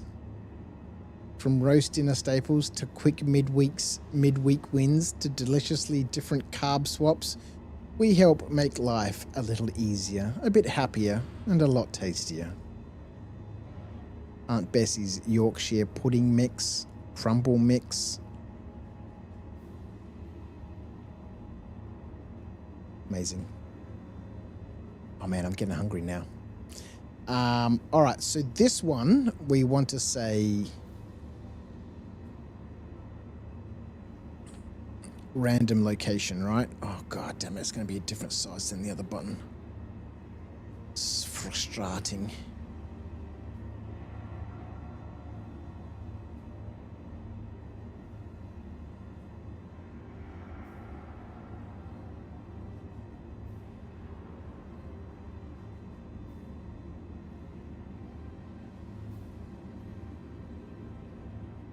Fine, fine. It's going to be a different size. Whatever. All right, so if I want to unlock a specific location, let's say I'm at freaking Lyria, right? And I want to unlock this forward operating base. I can simply click in the discovered field, click unlock the location, and it says that I have discovered it. Actually, that's not correct, because it should say yes. So let's go and have a look at our scripts. Unlock location button. Value should say yes. Let's save that script. Click on this button. Unlock location. Yes. Right. To make our random location button work, we first need to know where we are. To know where we are, we need this drop down from the players from the activity log. We need this drop down.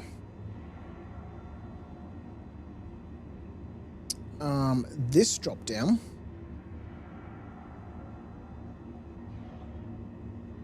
should have some logic behind it.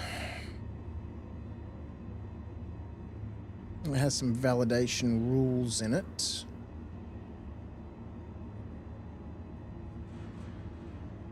Activity log C3 criteria.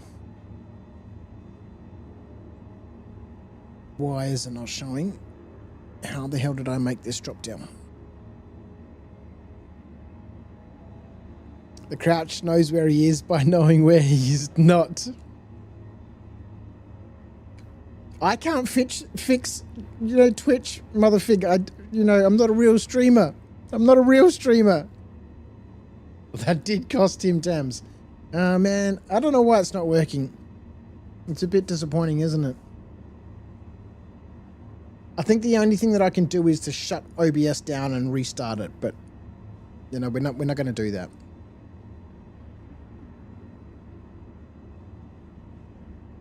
All right, so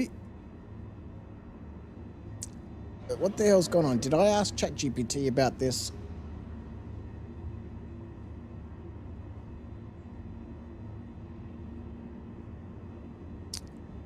Why do I not remember how I made this freaking drop down? Because what I need here on the locations tab is if we're going to unlock a random location, we need to unlock a random location in the region in which we are. So for that,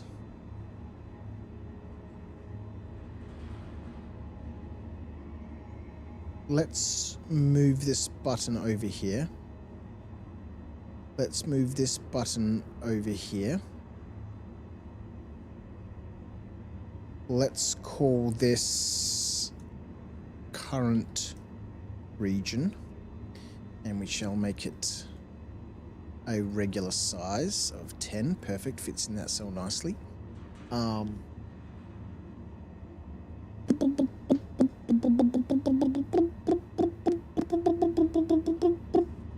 Get ChatGPT to fix it? We should.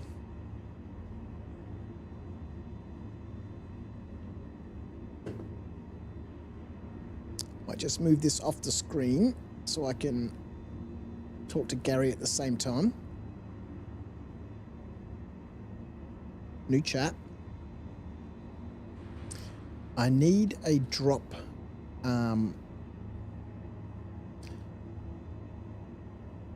Oh my word.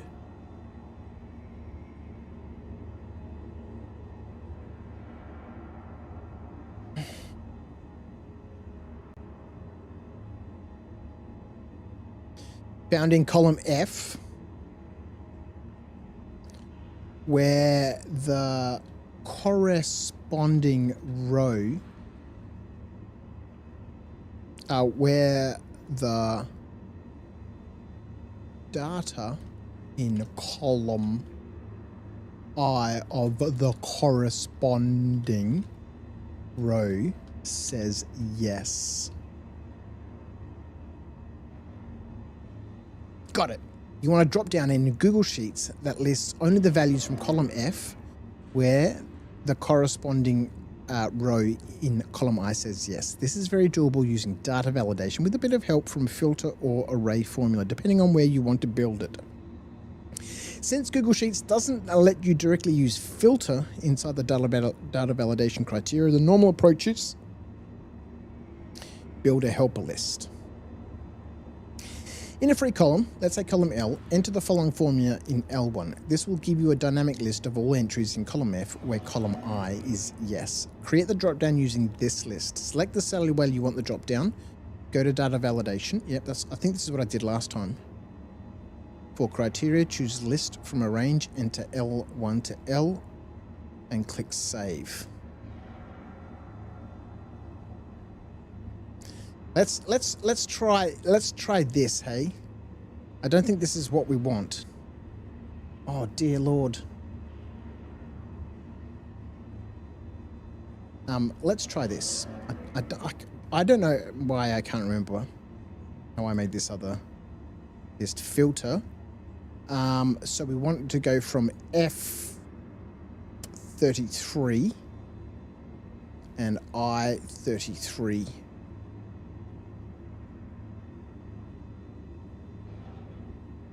This is not how I did it.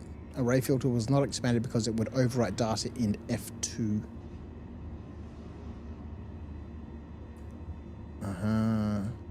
No worky.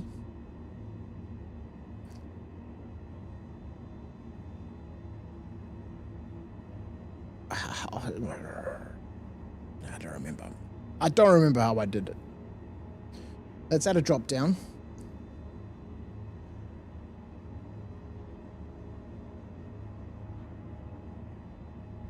I know I can add some rules to this. Apply to range. Let's go F33 to I33. Hang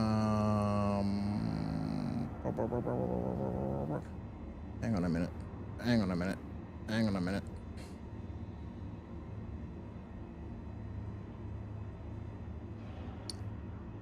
Why have you done this to me?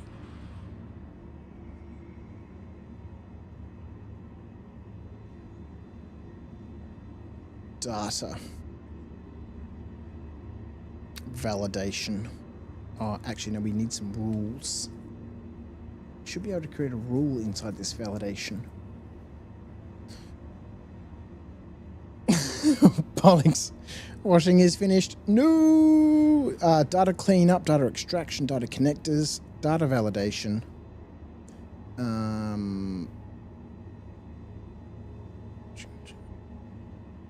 Where the hell is the add rule button?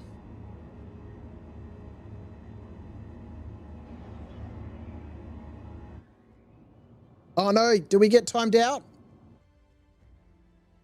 No!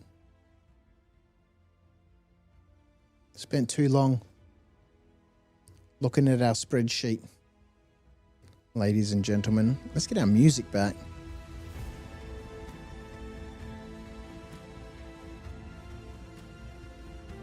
Oh no, we're going to end up with this situation again where I can't log in.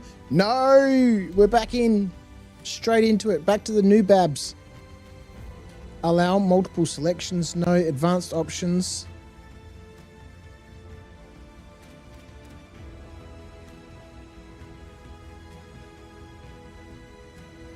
Oh, what the hell, man?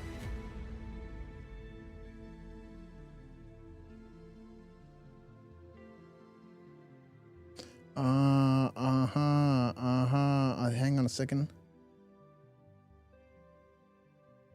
Current location drop down. It's a freaking script. Current location drop down. The script looks through the list of locations in column F, then checks column I for a yes value, and then displays that drop down on the activity tab. It is constantly updated using a trigger that checks and updates the drop down whenever a column I is changed. Perfect. Locations.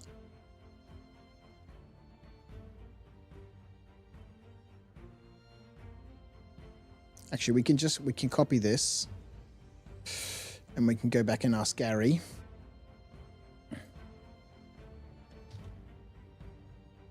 I have this script.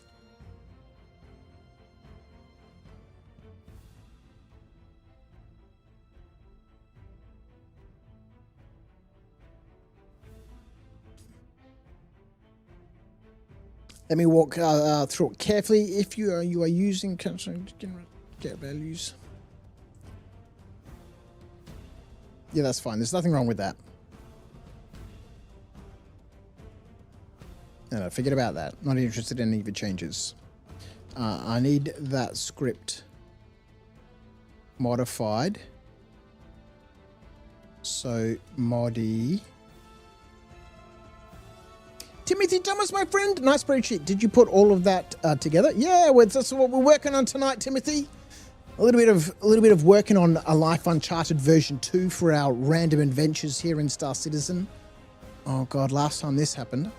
I need that script modified so that the drop down is also available on the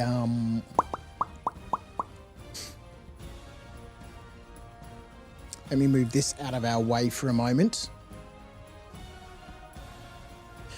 Gary's been a big help, Thomas. Gary's been a big help. I need that script modified so that the drop down is also available on the locations tab in cell F1. Perfect. Very, very clear. Okay. So it's going to put it on activity log, which is where we need it, and we need it on locations. Okay, let's copy that script. Let's chuck it back in here. We'll overwrite this one. Lovely. This is when we break everything. Okay, so if we go back to activity log, my current lists for my locations for accepting our missions and tasks and all that sort of stuff. And if we go back to locations, it should all be... Let's get rid of that. Oh, you know what we need to do? Gary might ask us.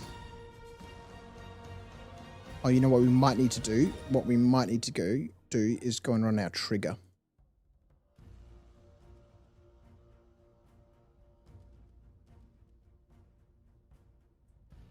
Oh no, the trigger should always be running. Oh no, we need to run the script. Editor, current location. Oh, we haven't saved it either. Good work, everyone. Very cool. You love it. It's so much fun, man. I'm really enjoying, you know, this narrative sort of gameplay with, you know, A Life Uncharted. This is the second edition. First edition was a huge amount of fun. We had 20 episodes of A Life Uncharted with everyone's favourite bogan, the Ginger King, Mr. Argo Hurston. We're on a different account today. Maybe. Or maybe not. To just play around so we don't mess up Argo too much. Very narrative, story-driven gameplay. Full of fines and expenses, and Twitch chat loves to get involved and fine Argo for all sorts of random stuff. Mr. Metaphysical over on the old Twitcheroo. Good thing I didn't put the washer on tonight. Screw hanging it out at 2 a.m. We're going to end up with a timeout error here, and then we probably won't be able to log back in. What the hell is this thing doing? Let's refresh this. We're going to lose our changes. Let's go back. Okay, thank you very much. Let's go back and see what Gary's got for us. All right, let's copy this script. We'll chuck it in here. Save it. And then run the script. Lovely. So now in our sheet, we should have that drop down. Perfect. Okay, so now with this drop down here, why have we discovered download? Oh yeah, that's right. We haven't discovered download. Let's get rid of that. And so now, hello. There we go. Where were we? We were at New Babbage, right? Oh my word.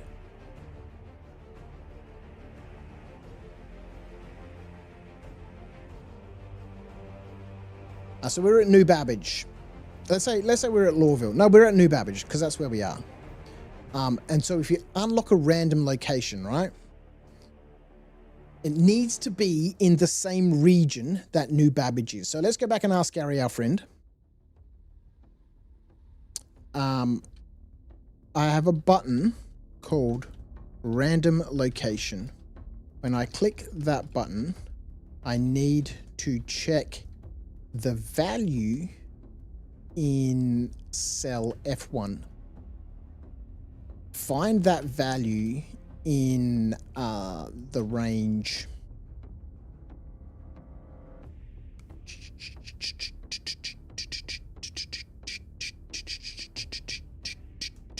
F33 to F, and then check the value in the region. In column C.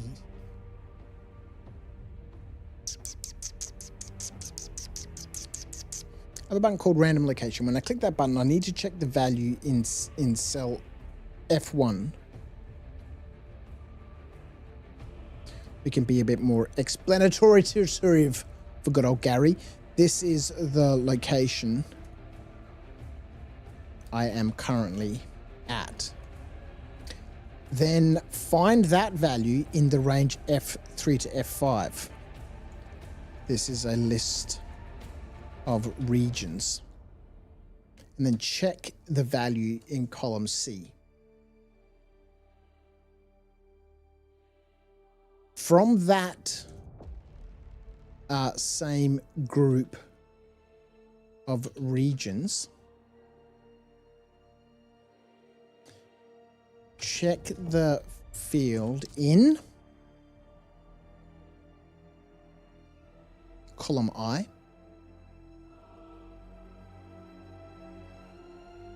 These are the locations in that region that are already discovered. I add these terms in here because Gary likes, because he'll learn about this sheet the more I explain to him about it. He can't access this sheet, but if I give him, cell numbers, header names and all that sort of stuff, he'll learn about the list and he becomes incredibly accurate. And then I can stop referencing columns and cells and I can just start talking about, I need a drop down that checks the location that I'm currently in. And then finds out the region that location belongs to, and then finds the locations in that region I've already discovered, and then picks another one from that group of regions that hasn't been discovered, and then updates it. So as I explain this to him and we refine out this little task that Gary's working on, it becomes a lot easier. And especially if you're using specific chats and stuff, you can keep everything grouped together properly. I'm freaking loving this chat GPT right now. It's freaking amazing. Check the field in column I. These are the locations in that region I have already discovered. And then pick a new location from the same region that has not yet been discovered. Open a dialogue freaking, he'll understand what that means. Dialogue box showing the new location with a message. You have discovered the following location. Excellent. This is a nice region-aware random location discovery logic. Let's step through carefully and I'll give you a full working Google Apps script for your button. Read the value in F1, it's my current location. Search the range F33 to F to find the row where that location is. From that row, find the region, column C of the same row. Now, collect all rows in F33F where column C matches that region.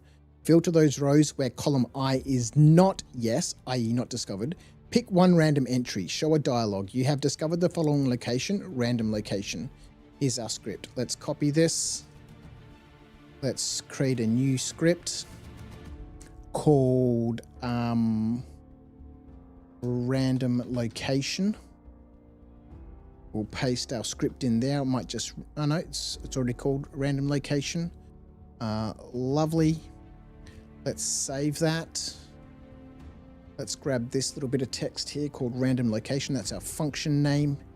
Let's go back to our list, to our random location button. Let's click assign a script, add that in there. And we're at new Babbage.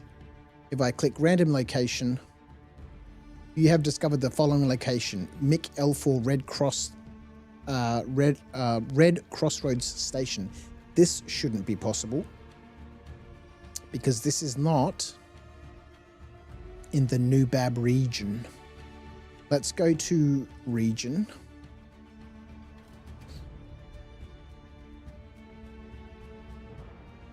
Clear. Oh, hang on a second. New Babbage is in the Microtech region, right? So let's bring up Microtech. Oh, I know what's going on here. I know what's going on here. Okay, bring up Microtech. Hello. Where is the rest of my list? Select all.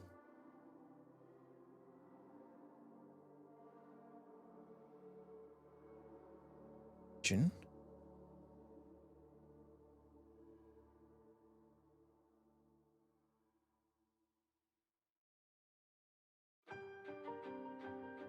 Oh, I see. Okay, hang on. Let's clear this. Let's make this a space station.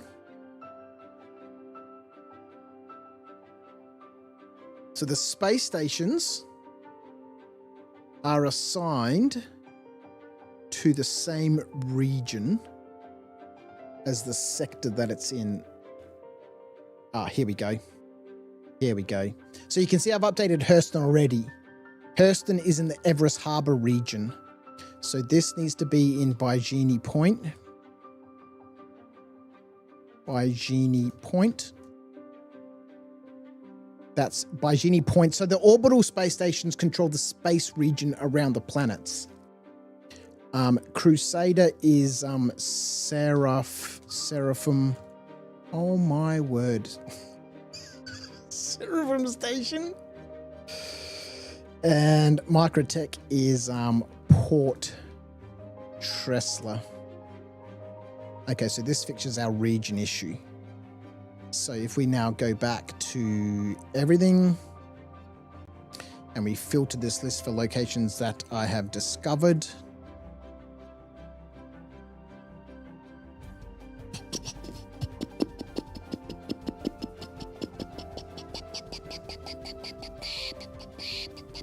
Okay, so New Babbage, random location.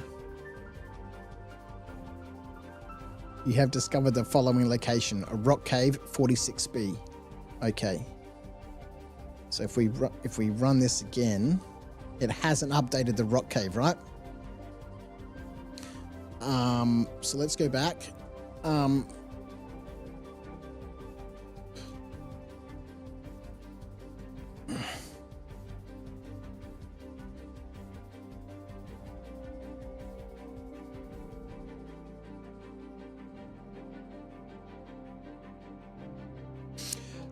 When the OK button is clicked, the value yes should be placed in the discovered column for that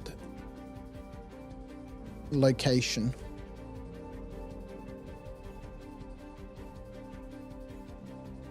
Excellent. Now we're moving toward a nice little discovery system with automatic state management. All right, let's copy this. Let's stick it back in here. Let's save our script. Syntax error. Oh, maybe I didn't let him finish writing out our script. Takes him a little bit of time to write the script out. We've missed some bits at the bottom. There we go. Now if we come back here, we go New Babbage, we click Random Location. You have discovered the following location. MT Data Center. Quebec Victor X-Ray. Juliet 88 Juliet. Okay. So now if we run this again, we should see that that location has been unlocked. Lovely.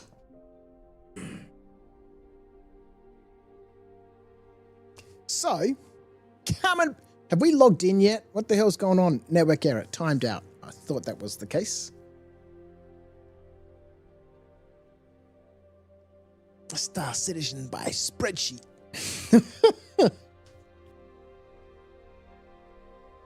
It's going to be real nice once I get this, once I get version 2 done and the spreadsheet's all working properly, then, you know, we can come back and start working on the transparent overlay that we'll be able to bring up over the top of Star Citizen. So we don't have to be looking at this spreadsheet. We don't have to be clicking these drop downs or these buttons on the spreadsheet. We can pull all of that over into a transparent UI that we can build in Electron and Python and C#, and Gary will help us do that. You know, as I was talking about earlier on, we've already started having a look at our Star Citizen overlay solutions. So Gary's been helping me get some of this stuff sorted out. At the very beginning stages of this will all happen later on, but eventually we'll be able to get to the point where we have a transparent overlay for Star Citizen that we can open and close with a toggle, kind of like our own custom mobiGlass. And then that will show me my reputation, what regions I know. I can have a dashboard, just, you know, kind of like we have, you know, our player dashboard here. This shows me, you know, the places I've unlocked, what my guild reputations are kind of like at the moment, what my reputation is in the different regions. And then, you know, be able to show me my activity log or the activities that I currently have, you know, active, etc. So all of that stuff I can do in the future. I just want to make this drop down, not bold. Let's come back to our locations. Might just increase the size of this to 12. No, back to 10. Perfect. Just as I intended. All right, so this is not discovered. Let's uncheck that. Let's reset our filter, just make sure everything's working good. Okay, lovely, lovely, lovely. Let's reset our list to show us everything. So at the moment, according to our player profile, locations discovered. Oh, this needs to update. Why is it not updating? Locations I-33 to I count A. Why does it still show as 9 when it is not? 1, 2, 3, 4, 5, 6, 7, 8, 9. Oh, it is. Oh, I added Grim Hex. That's right. I added Grim Hex. Might get a sensor. All right, come on, Star Citizen. What the hell's going on, man?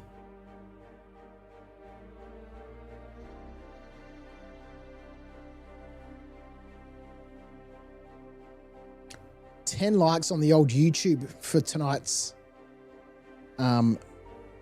Adventures in a Life Uncharted development.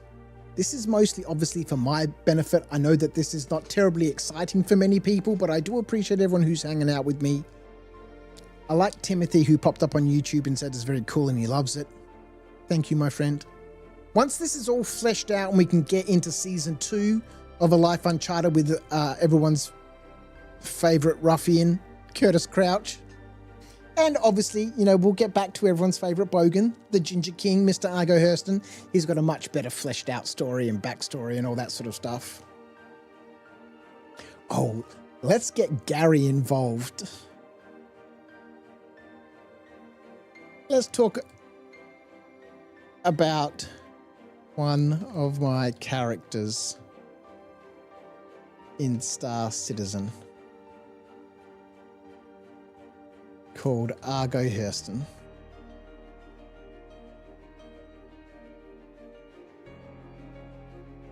Everyone's favorite bogan, the Ginger King. Absolutely, let's dive into Argo Hurston, the Ginger King himself. I love this vibe already.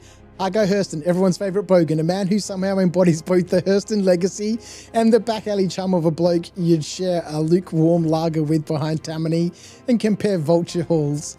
He's ginger, he's loud when he needs to be, laid back when he wants to be, and probably running a few side hustles across Stanton that may or may not technically violate corporate policy. A few things we can flesh out about Argo Hurston depending how deep you want to go. Family types, maybe a black sheep branch of the Hurston dynasty. Not quite high enough on the corporate food chain. Okay. Bursting. Argo is a lout.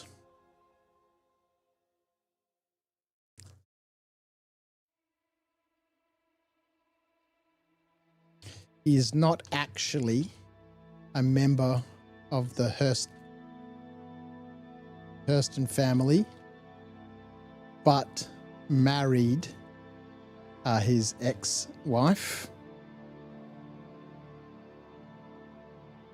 Amelia, and wanting to appear far above his station, he adopted her name.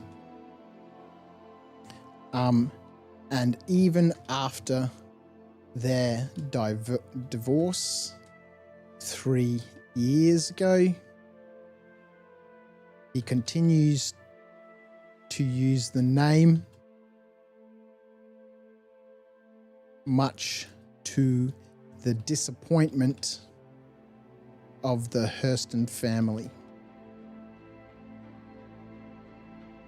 Perfect. This adds so much character, and honestly, it fits beautifully into Star Citizen's socio-political landscape. Let me lock that into Argo Hurston's core bio foundation. The quick version, Argo Hurston is not in fact a Hurston. He married Amelia Hurston, one of the lesser Hurston bloodline branches, indeed, yep. During a whirlwind romance built on equal parts charm, alcohol, and bad judgment. The marriage didn't last, divorced 3 years ago, but Argo kept the name, much to the continual irritation of the actual Hurston family. He claims he earned the name fair and square and refuses to give it up, using it liberally to leverage perceived connections, open doors, and give himself an air of corporate legitimacy he absolutely does not possess. Despite his dubious status, people tend to tolerate him, partly because he gets things done, partly because he knows how to navigate Lawville's grimy underbelly, and partly because no one wants to deal with the headache he brings. The Hurston family views. Oh, this is so good and it's 100% accurate. Consider him an embarrassment. He has zero legal claim to the family name, but the bureaucratic headache of forcing him to drop it hasn't been worth the effort. Internal memories simply refer to him as the rogue alias user. Argo's view. Mate, I paid my dues. She signed the papers. The name stays. Loves throwing around, hey, I'm a Hurston. Don't worry about it. Uses this association to bluff small-time operators, intimidate junior staff, or secure unofficial contracts. Gary hasn't quite got Argo down yet, but I'll teach Gary more about Argo and,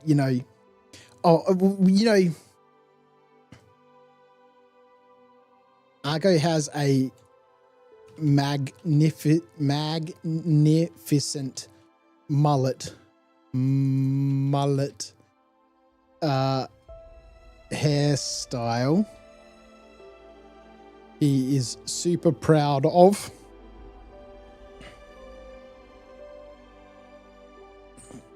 But most people think he looks ridiculous. His usual pitch to new recruits. Listen, mate, the Hurstons, bunch of uptight pricks. Me, I know how the system really works. You want creds, you want work, you come to Argo. You love where this is going, Gary? So do I. Imposter status missions. Criminal orgs may hire him to run smuggling jobs under the guise of Hurston logistics, allowing deniability for all parties involved. Ex-wife drama. Emilia Hurston may make an appearance. She will. Either reluctantly needing Argo's help or actively trying to clean up his messes, which he's done a couple of times. The mullet of majesty.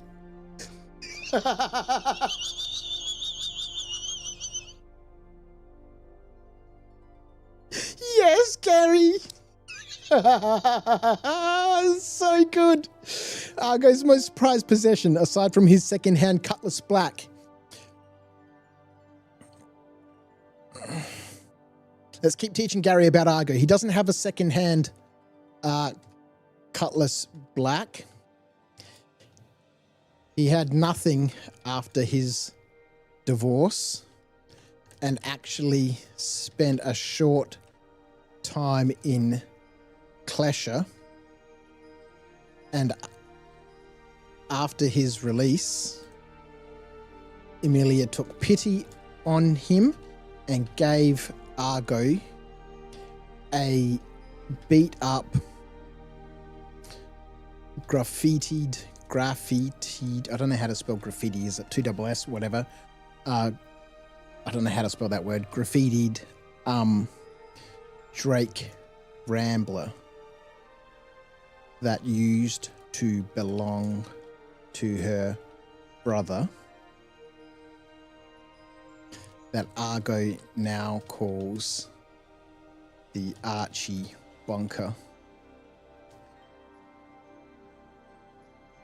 You know, graffiti is a plural. The singular is graffito. The ship Archie Bunker. The Mullet of Majesty's Argo's most prized possession is his glorious, carefully maintained ginger mullet. He refers to it as the business in the front, party in the back, executive edition. He believes it makes him look distinguished and authoritative, especially when dealing with contractors or trying to bluff corporate stooges. In reality, most people find it somewhere between tragic and hilarious. He regularly applies premium hair products, probably purchased from some dodgy vendor in Grimhex, and even considers himself a bit of a style icon among certain fringe circles. Sampled dialogue about the mullet. What? You jealous, mate? This is decades of breeding right here. Hurston genetics, mate. Premium quality. Note, everyone knows his backstory immediately rolls their eyes. Mate, you wouldn't understand. This isn't just a haircut. This is a statement. Usually while standing in front of a mirror adjusting the back curls. The boardroom see a mullet, but the streets, they see a king. Metaphysical is free, and it's too cold to go out. The locksmiths have arrived. Freedom, metaphysical freedom. A visual summary of Argo Hurston. Ginger mullet, immaculately groomed. Cheap aviator sunglasses, worn indoors, at night, everywhere. Slightly ill-fitting Hurston Dynamics jacket he definitely shouldn't still own. Steel-toe work boots, yeah. Second-hand ballistic armor, yeah. Often spray-painted or patched up with tape. Always has a dented thermal mug of imported beer, probably from some Nick's back channel deal. Can you give me a portrait picture of Argo? Let's go. Oh, not this again. We're back to not being able to log in. All right, let's quit out of the game for a little bit. I'm going to have a quick bio break while Gary works on... okay, yeah, here's what I've got so far. Red ginger mullet, well-maintained, aviator sunglasses. I don't know if that's Argo. Bit rough around the edges from Klesher, yeah. Mid-30s to early 40s. Late 40s. A couple quick clarifications. Facial hair, clean shaven, goatee, patchy beard, bit of stubble, body type, late 40s.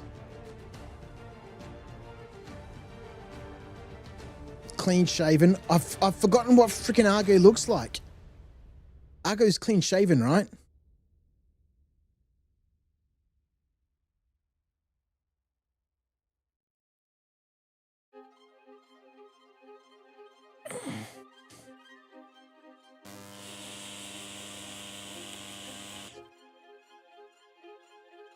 Porn star Tash with chops.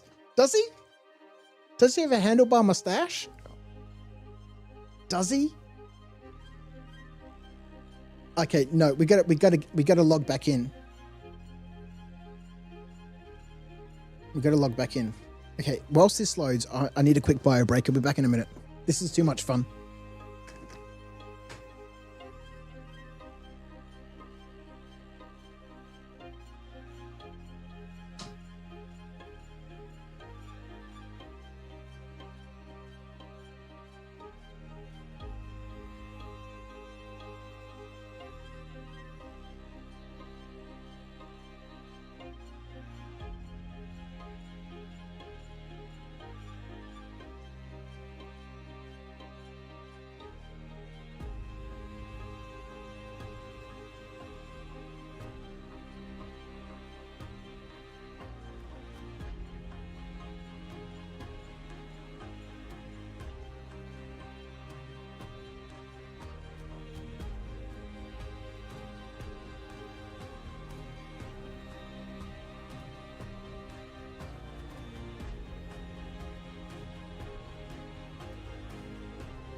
Motherfig says 36.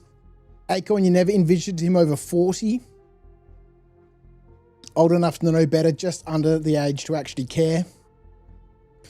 Okay, let's Character customization.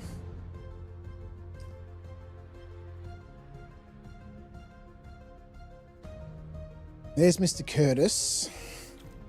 Let's load up Argo. Oh yeah, he's got a beard. He's got a beard. Forgot he had a beard. All right.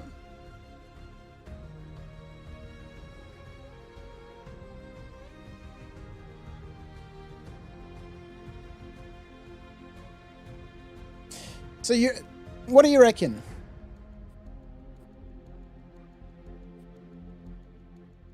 You reckon he's late 40s?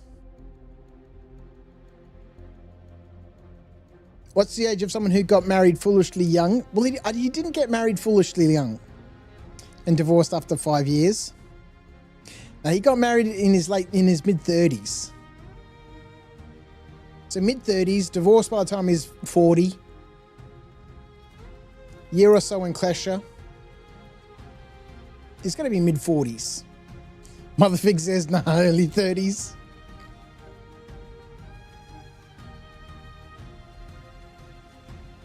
I'm going to call him... Dude is old. Yeah, you know, this is Argo, remember. Argo couldn't find a girlfriend or anyone who would be remotely interested in him for more than a couple of days, right?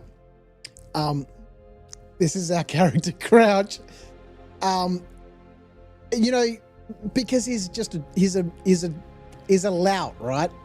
And so, like, you know, Gary's definition of, you know, of how he met Amelia was pretty much spot on. You know, after a couple of years of being married, Amelia realized, yeah, okay, Argo is actually a lout, and you know, got rid of him. So I'm gonna say, you made us watch this. We decide. I'm gonna say late 30s, early 40s. Let's reach a middle ground. Short, full-faced beard, very ginger.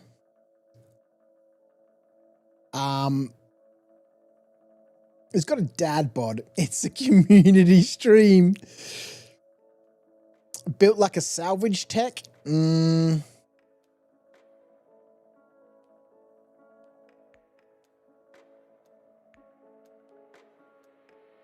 think he's a bit stocky. Stocky body type.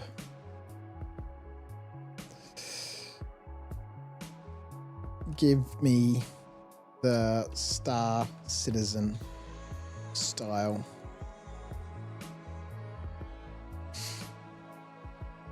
All right. Mr. Argo Hurston. The Ginger King. Everyone's favorite bogan.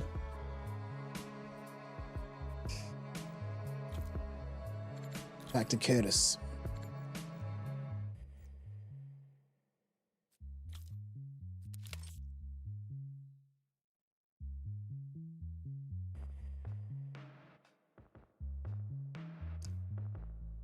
This isn't going to work. A response was never received from the host. Because I can't log in. I don't know why this is happening. It's so annoying. Quick game. Let's get out. What has Gary got? He's still working on it. Lots of people are making images right now. Okay, so what else has he said about everyone's favorite bogan, the Ginger King? Character lore update summary. Not a true Hurston. Divorced from Amelia Hurston. Did time in Klesher rehabilitation. See, I just mentioned Klesher, but it knew rehabilitation. This is freaking amazing, man. Now flies the battered Drake Rambler Archie Bunker. Still proudly parades the Hurston name. Mullet gleaming.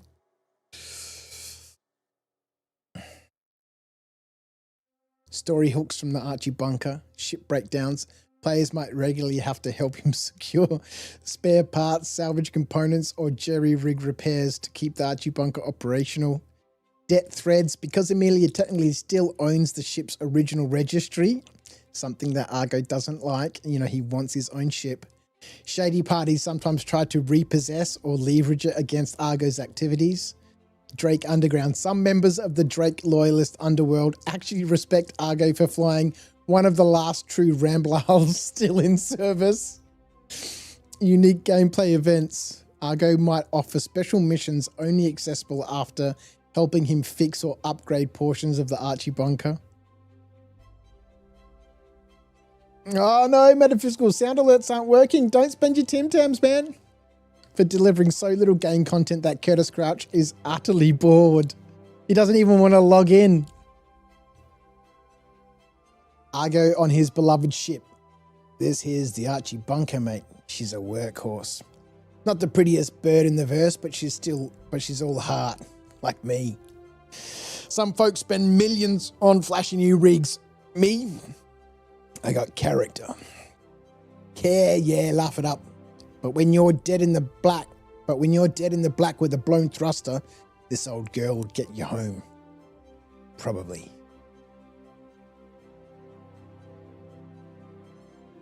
The Archie bunker. Name origin. Argo claims it's because she's built like a brick shithouse, but somehow still floats. Heavily used, partially functional, covered in graffiti and questionable mods. Ownership. Originally belonged to Amelia Hurston's brother. After Argo got out of Klesha, Amelia, against her better judgment, gave him the ship as a way to keep him out of her hair and maybe give him a fighting chance, which is exactly what happened. The paint is a mess. The interior smells faintly of spilled quick fix stim packs, engine coolant, and cheap synthetic whiskey. The shields work mostly. The weapons, look, mate, they fire. Don't ask questions.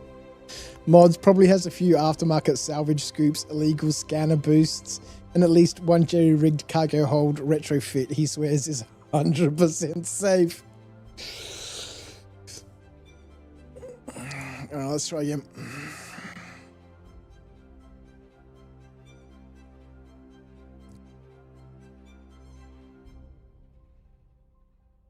This is great. Love it. I fucking love ChatGPT right now.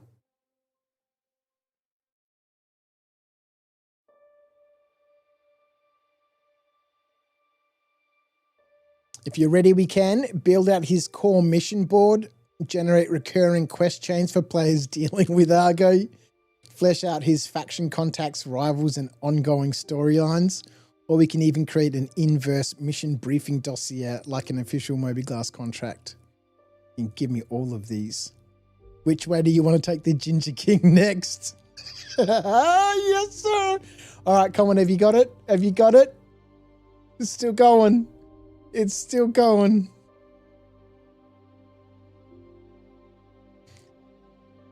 Oh, he's going to have aviators on. Oh no, we got to get rid of the aviators.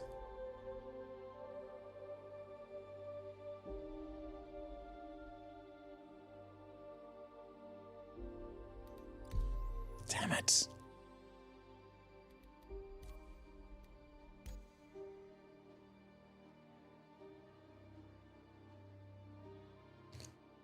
See if I can join on Motherfig. Yes, we're in. It's good to have friends.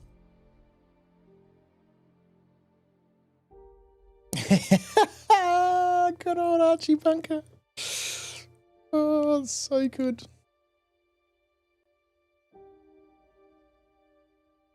I want to see what Gary thinks Argo looks like. All right.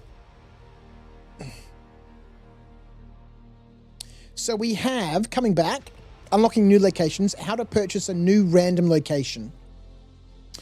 Okay, so you click complete tasks and missions in that region to earn reputation.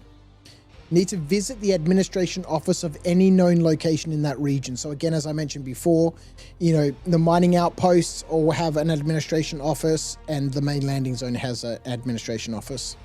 Click on the locations tab, click on the new location button. Okay, so it's not doing this at the moment. It will compare how much reputation you have in that region and randomly determine a new location for which you have enough reputation to unlock. So it's not doing this at the moment. So for that, it needs to come to the player profile and check. So we tried to unlock something in the Microtech region, which we don't have any reputation for. So when we click that button, we go back to locations, new Babbage, random location. it first needs to check, do you have any reputation? Do you have enough reputation to unlock a location here?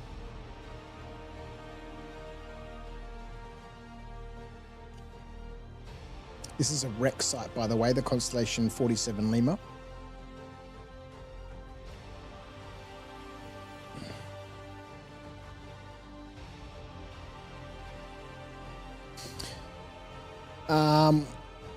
Still working on it. Okay, let's go down to the drop down from filtered list. Nope.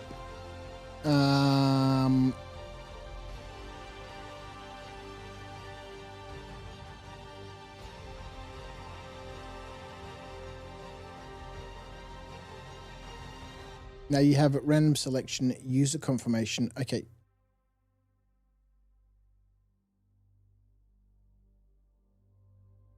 Let's rename this chat to random location unlock button. Okay,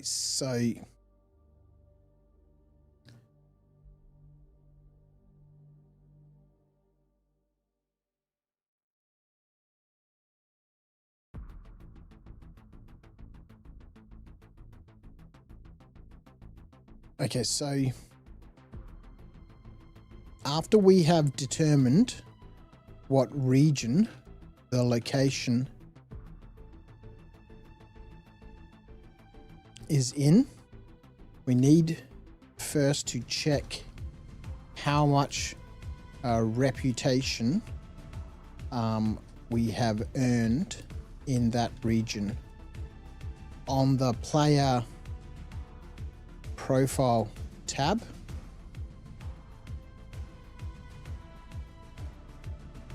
nah, it's going to time out. It's going to time out. So on the player profile tab,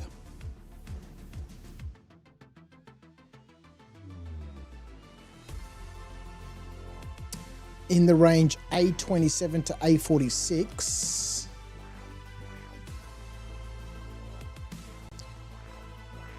A27. Oh man, my character might be in game, but I haven't yet logged in, sadly. It was A27 to 46, right? 27 to 46, yep.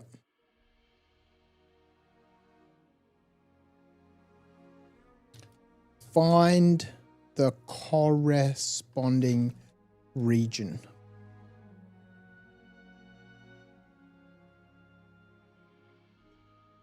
Available. From column D for that region, check how many reputation points there are.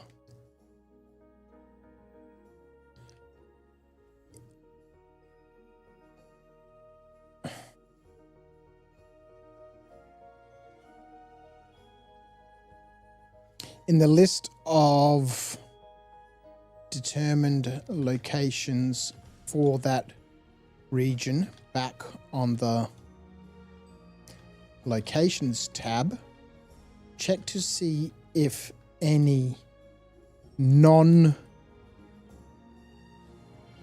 this is part of the reason discovered locations. This is why I was earlier in this using all these terms rather than, you know, I'd put in here a sprinkling of cell numbers and all that sort of stuff. But then as Gary learns about the sheet and its structure and all that sort of stuff, I can stop referring to all of that. I put in another one here because this is a new entry, but he knows now, you know, about this sheet. So I can use, you know, the terms. Yeah, we're going to time out again. That's all right. Check to see if any non-discovered locations. So hang on. First, we need to go back to the sheet. Locations.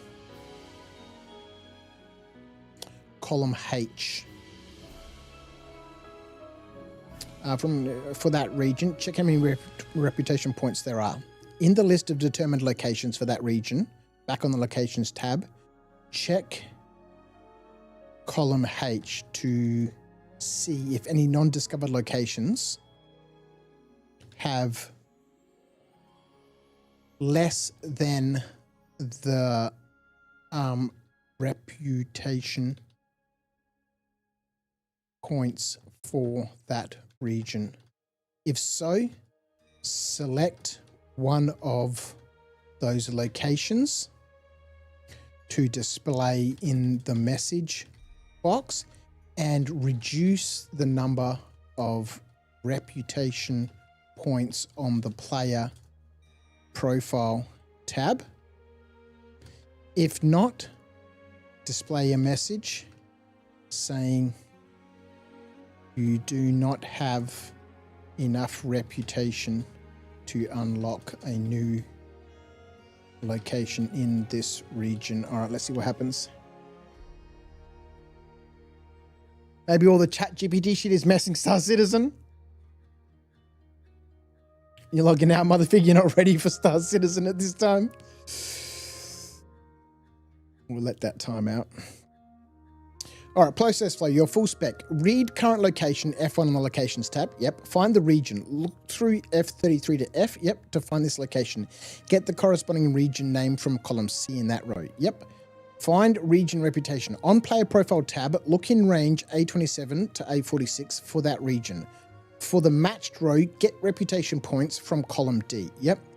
Build eligible locations pool. On the locations tab, filter all rows in that region, column C. From those, only include rows where column I discovered equals yes. Only include rows where column H is equal to or less than the reputation points. If pool is empty, display you don't have enough reputation to unlock a new location in this region. Yep. If pool is entries, pick a random location. Show you have discovered the following location. Mark that location as column as discovered. Set column I to yes. Reduce reputation points for that region by the amount shown on column H of that location. I'm not sure this last bit is correct, but we'll try it. Copy this script. Random location. Just want to rename this to random location button. But oh my word, man. Button. This microphone in my face, I swear to God, is so frustrating. It just, even though, you know, I think maybe it's just my lower peripheral vision, right? You know, who knows, man? Driving me nuts, man. All right, let's say paste that in there. Let's save that. Let's go back and test our script. Has this timed out? Not yet. Good Lord. Good Lord Almighty. Okay, so we're at New Babbage. So on our player profile for New Babbage, where's the New Bab? Oh, New Babbage is in Microtech. That's the region. Perfect. Locations. Random location. Region not found on player profile.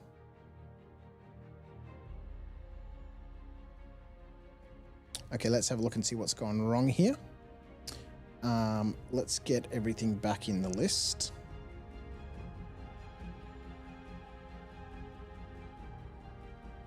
Let's find our location, New Bab.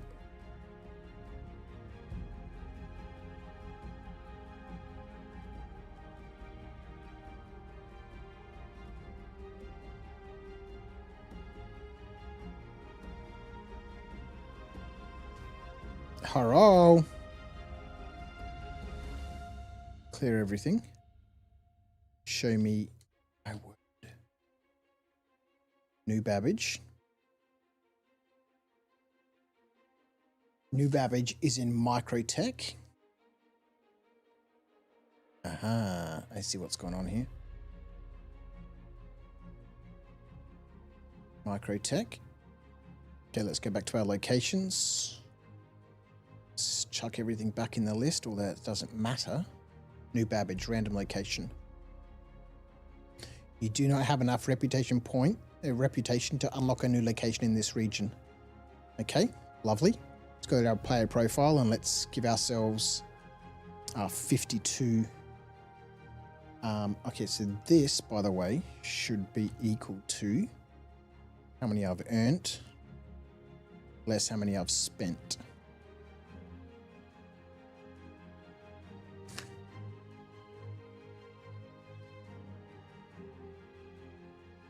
So we should see this adjust when we unlock a new location. You have discovered the following location, MT Data Center. This should cost me 20 rep. Let's just confirm.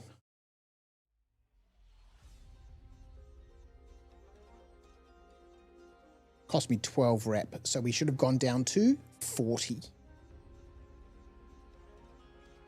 Perfect, it works.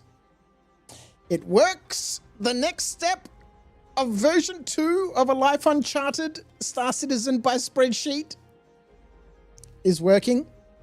Timeout. Yep. It doesn't know where my character is. So it's creating this problem, right?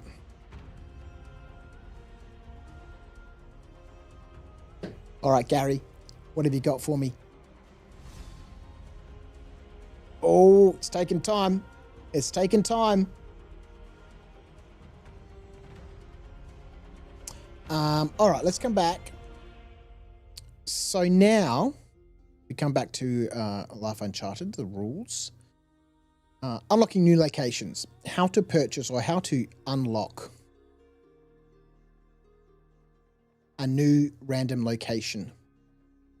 Note the player profile tab shows all the regions and associated reputation you have. So all we need to unlock a random location is reputation, right? We don't need anything else. If I want to unlock a specific location, I need cash buck dollary dues. So if we go back to locations, we can see that locations have a cost in terms of AUEC, and they have a reputation required in order to be able to unlock that location. If I want to unlock the location, all I need is reputation. If I want to unlock a specific location, I need both reputation and cash buck dollary dues. For example, if I wanted to learn a new location, someone might say to me, you know, I know of this location. Okay, great, that's fantastic. Do you know about this location? Well, maybe I do, maybe I don't. You know, you've done a lot to help people out around here. Reputation. But, you know, okay, fine, here's 10 grand. Ah, yeah, I know about that place. You know, do you know where XYZ is? Yep. Go down the road. It's just around the corner there to the left. So, to do that, all I have at the moment is simply find the location that you want to unlock in the locations list, and you can either use the filter or just scroll through it. Let's say we wanted to unlock Tube and Processing Facility. Simply click here and click unlock, right? And all it does is put yes in here.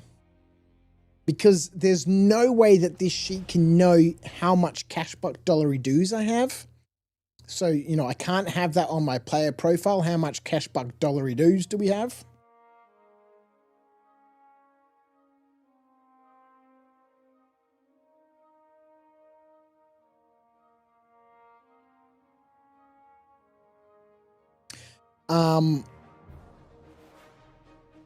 So we need, you know, this is just something that's going to have to be manual, unfortunately.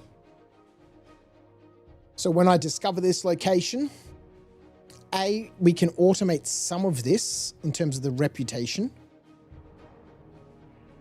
But the cash buck dollary dues we're going to have to do manually. So to change this,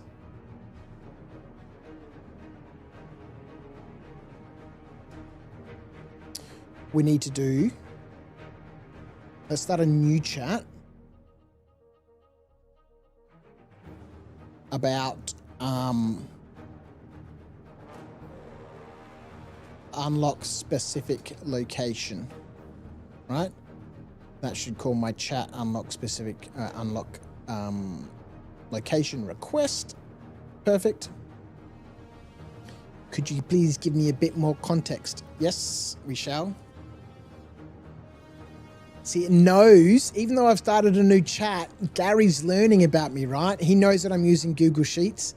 He knows I'm after a game mechanic, specifically for a game called Star Citizen. Gary is getting to know me. Thanks, Gary. All right, where's my picture of Argo? Yes, yes. Oh, what?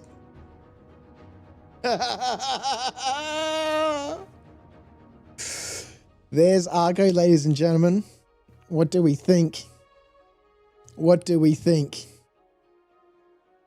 I think I like this guy.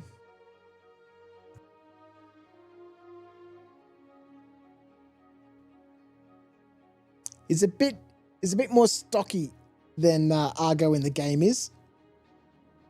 Although I did ask him to say he's got a stocky body type.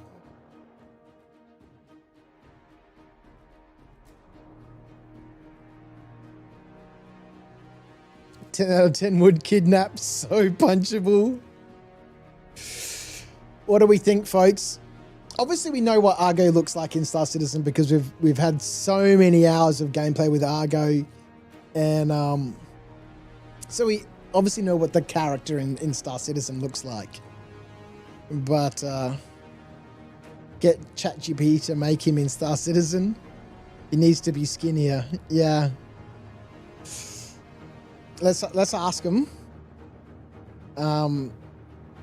Let's make him a little skinnier with a slightly longer beard.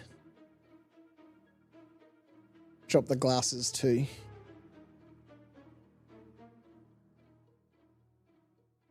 It is a bit on the chubby side. I feel like he is slightly malnourished because of his financial situation. Yeah, that's true. Let's make him a little skinnier.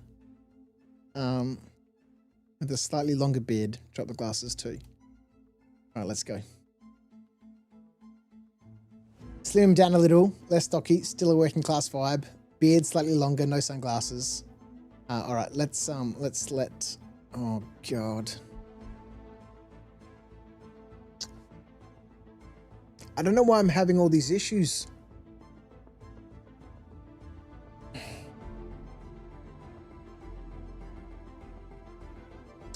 All right, let's come back to our unlock location request.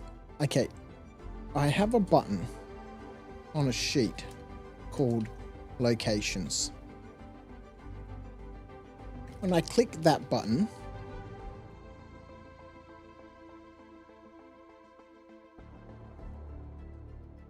I need to check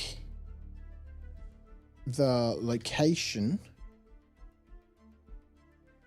which is in column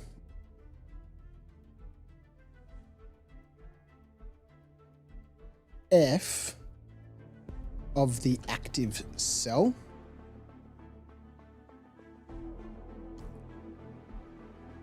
Is it my internet? I don't think so. I don't think so. You know, we're streaming fine. I'm not getting any alerts from OBS or Twitch or YouTube saying stream's unstable.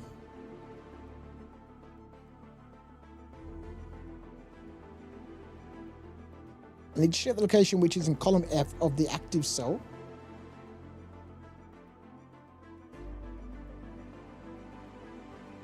Oh, no, I don't. I need to check the region. I need to check the region, which is in column C of the active cell. And then find that region on the player profile tab in the range, what was it, A27 to 44?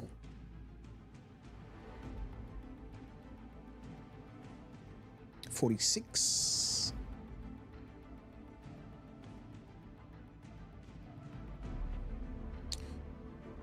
In the row for that region, check how many reputation points are available.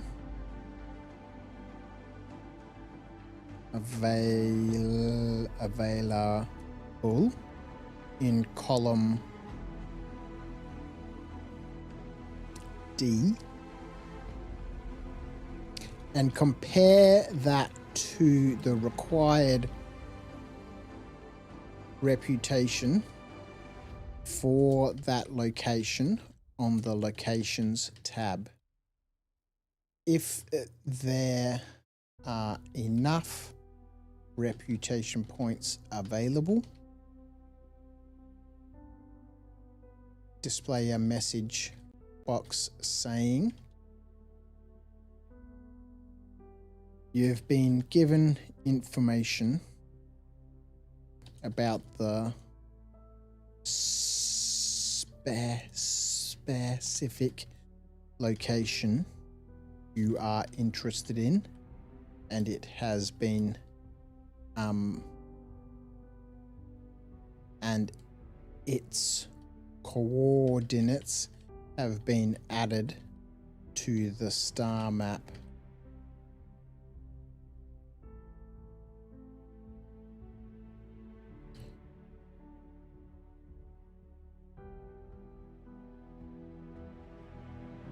Don't forget to pay me the creds. If there is not enough, and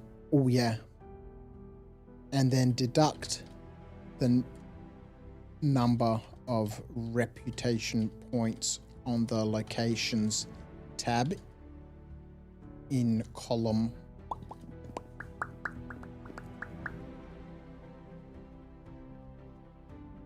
H from the required from the available reputation on the player profile tab. If there are not enough reputation points available, display a message. It's Star Citizen. They're putting all resources into the PTU. New patch wins. Yeah. Display a message saying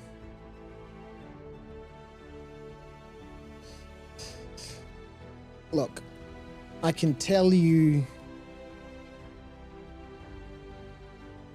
look, your reputation in this region isn't that great, and all the creds isn't gonna help you learn about anything new. How about you help out and actually develop a reputation? Perhaps then we can talk. Excellent. I fully understand what you're trying to achieve. You're basically implementing an unlocked location mechanic tied to reputation, using Google Sheets with a button that triggers a script. The logic is clear, so let's break it down and write the complete app script code. Button is linked to this app script function. Locations tab. Active cell in any row, but region is in column C. Required reputation is in column H. Player profile tab. Regions listed are in A27 to A46. Reputation points in column D. Yep, perfect. Here's the full script. Copy. Hasn't mentioned anything about, well, those are his assumptions. Let's chuck this into a new script called specific location button. Let's paste this in here.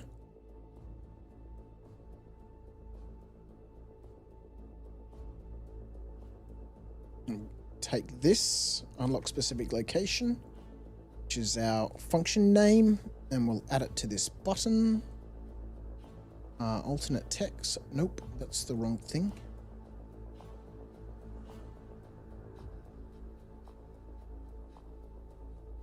Okay, so let's clear this out. So we know we don't have any reputation in Lyria, right? So if we try to unlock this, look, your reputation isn't in this region isn't that great, and all the creds isn't going to help you learn about anything new. How about you help out and actually develop a reputation? Perhaps then we can talk. Okay, so let's format this a little bit. So we go back into our script. And we have a look for that message here. Look, your reputation isn't that great in this, isn't that great. And all the creds isn't going to help you learn about anything new. Let's chuck a couple of new lines in here. How about you actually help out and develop a reputation? Let's chuck a couple of new lines in here. Perhaps then we can talk. Let's save that. Let's try that again. There we go. Let's have a look what Star Citizen is doing. Oh my word. All right, let's Alt F4 out of this nonsense. Let's close this. Let's get into our task manager. Let's find any instances that perhaps might still be running somewhere sneakily in the background, of which there are 1, 2, 3, 4, 5, 6.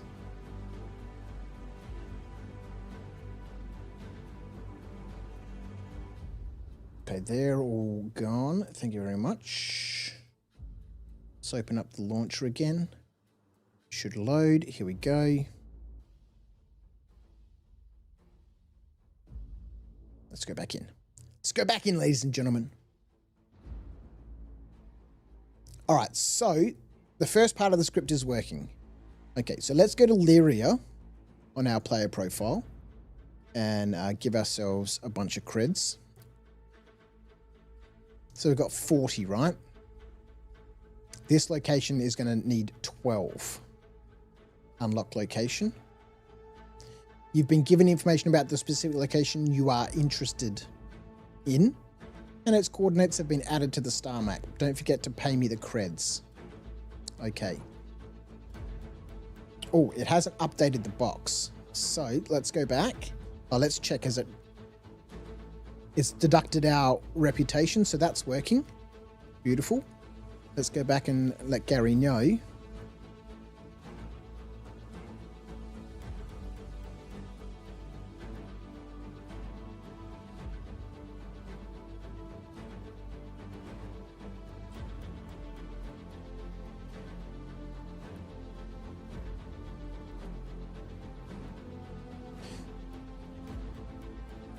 All right.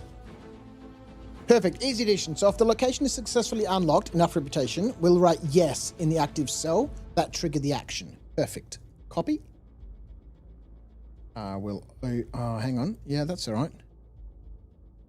We'll have to redo our formatting. Oh, hang on. It hasn't finished writing the script. There it goes. Copy.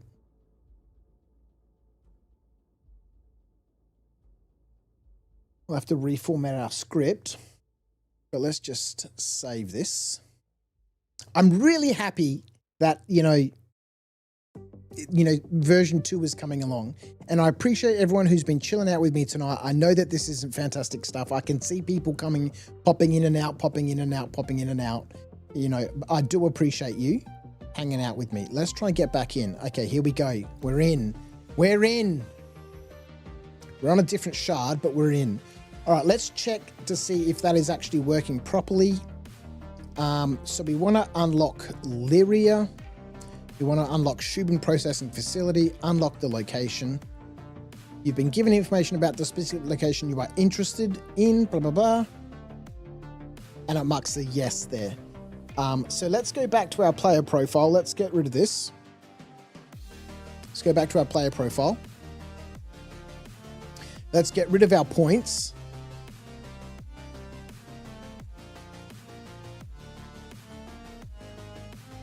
Oh, interesting. Interesting.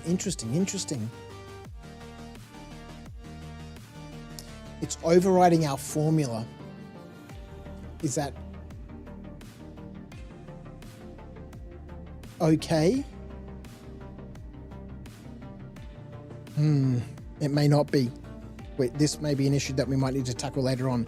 Anyway, so Lyria, if we go back now and we want to unlock the specific location. Okay, perfect. It's working. So let's modify our script a little bit just to clean up our formatting. You've been given the information. Let's modify this so it's a bit more thematic.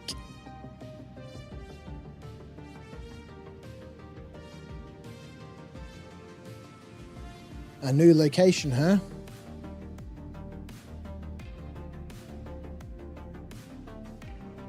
No problems.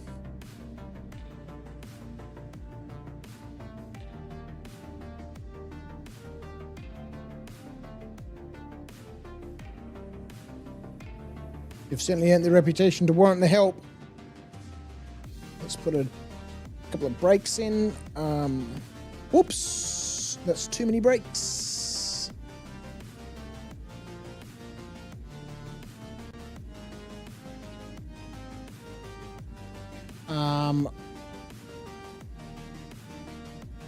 The coordinates will be sent to your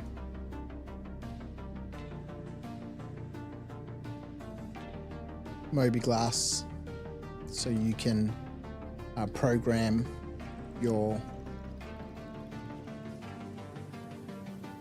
quantum drive and update the star map.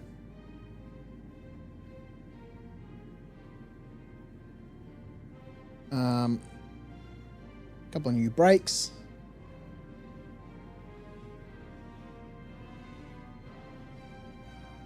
Don't forget to pay me the creds though. Hate to have your reputation ruined. Alright, so let's update that. One bit at a time, ladies and gentlemen. Are we in? We are in. We are in. And where the hell are we? We're up at Nubab, right? So this is what... Oh, look at that. Is that Nubab out there?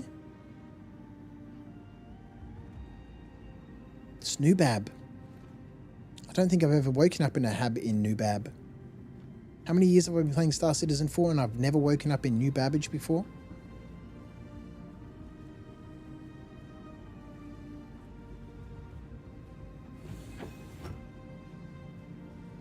Not a bad little unit. Not a bad little unit. I like the bed that's here by the window. Wake up and have a peek outside.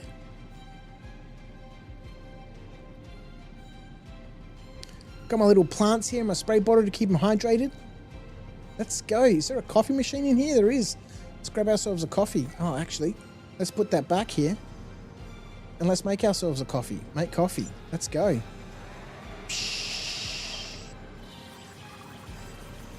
Ooh, copy.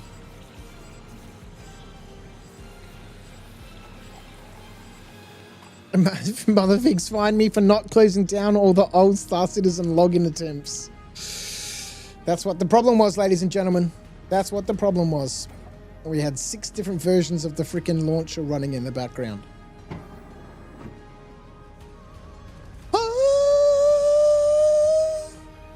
Music's almost perfectly timed for coming out and seeing this beautiful view.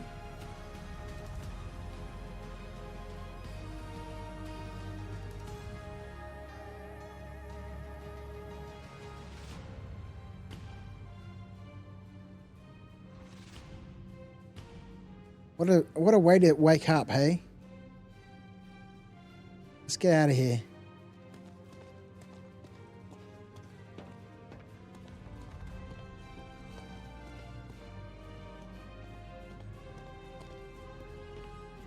All right, so lovely. That's all good. We're back in the game now. All right, so let's try and unlock this Lyria location again. Oh man, look, your reputation in this region isn't that great.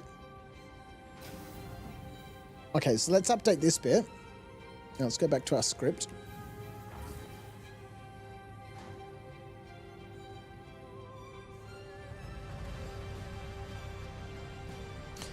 Look, your reputation in this region isn't that great, and all the creds isn't going to help you learn anything new. A couple of breaks. How about you? How about you help out and actually develop a reputation?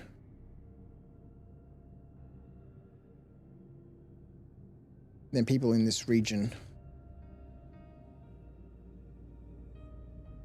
might care a little more.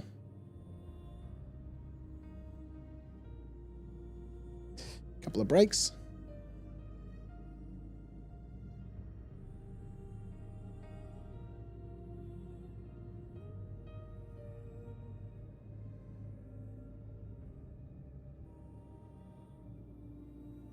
Earn some reputation and perhaps then we can talk. All right, let's save this. Let's go back to let's unlock this location. There we go. It's a little bit neater. Let's go back to our player profile. Let's give ourselves some credits here. See, this is the problem, right? This is the problem. I guess once all the automation is done and I'm not manually updating anything here, then this is going to work fine. Slash, my friend. Nerd! Oh man, what has Gary said about freaking Argo? Yes. Let's go. Ooh, it's better. It's better.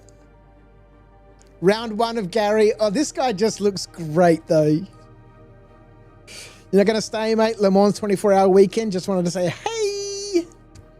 Thank you, Slash, for popping in, mate. Appreciate you, buddy.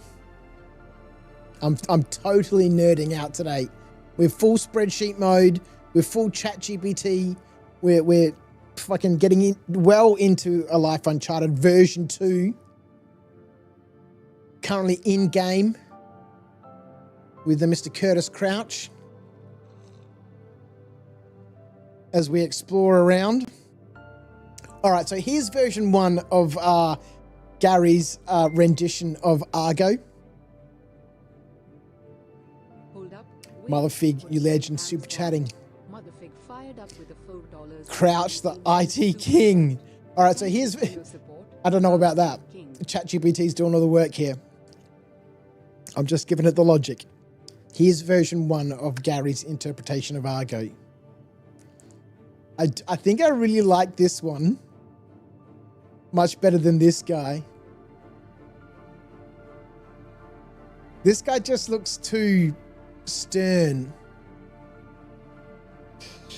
That portrait, that character is perfect. How about the same character looking a little more happy / goofy?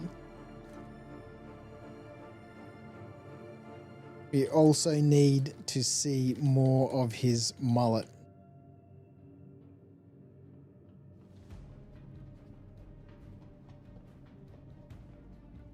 Also, your voice does not match your face hole on your end, Slash. I'm sorry about that.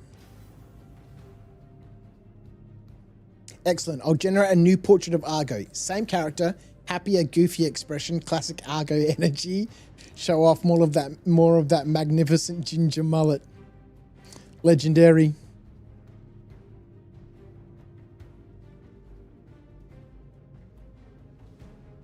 It's fucking amazing, isn't it?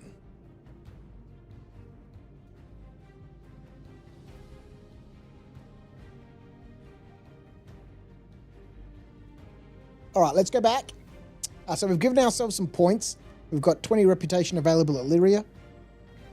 Let's go and try and unlock this underground facility. A new location, huh? No problems. You've certainly earned the reputation to warrant the help. The coordinates will be sent to your Mobiglass so you can program your quantum drive and update the star map. Don't forget to pay me the creds though. I'd hate to have your reputation ruined. It updates my... Perfect. Has it updated my... It has. Perfect. Bit by bit, we're getting it working.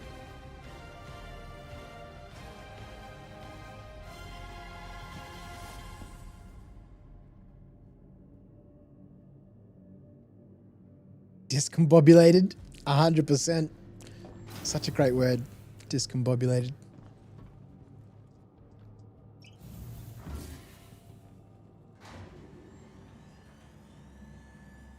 Is it Singapore or Dubai that has the recombobulation room? It's actually got a sign. Recombobulation room this way. You can recombobulate yourself. The Nest Apartments? hang on. Hang on. So we're waking up in the Nest Apartments. Okay, let's come back to our locations. No, task givers. At New Babbage. So we went to the Aspire Grand, which was over at the spaceport. Oh, the Aspire Grand and Brentworth Care Hospital, both there. Let's change this mission giver to these guys here, the Nest Apartments.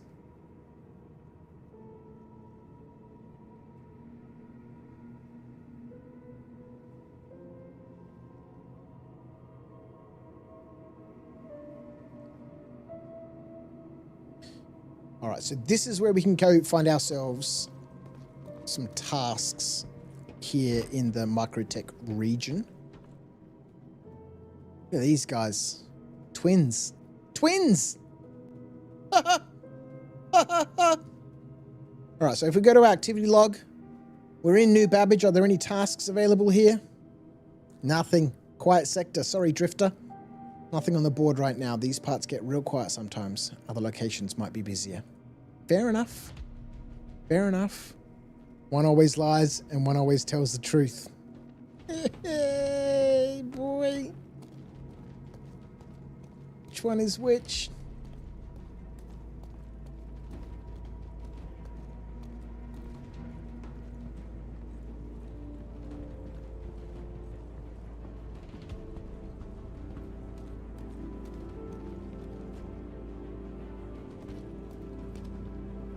I'd love to see these sculptures, these magnificent works of art, change every now and then. That would be amazing.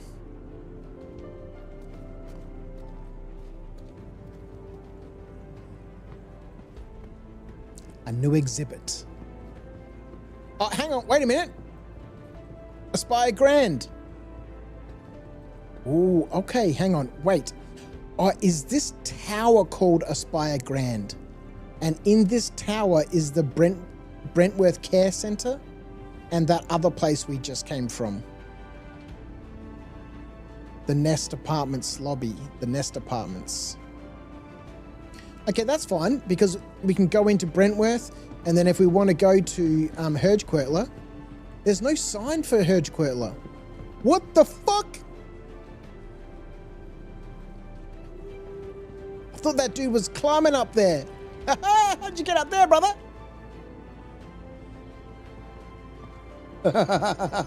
Amazing.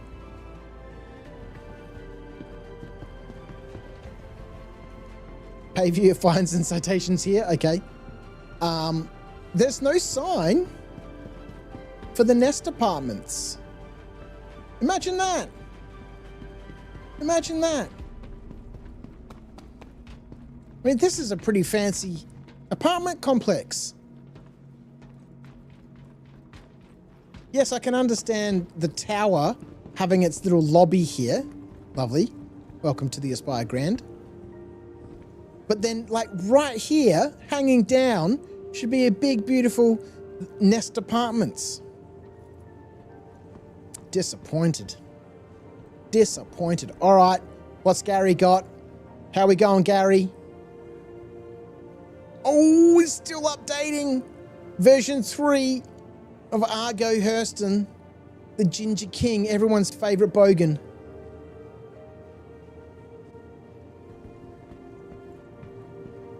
All right, so we're getting there. We've got our tasks working.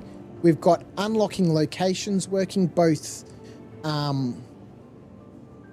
random locations and specific locations. So let's update our text here. How to purchase a new specific location. Let's put in here a note.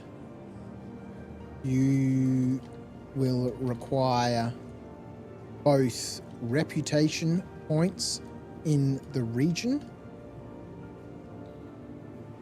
and will need to manually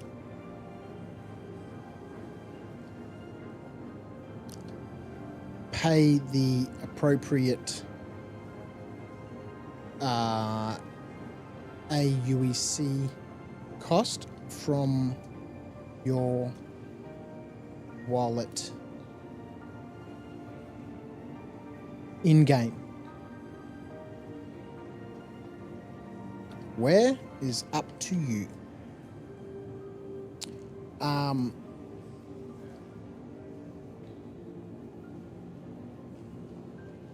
Click on the locations tab.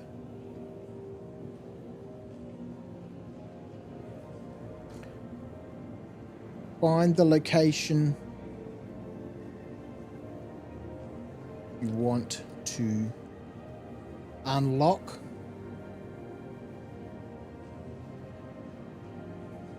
Click in the corresponding cell in the discovered column. Click the unlock location button. If you have the required reputation, you will see a confirmation dialog box. If not, you will see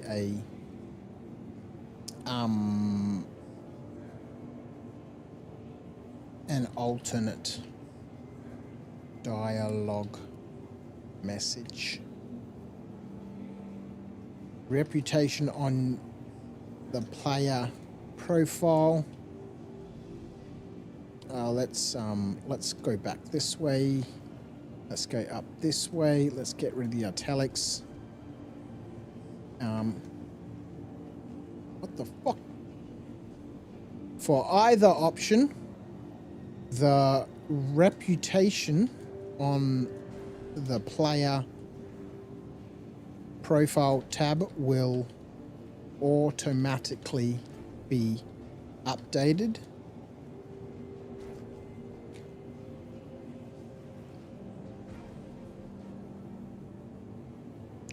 And the location confirmed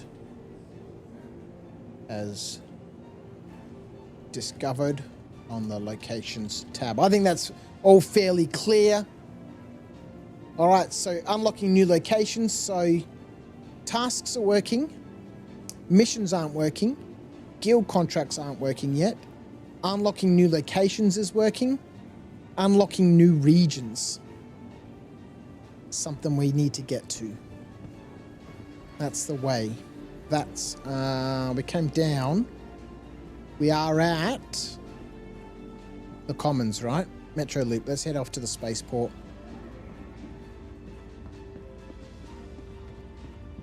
A list of items.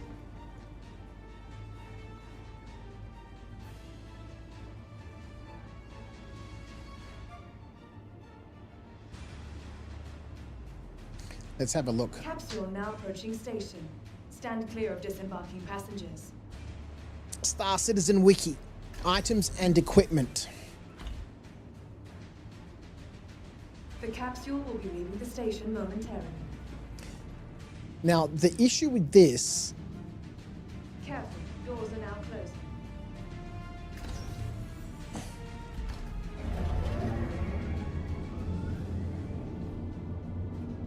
Interactables, such as server blades and mugs. Hangar items, such as posters and model ships. Personal items, such as oxypens and multi-tools. Clothing, such as jacket and shoes. This article is a stub. Let's have a look at clothing, right?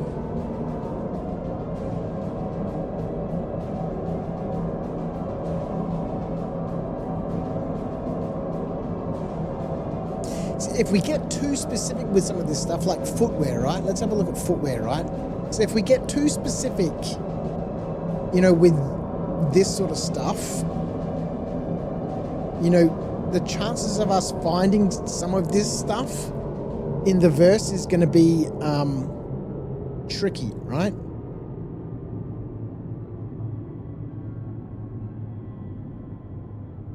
Because again, we don't want contracts to send us out to buy stuff. There will certainly be some things that we'll need to buy, but we do want a lot of the items in the missions, in the side quests, to be things that we can find in our travels and our adventures and then stash in our inventory. that will perhaps be useful for us in terms of these missions.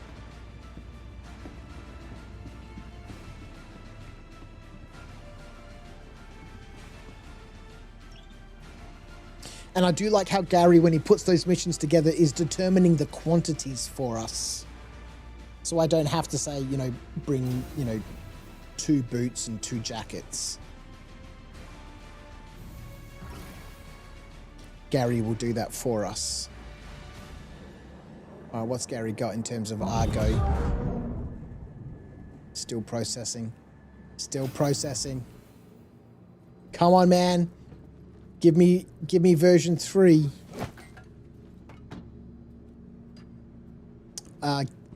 Give me version 3 of Mr. Argo Hurston, the Ginger King. Everyone's favorite bogan.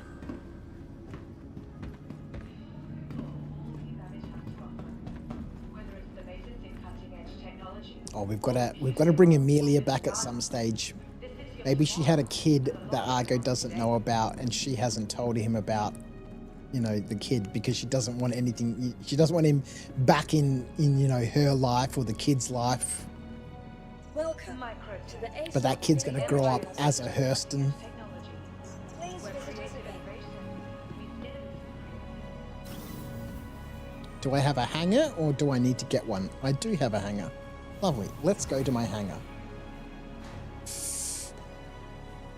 I think we need something to eat.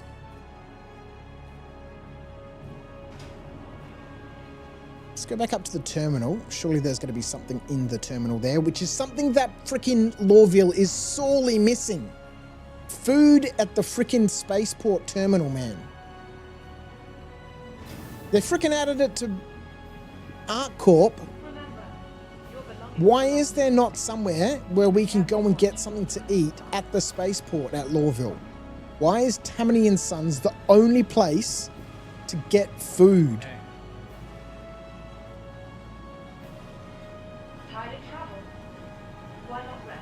I don't think I had to pay for that. Perfect. Amazing. Amazing. Maybe somebody bought it and put it back there and I got a freebie. I don't think this food is actually doing any good for me. Oh, this one is. That's a good chocolate bar, that one. Let's try this one. A Snaggle Stick. New Austin Bold.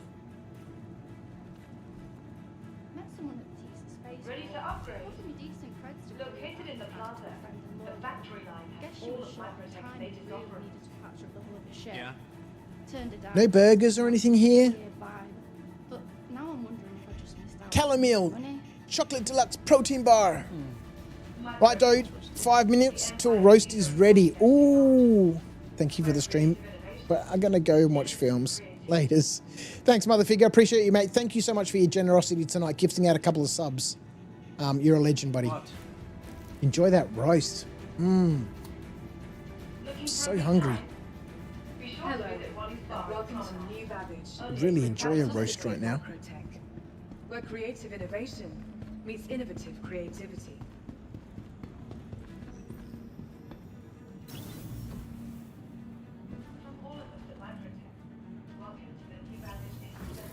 What do you got, Gary? Still processing.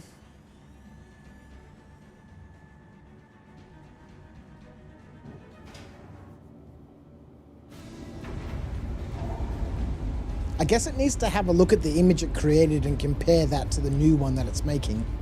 Welcome to the A. I wonder how different they'll be in terms of the actual character. All right, let's retrieve our ship. Your vehicle has been delivered to the. Please visit us again. Goodbye. All right, so whereabouts are we? Get rid of that.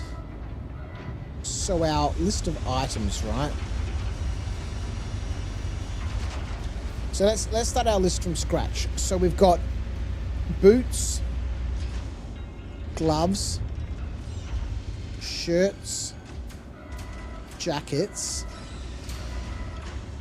hats,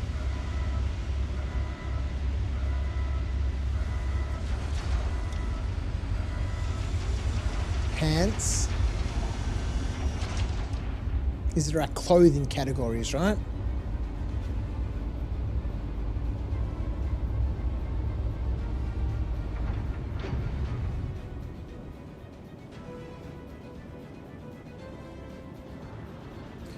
And then we have a pyro multi-tool.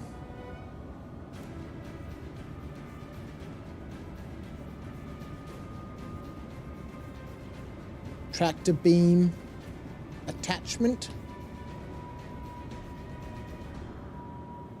Mining attachment. Salvage attachment.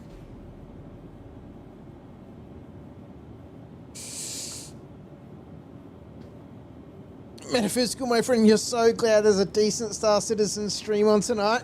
I don't know how decent this is, but thank you so much, mate. I appreciate you, buddy. I appreciate you for being here, and I'm glad you're not locked in your home anymore. Glutrino, my friend, joining us on Twitch. Hey, Crouch, just got back to our family summer cottage. Oh, well, fancy dancy. From all day in a beautiful Finnish summer day. Oh, well, fancy dancy. I hope you had an awesome stream. I did, mate. It's freezing here in Melbourne, but I'm very glad to hear that you've had a beautiful Finnish summer day. And even better, that you've just got back to your family's summer cottage. My summer cottage is called my garden shed. I've been having a great stream, Glutrino. It's been so good. We've been working on second edition of A Life Uncharted. We're working our way through. We've got quite a number of things working. Still more work to do. We're working our way through, you know, a refined explanation of the rules and activities. What are guild contracts? How do we unlock new locations? We're going to start talking about unlocking new regions. You know, we've been talking to Gary about, you know, missions, Star Citizen mission creation. You know, he's been creating missions for us. Medical supply run from an NPC called Merva. Just panicked. Guest brought family who fell ill. The outpost medbay is depleted. If we can get medpeds, food and drink fast, we might avoid diplomatic fallout. Requirements: 3 medpens, 2 drink bottles, 2 sandwiches, a pair of gloves. I'm going to get paid $3 grand for it. Thank you, Gary. Lovely mission.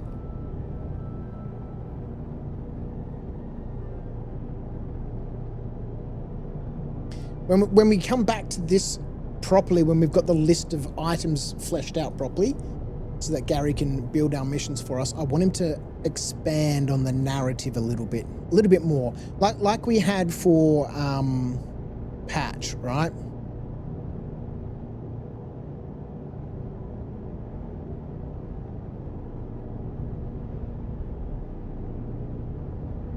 You know, Patch had, you know, all these wonderful flavors to his missions, right?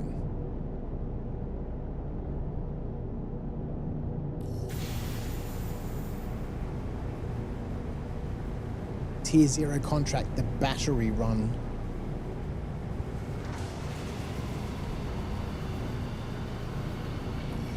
Let's get out of here.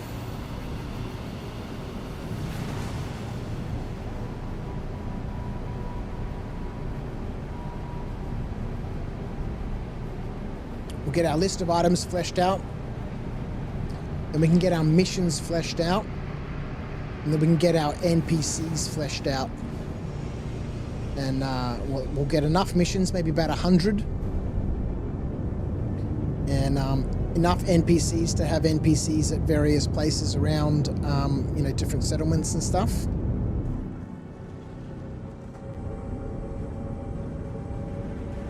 Trust me, it's more like a 40 square meter shack. No running water, no electricity. Love it. Put some solar panels on that and a 12 volt system. Chuck a couple of lithium batteries in there. That's all you need. Get a 12 volt TV. Internet from your phone. It's like the like our tax, my van, but in a stationary position. I'm very keen to find some land. About 20 acres up in the Macedon Ranges, which is just north from here. Maybe out near my dad in Kyneton. Nice little, you know, property to escape to on the weekends.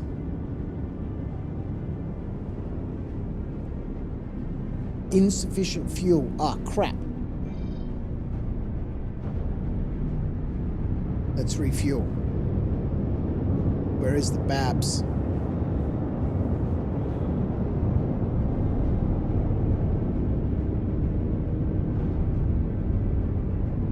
Where is the Babs?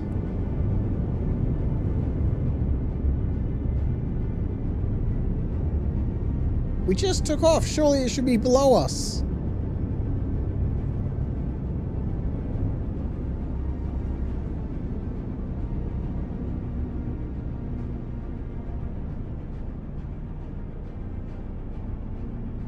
There it is. Oh man. Where are we? 5 hours. Man, there's been a lot of people who have been chilling out with me tonight for hours and hours as we bumble our way through Star Citizen by spreadsheet. I truly appreciate you guys hanging out with me. Are we going to land back here? Are there pads here? There's probably not pads here, right? I'm surely we've got enough juice to get to Seraphim. Not Seraphim, or Tressler.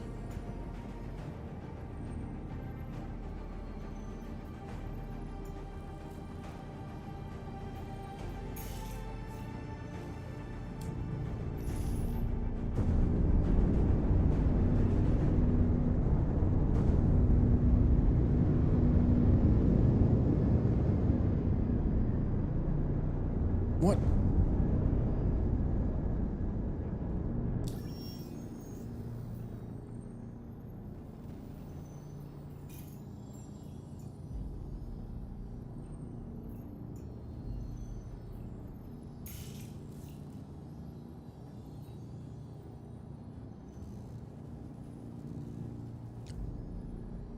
What the hell's going on?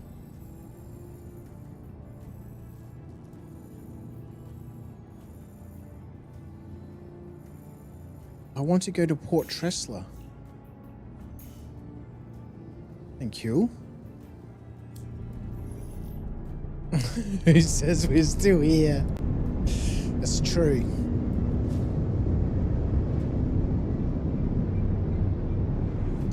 That's very true. That's the long-term plan. Total off-grid living, but need to upgrade a lot before I can survive the Finnish winters.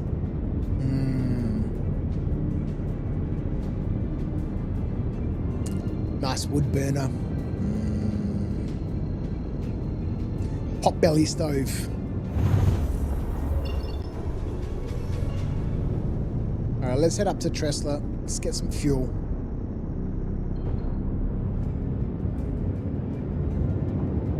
I mean, we might add a couple more things to the list. I think the list is just something I'm going to have to just keep adding to. But if I go through each of the categories, like we've done clothes, right? Boots, gloves, shirts, pants, hats. And then when Gary builds the missions for us, he'll just ask us, you know, bring 4 hats, 2 boots, a multi-tool, and some hamburgers. Like food we can split up into all different sorts of categories.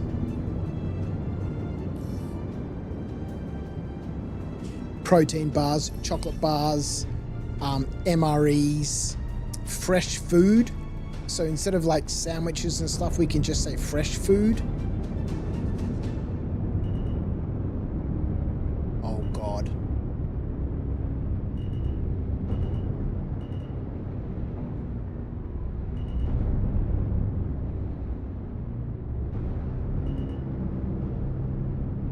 Nobody panic. Everything's under control. Curtis flies like a champion. Not like that lout. Oh, Gary, have you finished?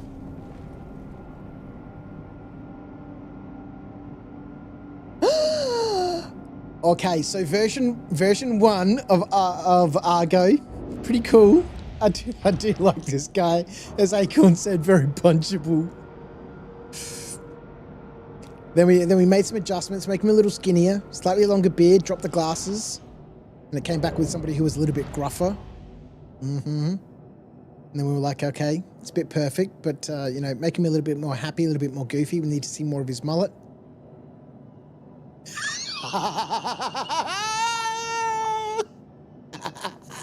Yes! Yes! So good. So good. That's Argo right there. Right there. Look at this mullet. Look at that beard, that stupid grin. Perfect. He looks so Australian. He does. Oh, that's Argo right there. Perfect. Look at him wearing a Hurston jacket. Yes! Go, Gary, you beautiful AI machine.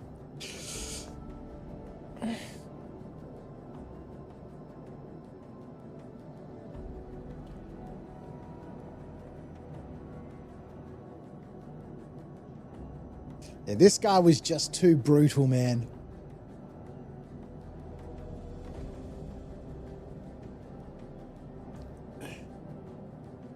So good. So good. We'll post that up on the old Discord. Let's get that on the Discord, man.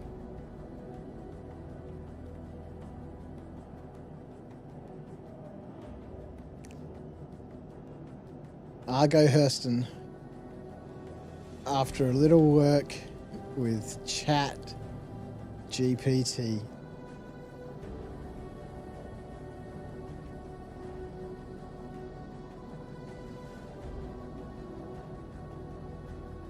What a bogan. Oh, Motherfig uploading to Stream Snacks. Picture of your roast. Can you save the photo then just crop his face? Yeah. And put it on a UAE driver's license. I've actually got like a proper card printer that like prints on proper plastic cards and will encode like magnetic strips and all that sort of stuff. Don't ask me why I have it. I could actually make like a UAE license, like a proper one, jump into Photoshop, make a proper license, double-side it. You know, it prints holographic art, you know, icons and stuff. I could make Argo a UAE driver's license. And when I get asked by a cartoon, the security police at the airport, show me your license. I'll whip out Argo's UAE driver's license. Yes. That's Argo right there. Amazing. That's Argo. Motherfig, my friend. Have a good one, buddy. Buddy, appreciate you, mate. Enjoy your movies. Excuse me. Enjoy that roast.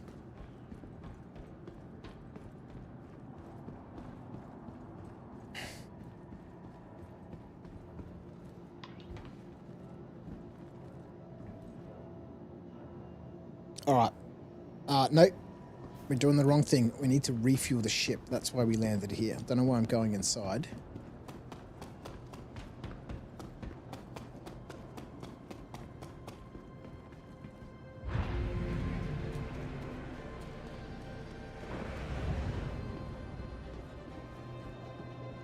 That's so good. All right. Refuel the ship, please. That's another thing we need to work on is the expenses. That shouldn't be too much work. And I think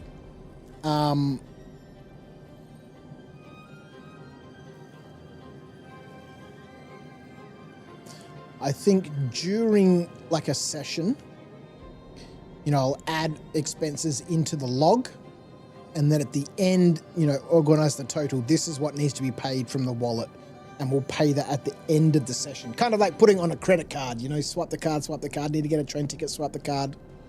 And at the end of the day, this is how much money I need to pay.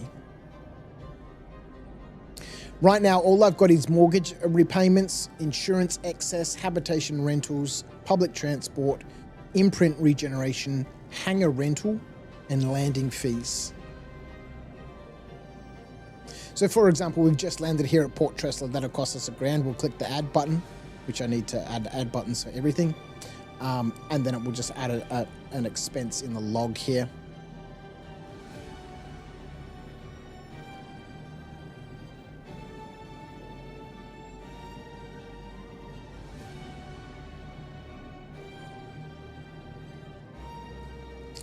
I'm having too much fun, man. This is so good. I'm really enjoying this. It's been a wonderful stream. All right, landing. Let's refuel. So what are our landing fees? And then we've got, technically I wouldn't be able to refuel here until I unlocked refueling services. That's an interesting conundrum, isn't it?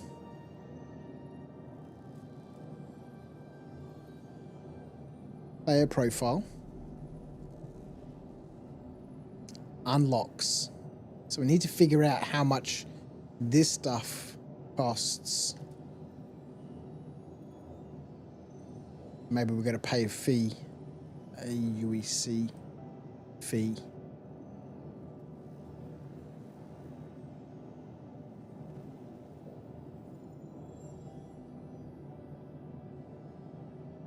So that's definitely going to make things interesting as I travel around the verse and, you know, as we've been doing, which I can legitimately do because we know about Microtech and we know about New Babbage and we know about Port Tressler and we knew about Orison and but the only place I can refuel right now is Lawville until I build my reputation with, you know, these other locations to unlock their, you know, refueling capabilities.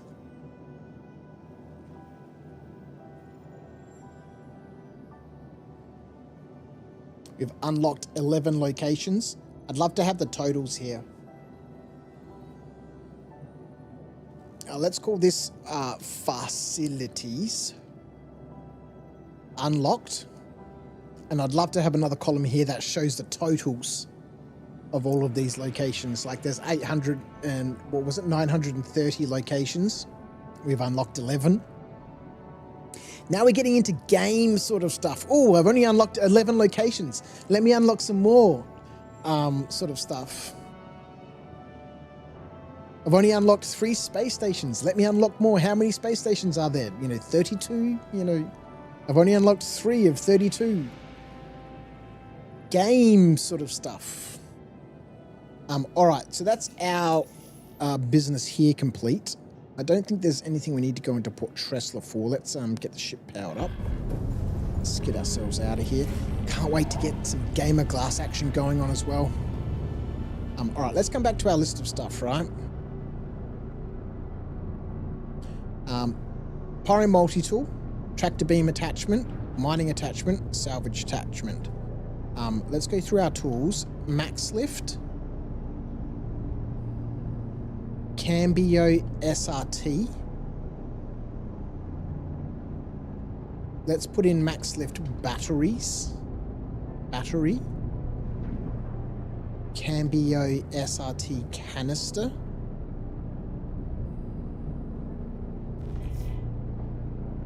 Paramed gun. Oh, something else we need to add in here. It doesn't really matter this order. I guess we can find out the proper names of these things. Medical attachment.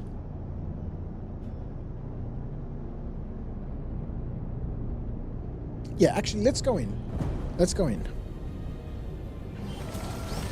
Because then we can hit up some shops, right?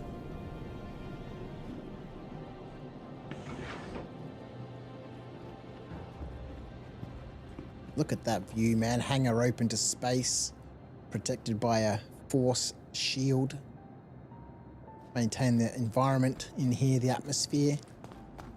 Yes, sir. All right, let's store the ship. Let's go in. Let's find a shop. Let's get some proper names for these things. We don't need proper names for clothes and all that sort of stuff. Like I said, we're going to end up in a situation where, you know, Gary won't be able to make missions for us that are scavengeable. All right, ship stored away. Should be a cargo deck here that we can go to. That'll give us the proper names of all of these tools and bits and pieces.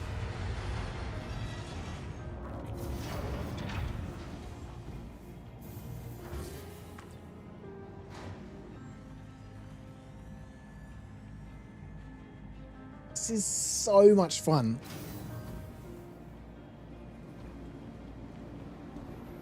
I love this sort of narrative stuff. All right, let's have a look at foods, right? While we're here at the hot dog place. What we might do is we're just going to split these out into categories, right? Just to make things easier to manage. Clothes, tools, food, drinks. And then I can combine all of these properly into just a massive list, which we can feed to Gary. So we've got hot dogs, hamburgers, noodles, MREs, chocolate bars,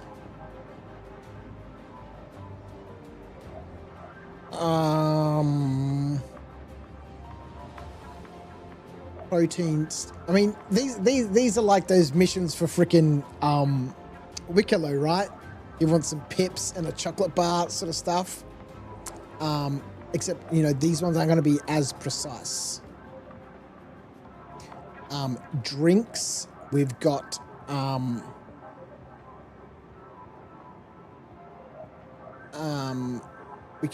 let's make it a little bit more. Soda cans, juice bottles, alcohol, tea, coffee, tiger claws under the tools, good call. Tiger claw. All right, what else have we got in front of us right now? We've got hot dogs. It can be any type of hot dog, double dog, whatever.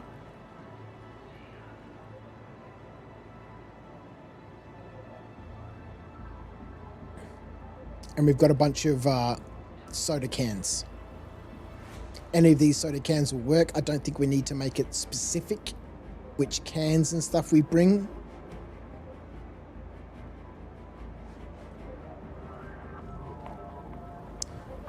Let's add in some quick flares. Hot dogs, hamburgers, noodles, all of these we can buy. MREs, chocolate bars, protein sticks. CT, how are you, my friend? You're back. What did you miss? Mate, have a look at the legendary effort that Gary has put into Argo Hurston, right? You know, we taught Gary about the Archie bunker and, you know, he's given us a profile, the mullet of majesty. He's given us a profile about him, the Ginger King. Real name, Argo Doyle. I never thought about what Argo's last name was, but I guess now we know. Argo Doyle, though he hasn't used it in years.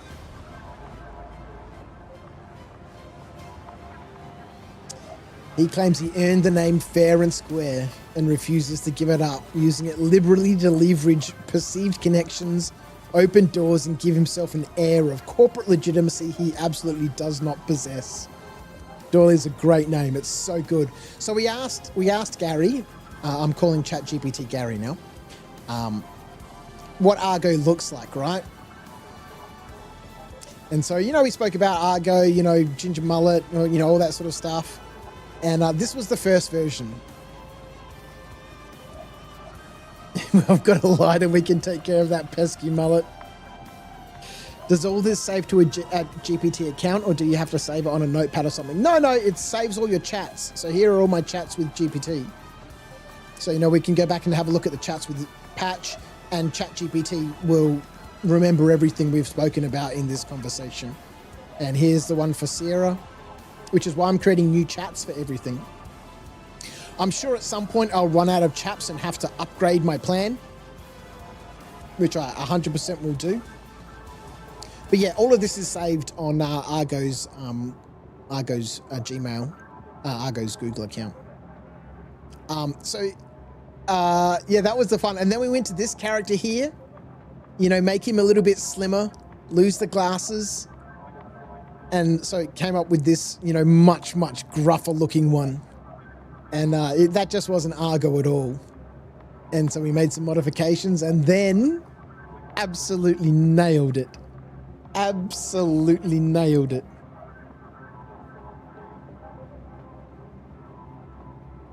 Ladies and gentlemen, Mr. Argo Hurston, aka Argo Doyle, in real life. This guy's also very punchable.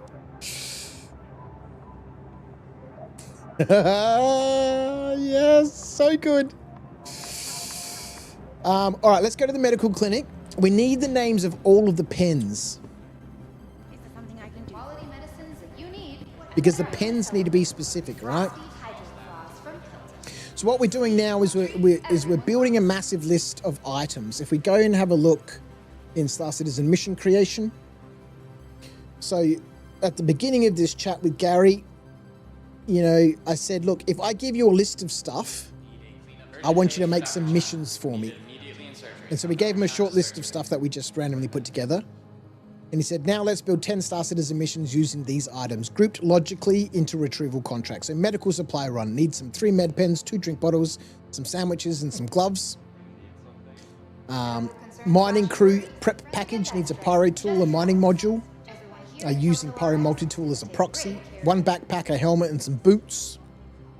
Security contractor loadout needs an undersuit, a helmet, a rifle and some ammo magazines, and as well as some gloves. Engineering repair kit, a relay, a fuse, a cambio salvage tool, a max lift. So instead of me having to go through and put these missions together and decide what the objectives and stuff are, we can just in this list put together a massive list of stuff. We've obviously got categories and stuff here. So I can feed these categories to Gary and say, I've got 14 different categories. Here are the different categories. Now create me 100 missions and group together, items from different categories that would make sense for narrative retrieval missions. Now that is a mullet which Hurston plebs can cower from. So good, man. So good. Yes, sir. I'm loving it so much. All right, let's go back to our sheet. We need med pens. So I might just pull this off the screen because that'll make it a bit easier for me to put in medical, and we can put adrena pen, med pen, detox pen, oxy pen, opio pen, cortico pen. Okay, so this thing here is not called a paramed gun, it's called a paramed medical device. Paramed medical device. Paramed refill. We can get rid of that from the tools.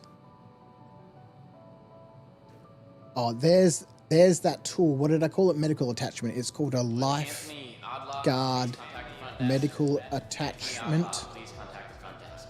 And we need in here. Actually, I might move that under medical. And we'll put lifeguard refill. Looking to improve your health? At Kelto RX, medicine isn't only about Mr. Sexy Potato, how are you, my friend? Yeah, the sound alerts aren't working today. Sound alerts for some reason aren't working today. We've looked at it a couple of times, but we can't get them working.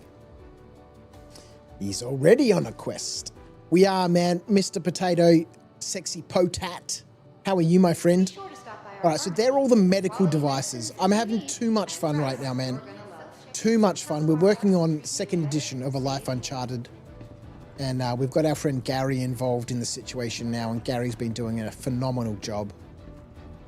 Creating NPCs for us, creating characters, creating bios, creating portraits.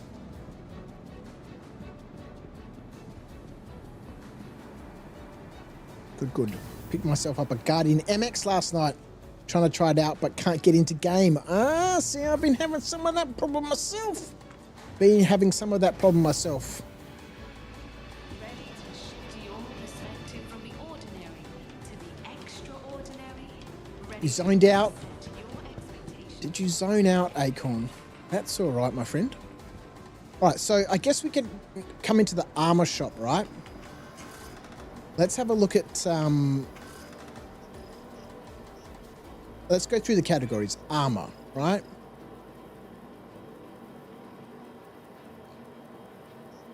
I guess we can break this up. Let's get medical. Let's get armor. And took 3 tries to get into a server. Yeah, well, you know, I had a whole bunch of copies of the launcher running in the background, and that was stopping us from getting into the game until I realized that. And then we closed all those launchers, and we were then able to log in. All right, so I think armor we can split up into light, medium, and heavy, right? But we've got arms, torso, legs, helmets. I might just change that to say leg. And we've got backpack. Didn't know you could open more than one launcher. Well, something had obviously gone wrong. Something had obviously gone wrong, which is why it wouldn't authenticate me properly and log me in. So let's put in here armor. How do they spell armor in this game? Yeah, okay. A-R-M-O-R. Okay, let's spell it the same way. God damn it. It's not the correct way to spell armor, people. Armor. Armor. Helmet armor. I think we can just use helmet. And backpack. And this we need to split into light, medium, and heavy, right? So I might just put in here light, medium, heavy. Again, we don't need to really be too concerned about specifying different types of armor. Should be spelled armor. Amore, amore for me.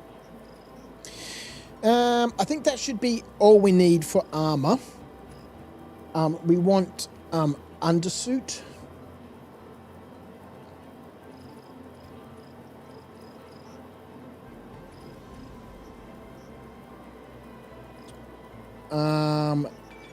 Yes, Mr. Acorn.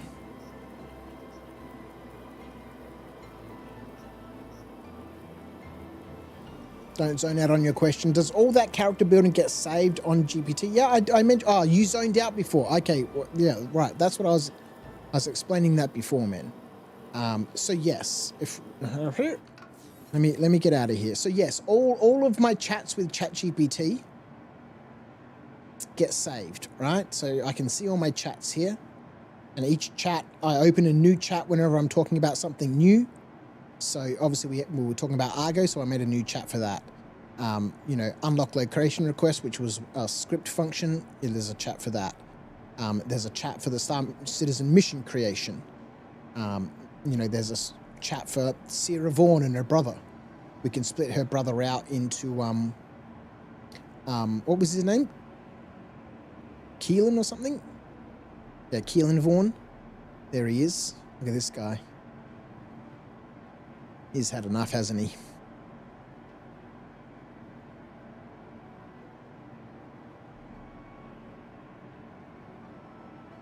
So all of this stuff gets saved on Argo's Google account. So it's all there.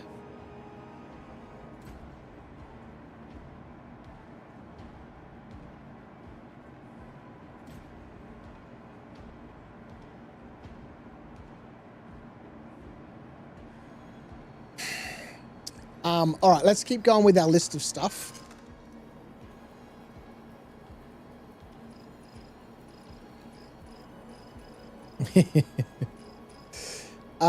So personal weapons, right? So personal weapons, I guess we could break this down. The face. Personal weapons. We could break this down into types of weapons, right?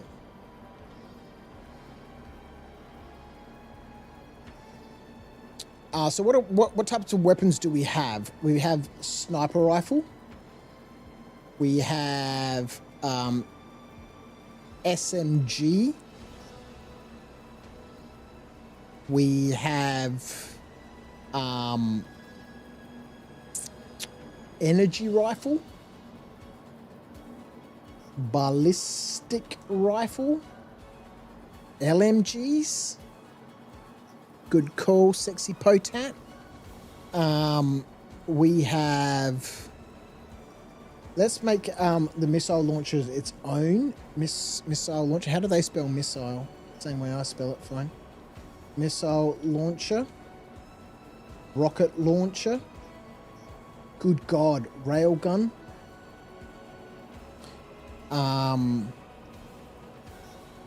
Let's have a look through the listeroo. Let's have a look at personal weapons. Pistols. Shotgun.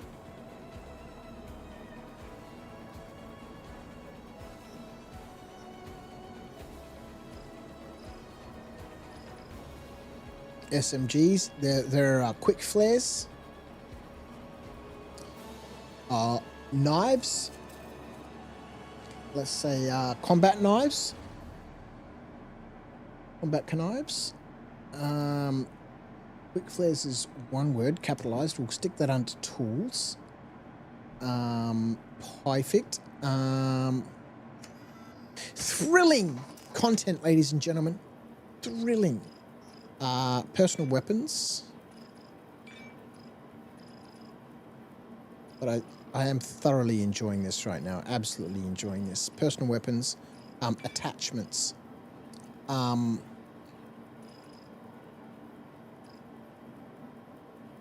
So I don't think we need to get too carried away with this.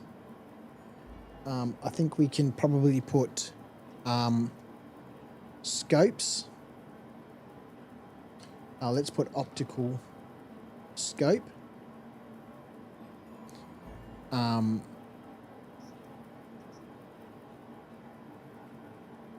Ammunition magazines.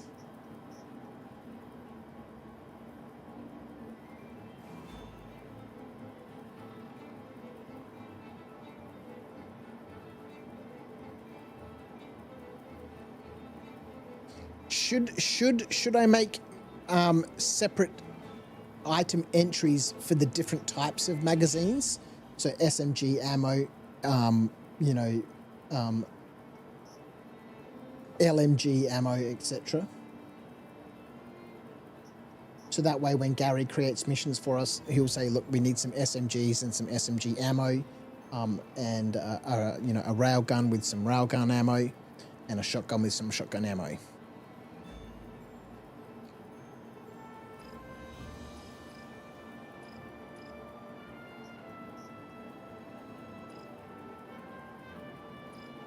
shotguns, SMGs, LMGs, sniper rifle ammo.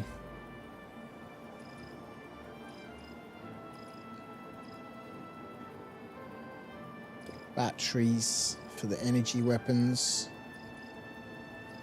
Shotguns, sniper rifle, pistol battery, shotguns. Scopes, energy weapons. Okay, so I think we're done here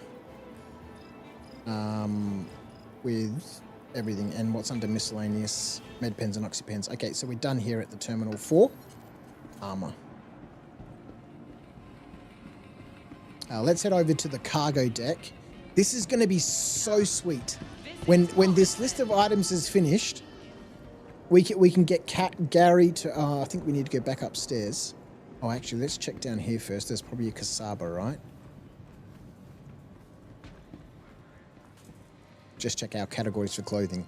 This is going to be so sweet. When I've got this list of all the item categories, I guess, or broad categories spelled out, and we feed that to Gary, you know, he's going to be able to give us so many different mission choices. And again, you know, all of these ones will just be retrieval missions. And I'll see how we can make it a little bit more, you know, engaging. So jackets, hats, legwear, footwear, shirts. So I've got boots, gloves, shirts, jackets, hats, and pants. I think that'll be fine.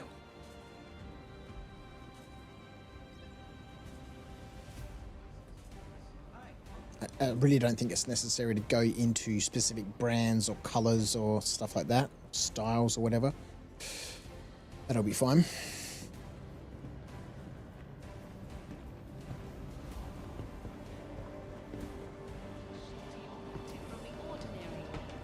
Is there a food court here? Food court. Let's go check out the food court.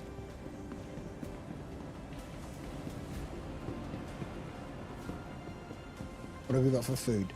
Hot dogs, hamburgers, noodles, MREs, chocolate bars, protein sticks. What have we got in here? Everything going all right? Oh, burritos, dude.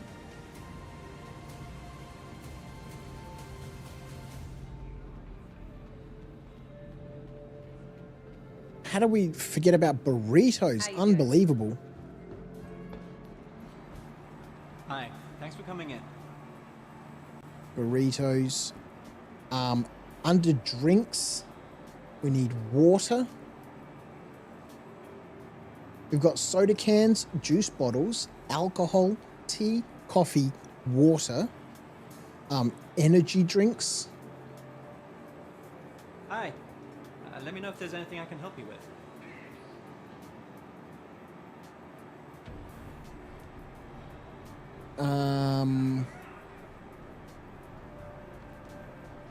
Okay. Hi, welcome. We've got hot dogs. Well, hey there. Got chocolate bars, coffees, teas.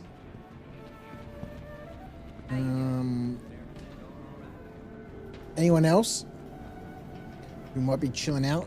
Got any suggestions for food items that are available in the game? Hot dogs, hamburgers, noodles, MREs, chocolate bars, protein sticks, and burritos. Am I missing any main categories or anything? Oh, yes. Fruit. Fruit.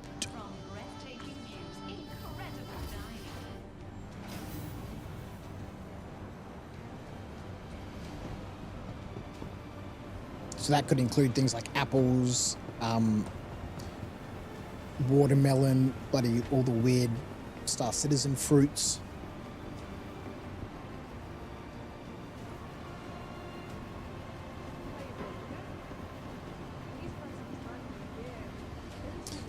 Under clothes, we probably need some work vests. Let's just have a quick look around the store for the moment, because there's some things that we might need here, like the work vests that have the little pouch on the front. these types of helmets. There'll be a specific, let's put hard hats.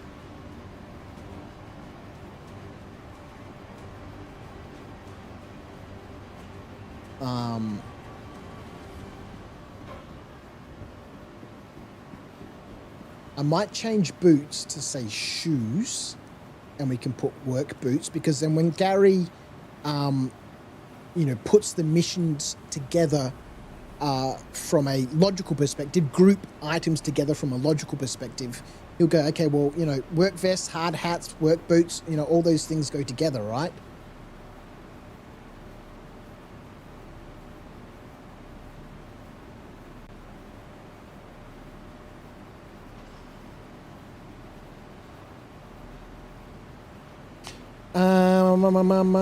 We can't buy glasses in store or really find them around the place, so...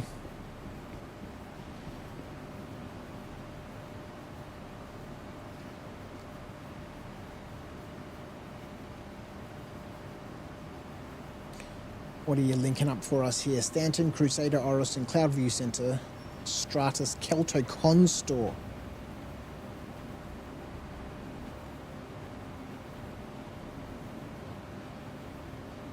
Yeah, but that, type miscellaneous into the type search bar. And let's have a look.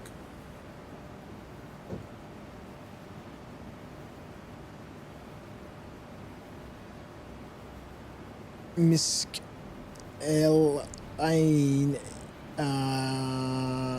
Ios.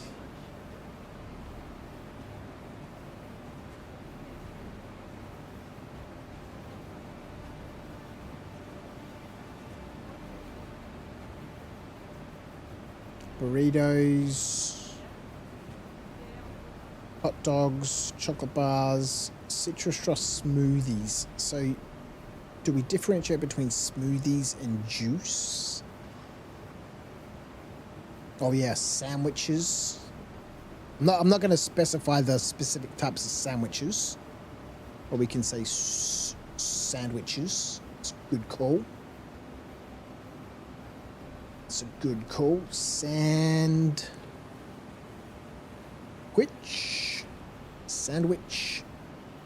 Watermelon sauce we'll chuck into fruits. Smoothies. Oh, hang on. Wait a minute. That's in the wrong category. That's a drink, my friend. Fruit, sandwich, smoothies. Soda cans, juice bottles. Alcohol, tea, coffee, water, energy drinks, smoothies. I'm pretty sure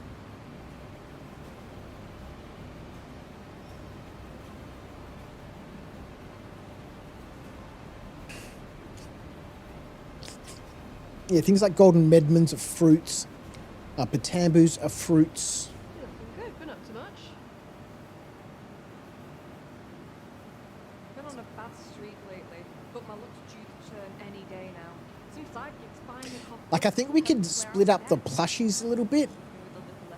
Or maybe we'll just keep plushies together. We'll add that to a miscellaneous one. Coffees, dogs, snaggle sticks. Vermilion apples.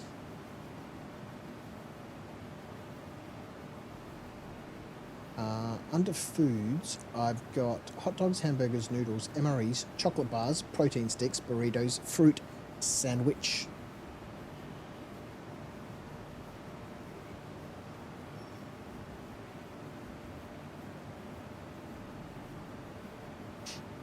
Pizza box. We can't get pizzas, man. Can't get pizzas, man.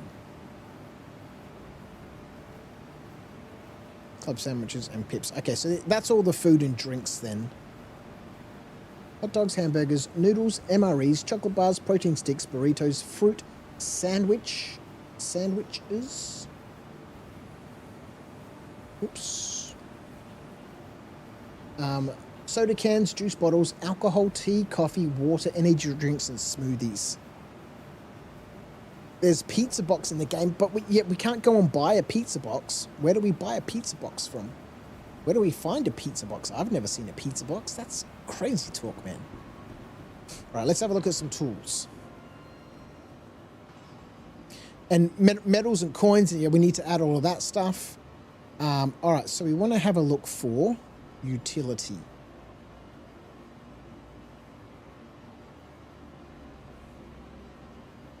Okay, maybe not utility. Personal weapons. Okay, no, don't do that. Okay, so we can rename these tools properly. So it's the Pyro RYT multi-tool. True hold tractor beam attachment. Orbit mining attachment.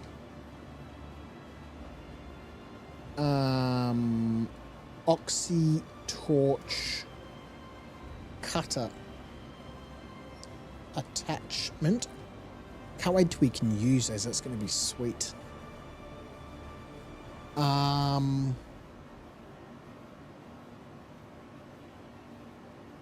No cambio attachment here. Cambio light.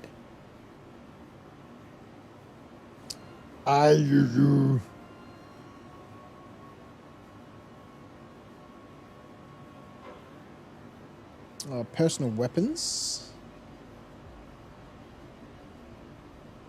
Max lift tractor beam. Cambrio SRT. Battery. Max lift tractor beam battery.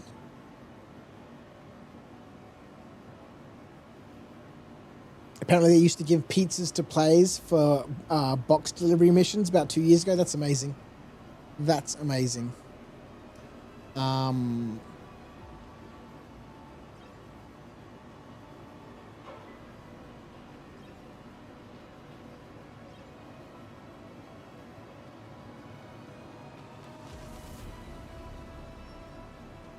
No Cambrios available here? That's interesting. I don't think we're going to worry about ore pods and all these big things. That's a bit unnecessary. What's under miscellaneous? Containers. We're not bringing containers to anyone. All right, I guess we could include the store all 1/8 SEU boxes, right? I might stick it under tools. I mean, this is an item that we're not going to be able to find. We're going to have to buy these. But that's okay.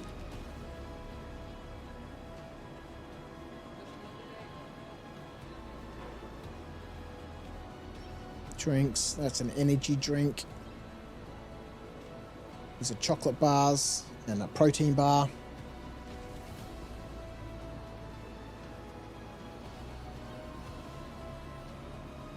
Backpacks, arms, yep. Clothing, yep. Undersuits, I don't think it makes a difference. All right, I think that's all of our tools we've got sorted out, except for the Cambrio. Interesting that we can buy the Cambrio battery here, but we can't buy the tool itself. Yes, sir, it's getting there. It's getting there.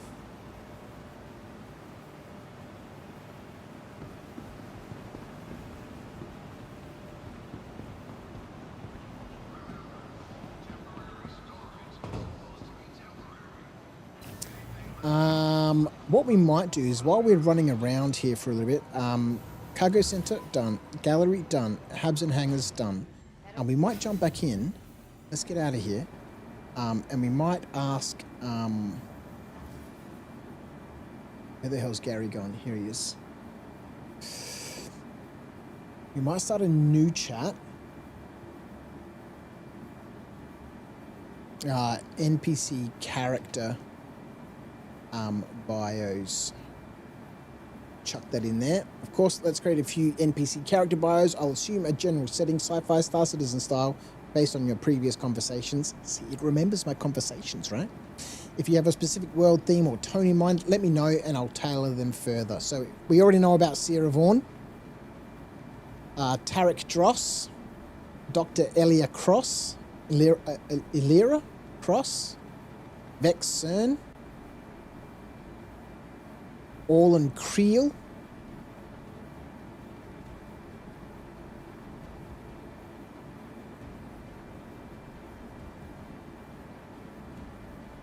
would you like more? I can generate faction-specific NPCs, vendors, traders, mission givers, enemy NPCs, recurring storyline characters. Let's go.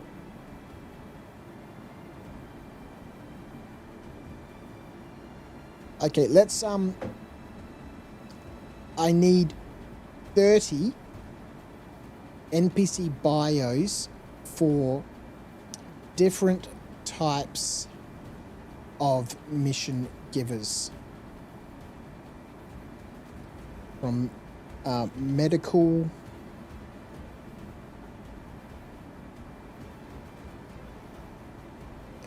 that would give missions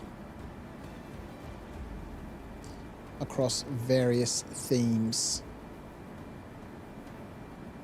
combat, medical, support, community, technical, etc. Building a full roster, perfect for a vibrant mission system. Here's a set of 30 NPC bios, grouped loosely by theme so you can drop them directly into your games. Okay, so it's given us 5 combat mission givers, 5 medical rescue mission givers, 5 technical salvage engineering mission givers. Typing them out: community, social, political mission givers. Lovely. You do your job, Gary. Do your job. Right, let's get out of here. I think we've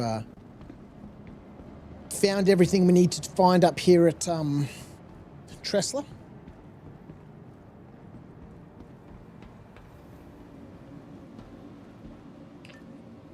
Where are we at? 6 hours. It's 3 a.m., ladies and gentlemen. I'm having too much fun. And as long as I've got a couple of people to talk at, I can keep going for a little bit longer because I'm having way too much fun. I love all of this world building, all of this narrative sort of stuff. It's really going to flesh out A Life Uncharted to a whole nother level than version 1.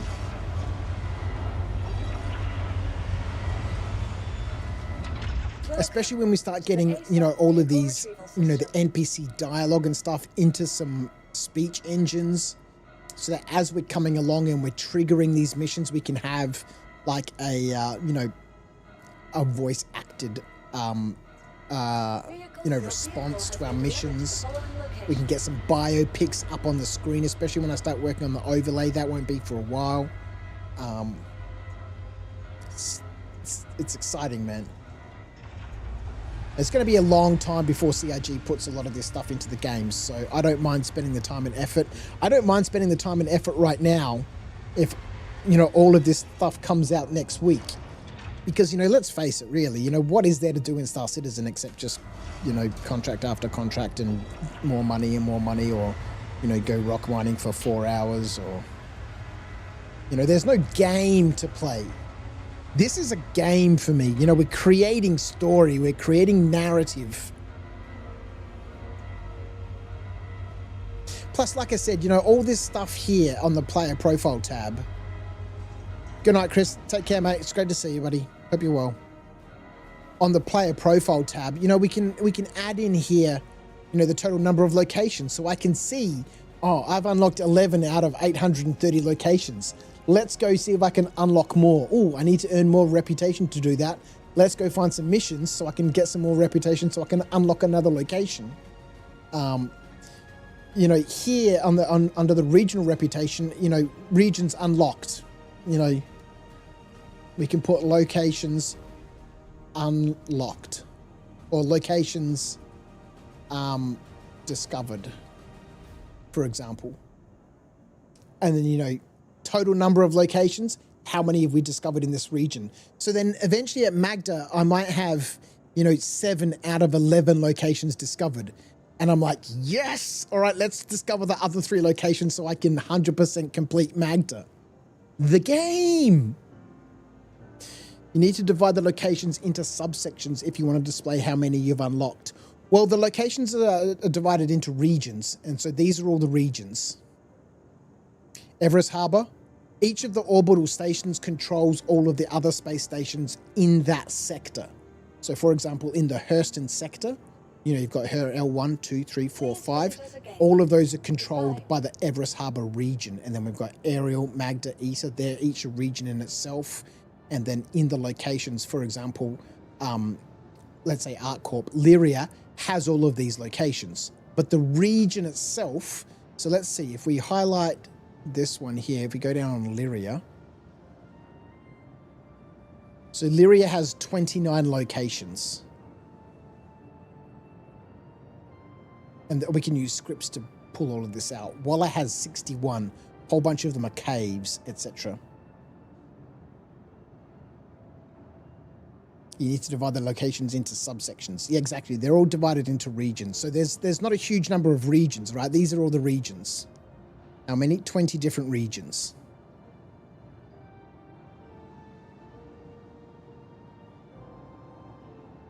I mean, unlocking all the caves, there's 108 caves on Hurston alone. You know.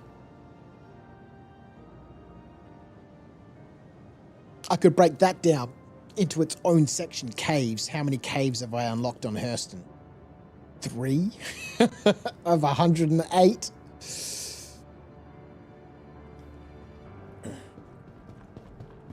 But, you know, as I continue to work on the system and add to it and improve it, and, you know, all of these things that, you know, the game needs to have from a game perspective, I can build into A Life Uncharted so that, you know, you can grind a little bit more. Oh, you know, I need a bit more of this. Oh, I need a bit more of that. Should crash sites be tracked as discovered, or should they constantly be unknown as to convey recency in the crash? No, I don't think so. I've got them in the list as locations. I've got all of the locations from Verse Guide in there. 932 locations or something in that list. All the crash sites and everything. Because once you know the location of a crash site, you can constantly go back there, right? Even if you don't have a mission, if I know the location, I can look it up on Verse Guide and know how to get there. And then we can go there, kill some bad guys without a mission, loot some stuff, you know, loot armor, weapons, loot any boxes that we find there. I think that's why in the list, crash sites are quite expensive. Caves are expensive. I think crash sites. Let's have a look. Type. Clear, crash, hang on, wreck site. They're also 20, plus 20,000 plus 20 reputation required to unlock each of these wreck sites. So again, on Hurston, how many wreck sites are there? There's freaking heaps of them. Actually, there's not that many. It's 24. So, you know, that's a huge amount of money and a huge amount of reputation that you need to earn to unlock all of these.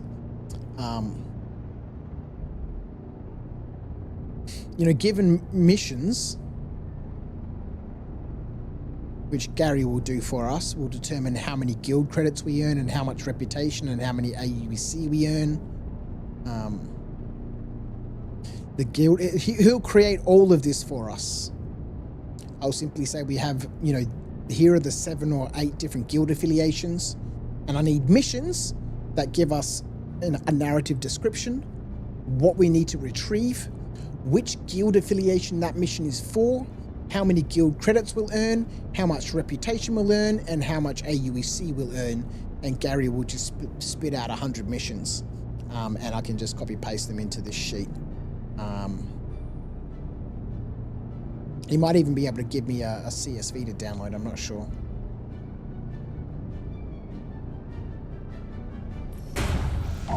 So yes, rec sites should definitely be there because they're a location that we can go back to for farming and, looting and all that sort of stuff. Otherwise, we're kind of limited, right? Because we can't really go to underground facilities, unless we're bringing down comma rays and all that sort of stuff. And, there may be a specific reason why we need to go to an underground facility, without a contract. So all of those locations are, unlike version 1 where I didn't have underground locations as underground facilities as a location we could visit, because, whilst you could quantum to it, you couldn't really do it safely without a mission. Whoa, what was that? Right, let's find ourselves a refinery. Where are we? Let's see if we can get to Mick L1, Shallow Frontier Station. Hangar, landing pads, vehicle services, docking, clinic, refinery. Let's go here. Need to check what items we can get at a refinery so we can continue building out this list.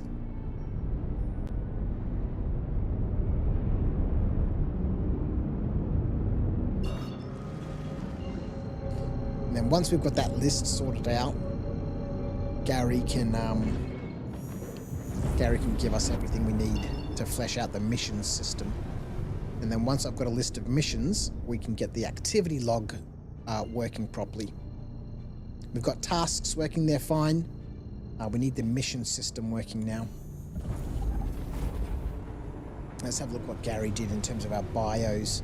Community, social, political mission givers, Councillor Ren Vox, Sister Ivara Halden, Vico Lan, faction, local labour union, specialty, work site safety, strike meditation, personality, passionate advocate, wary of corporations, Maris Kellen, Jacques Moreau, stealth, smuggling, espionage mission givers, Bex Core, Celine Dre, Rith Navos, Neil Fenn, Tor Brennick, science and research, Professor Eli Corvin, Dr. Lyra Malkin, Director Sol Renix, Inara Voss, Drake Solon. If you want, I can also prepare mission hooks for each NPC, dialogue snippets for immersion, interconnected relationships between these NPCs.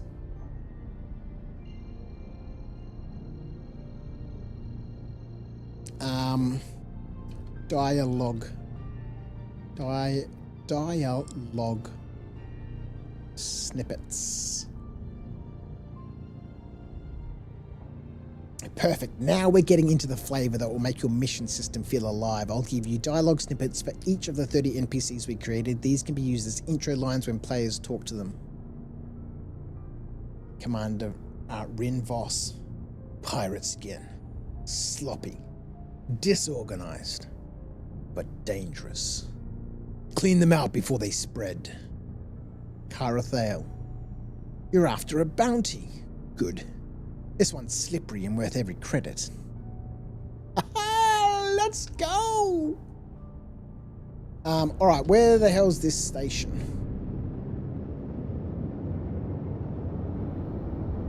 Yeah, I want to fully flesh out those NPCs. So as we're navigating around, to all these random little locations, we've got plenty of NPCs, plenty of dialogue, plenty of immersion, plenty of missions. And we'll pull all of that up into a nice overlay. We'll subscribe to a nice speech engine. The generosity and support here at After Dark has been fantastic. We've got to start putting that money back into the channel. And I think one of the best ways that I can do that from my specific side is, really put that into, how I play Star Citizen. And as we all know, I love story, I love narrative, and Star Citizen is lacking. And so I shall create my own, and it's a big part of the reason why we've had 20 episodes, or 18 really, of A Life Uncharted, with everyone's favourite bogan, the Ginger King, Mr. Argo Hurston, aka Argo Doyle. I love that name. Gary is doing such a good job.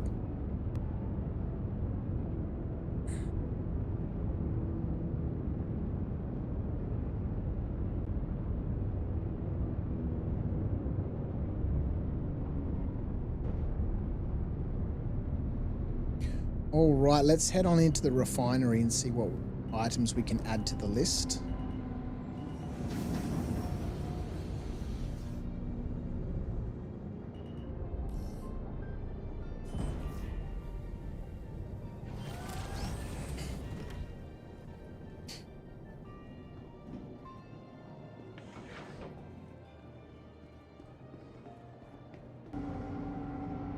I haven't been this excited about Star Citizen for such a long time.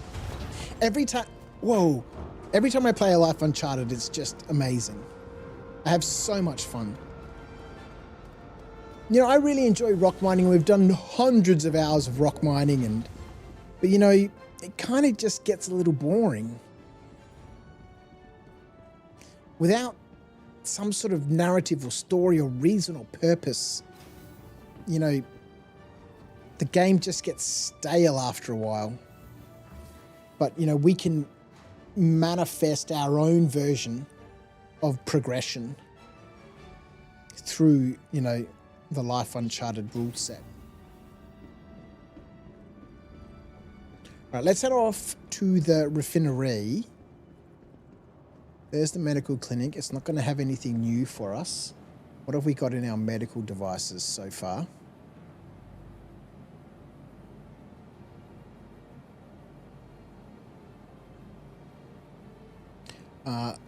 Let's get rid of all of this stuff. Delete cells, shift them left.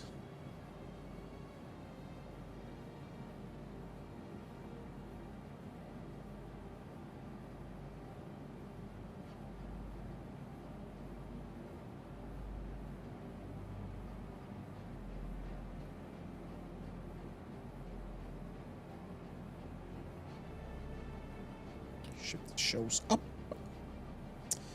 All right, let's head in. Where is the refinery? Okay. I don't know how many more places we've got to visit. I mean, yes, I could look at all of this on Seastone, but it's nicer to run around and, you know, go to the actual terminals and get a little bit in-game. Otherwise, you know, I could just do all of this offline and look at Seastone and stuff, but that's, you know, I mean, there's so many walkways and stuff down at these refineries where there could be things to do or loot boxes we can go and check. You know, a reason to just come to this location for reason. Random loot boxes at these locations would be great. Random NPCs we can meet here to, you know, get weird quests from. Oh, gimme. All right, so let's have a look here in the refinery. There's nothing that really we need from here. It's all in the list already. Let's have a look for Cam. Here we go. We've got a couple of other things we can add to the list now. Let me just drag this off so I can do this simultaneously. So tools. Cambio light SRT attachment. Cambio light SRT canister.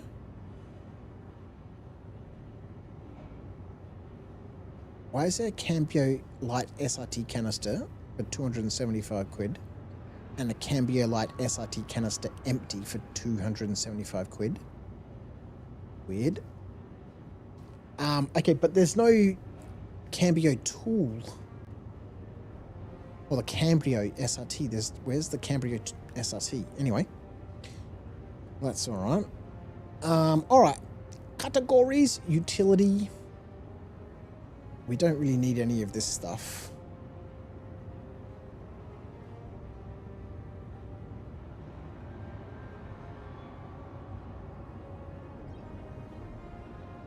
Mr. Acorn, thank you, mate, for chilling out with me for so long tonight. I appreciate everyone who's been hanging out with me as we go through what is, you know, essentially very boring stuff.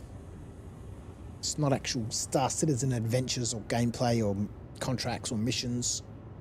So I appreciate you hanging out with me. Thank you, Acorn, for your wonderful suggestions tonight and your support, mate. Appreciate you resubbing up on the old Twitcheroo.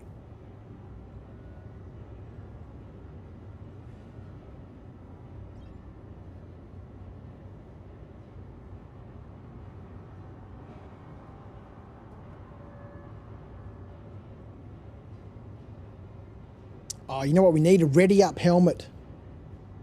Under clothes, ready up helmet. That's got to be in there.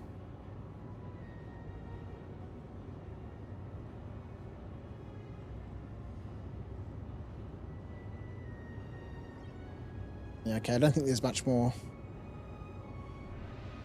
Max lift tractor beam, quick flares, firing multi-tools, oxy-torch cutter attachments.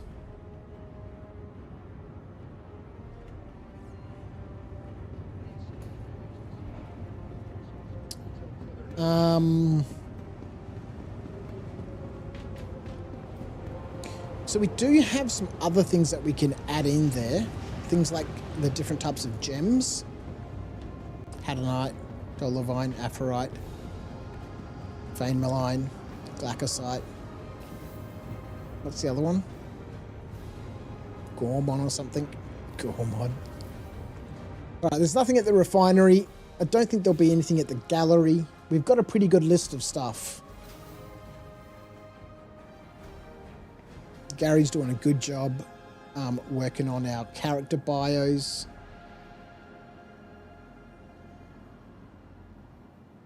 Mission briefs for each NPC, failure consequences, faction relationships, repeatable dialogue variants to avoid repetition. Yeah, give me some repeatable dialogue variants. Excellent. This is exactly where the immersion deepens. Let's build a repeatable dialogue variants for the same 30 NPCs. These are little flavor lines they can say when approached multiple times, rotating between missions or just greeting the player.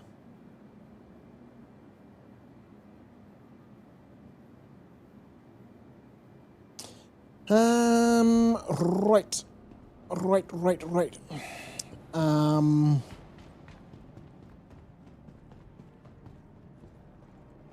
A helmet. I'll have that helmet. Thank you very much. What type of helmet is it? DP Mark IV helmet. Woodland scheme.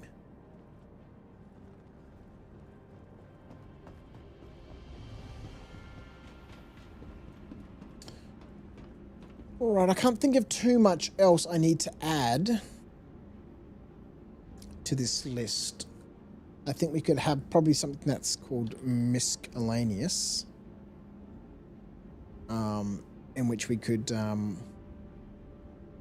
some Dolovine, Aphorite, Hadanite, Fein Malign, I think it is,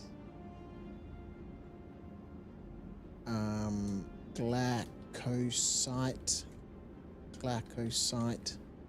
Spelling might be incorrect. Can't remember what the other one's called.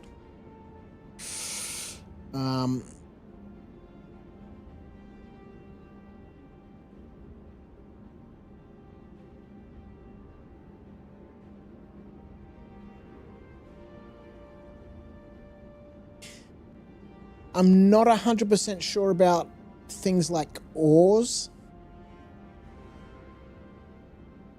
I mean, they'd fit really nicely into we can call these minerals.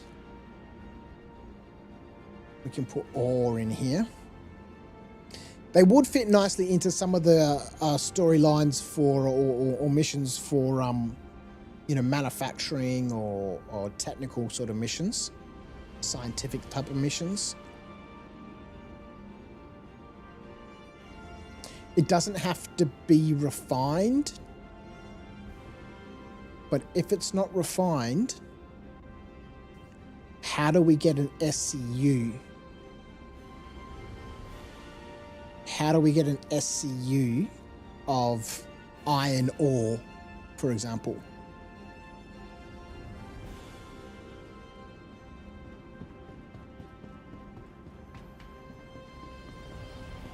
because I don't think at the moment, like if we went out on a prospector, mined a bunch of iron ore, came back to this refinery, we can't extract that iron ore out of the saddlebags into SCU boxes of iron ore. We could refine that iron ore. That's going to cost us money. And then we can transfer that completed work order to our warehouse, in which case we will get SCU boxes of refined ore. But as for raw ore, I don't think that there's any way we can get raw ore as SCU boxes. If we could, that would be sweet, because then we could add all those ores into the list, so that scientific missions and stuff like that could request, I need 2 boxes of iron ore. Is there no little place to get something to nibble on around here? We go back to the Galleria, hey?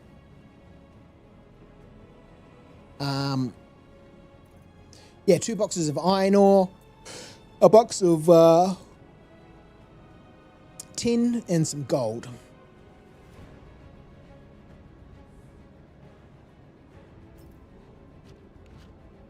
Oh, yes, you know what we can add in there? All the different animal harvestables. We can definitely add those to the list.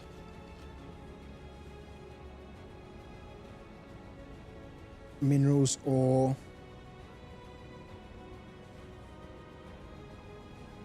animal parts. So we've got Marok gems. We have Copion horns.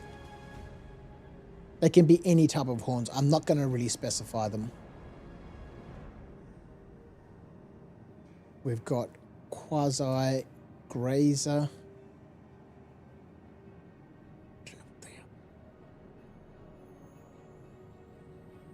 Are they eggs? I don't think it's necessary to have to split these up into different, things. I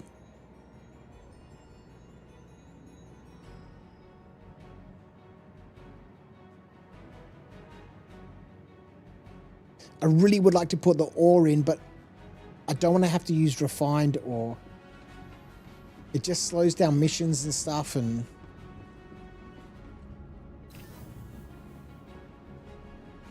if anyone does know, have we drank that bottle? If anyone does know if we can get SCU of raw ore, please let me know.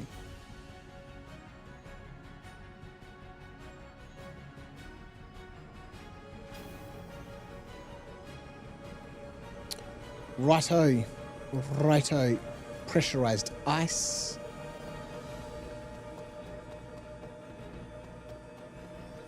I'm pretty sure there is no way to extract out raw ore from prospector bags.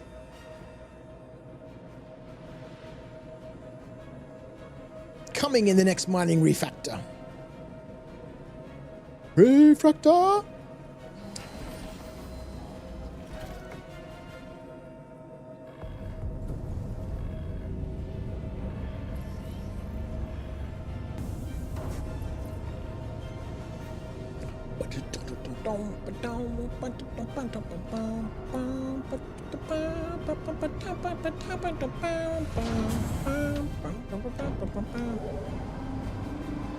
Oh, my brother sent me a link the other day. I haven't checked it out, but apparently Mel Brooks is making a Spaceballs 2. Spaceballs 2.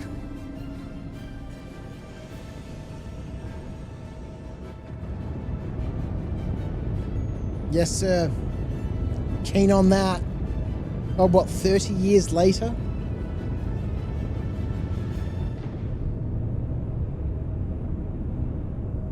Oh, boy.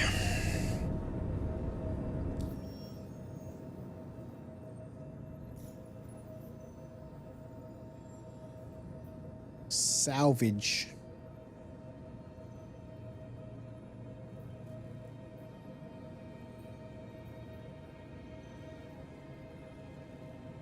There's a lot of baddies around. How many bounty hunter missions out here in Microtech? Got a whole bunch of bandits.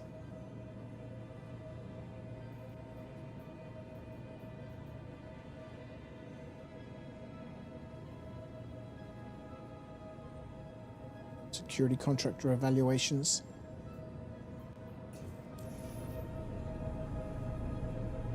All right, ladies and gentlemen.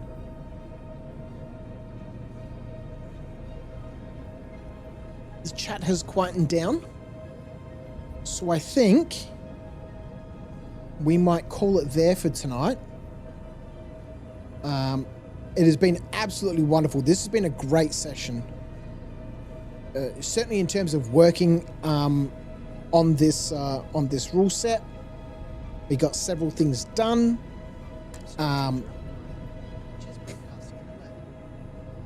family pack has Flossie. Flossie69 just gifted 10 subs.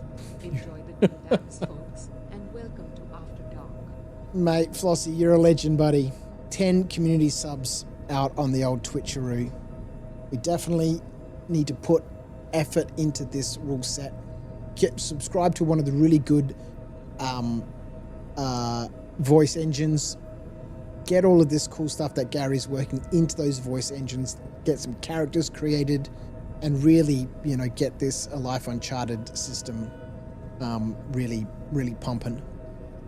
Thank you, Flossie. It's greatly appreciated, mate. I am truly, truly blessed with the incredible support that I've had here. You know, I say it all the time, but I really do mean it. It's been phenomenal. All right, let's jump into bed. I'm going to keep playing with Gary for a little bit. Maybe pop on some YouTube or a movie. Have some food. I'm incredibly hungry. Play around with the missions list for a little while. And I think when we come back, well, later tonight, we might actually get into a little bit of gameplay. We've had a couple of streams now this week about messing around with A Life Uncharted. Maybe we'll get into a little bit of gameplay, jump into the Discord, get a few people together, go do some salvage, go do some combat. Who knows? Something a bit different for tonight. Anyway, I appreciate everyone hanging out with me tonight. Let's jump in here for a little bit. Hope you have a wonderful weekend. If I see you later on today, I will see you later on today. Otherwise, I shall see everyone next time. Flossie, thank you, mate, again for those 10 gifted subs. What a freaking legend. On the way out, you're a legend. Have a good weekend, guys. I'll see you soon. Bye.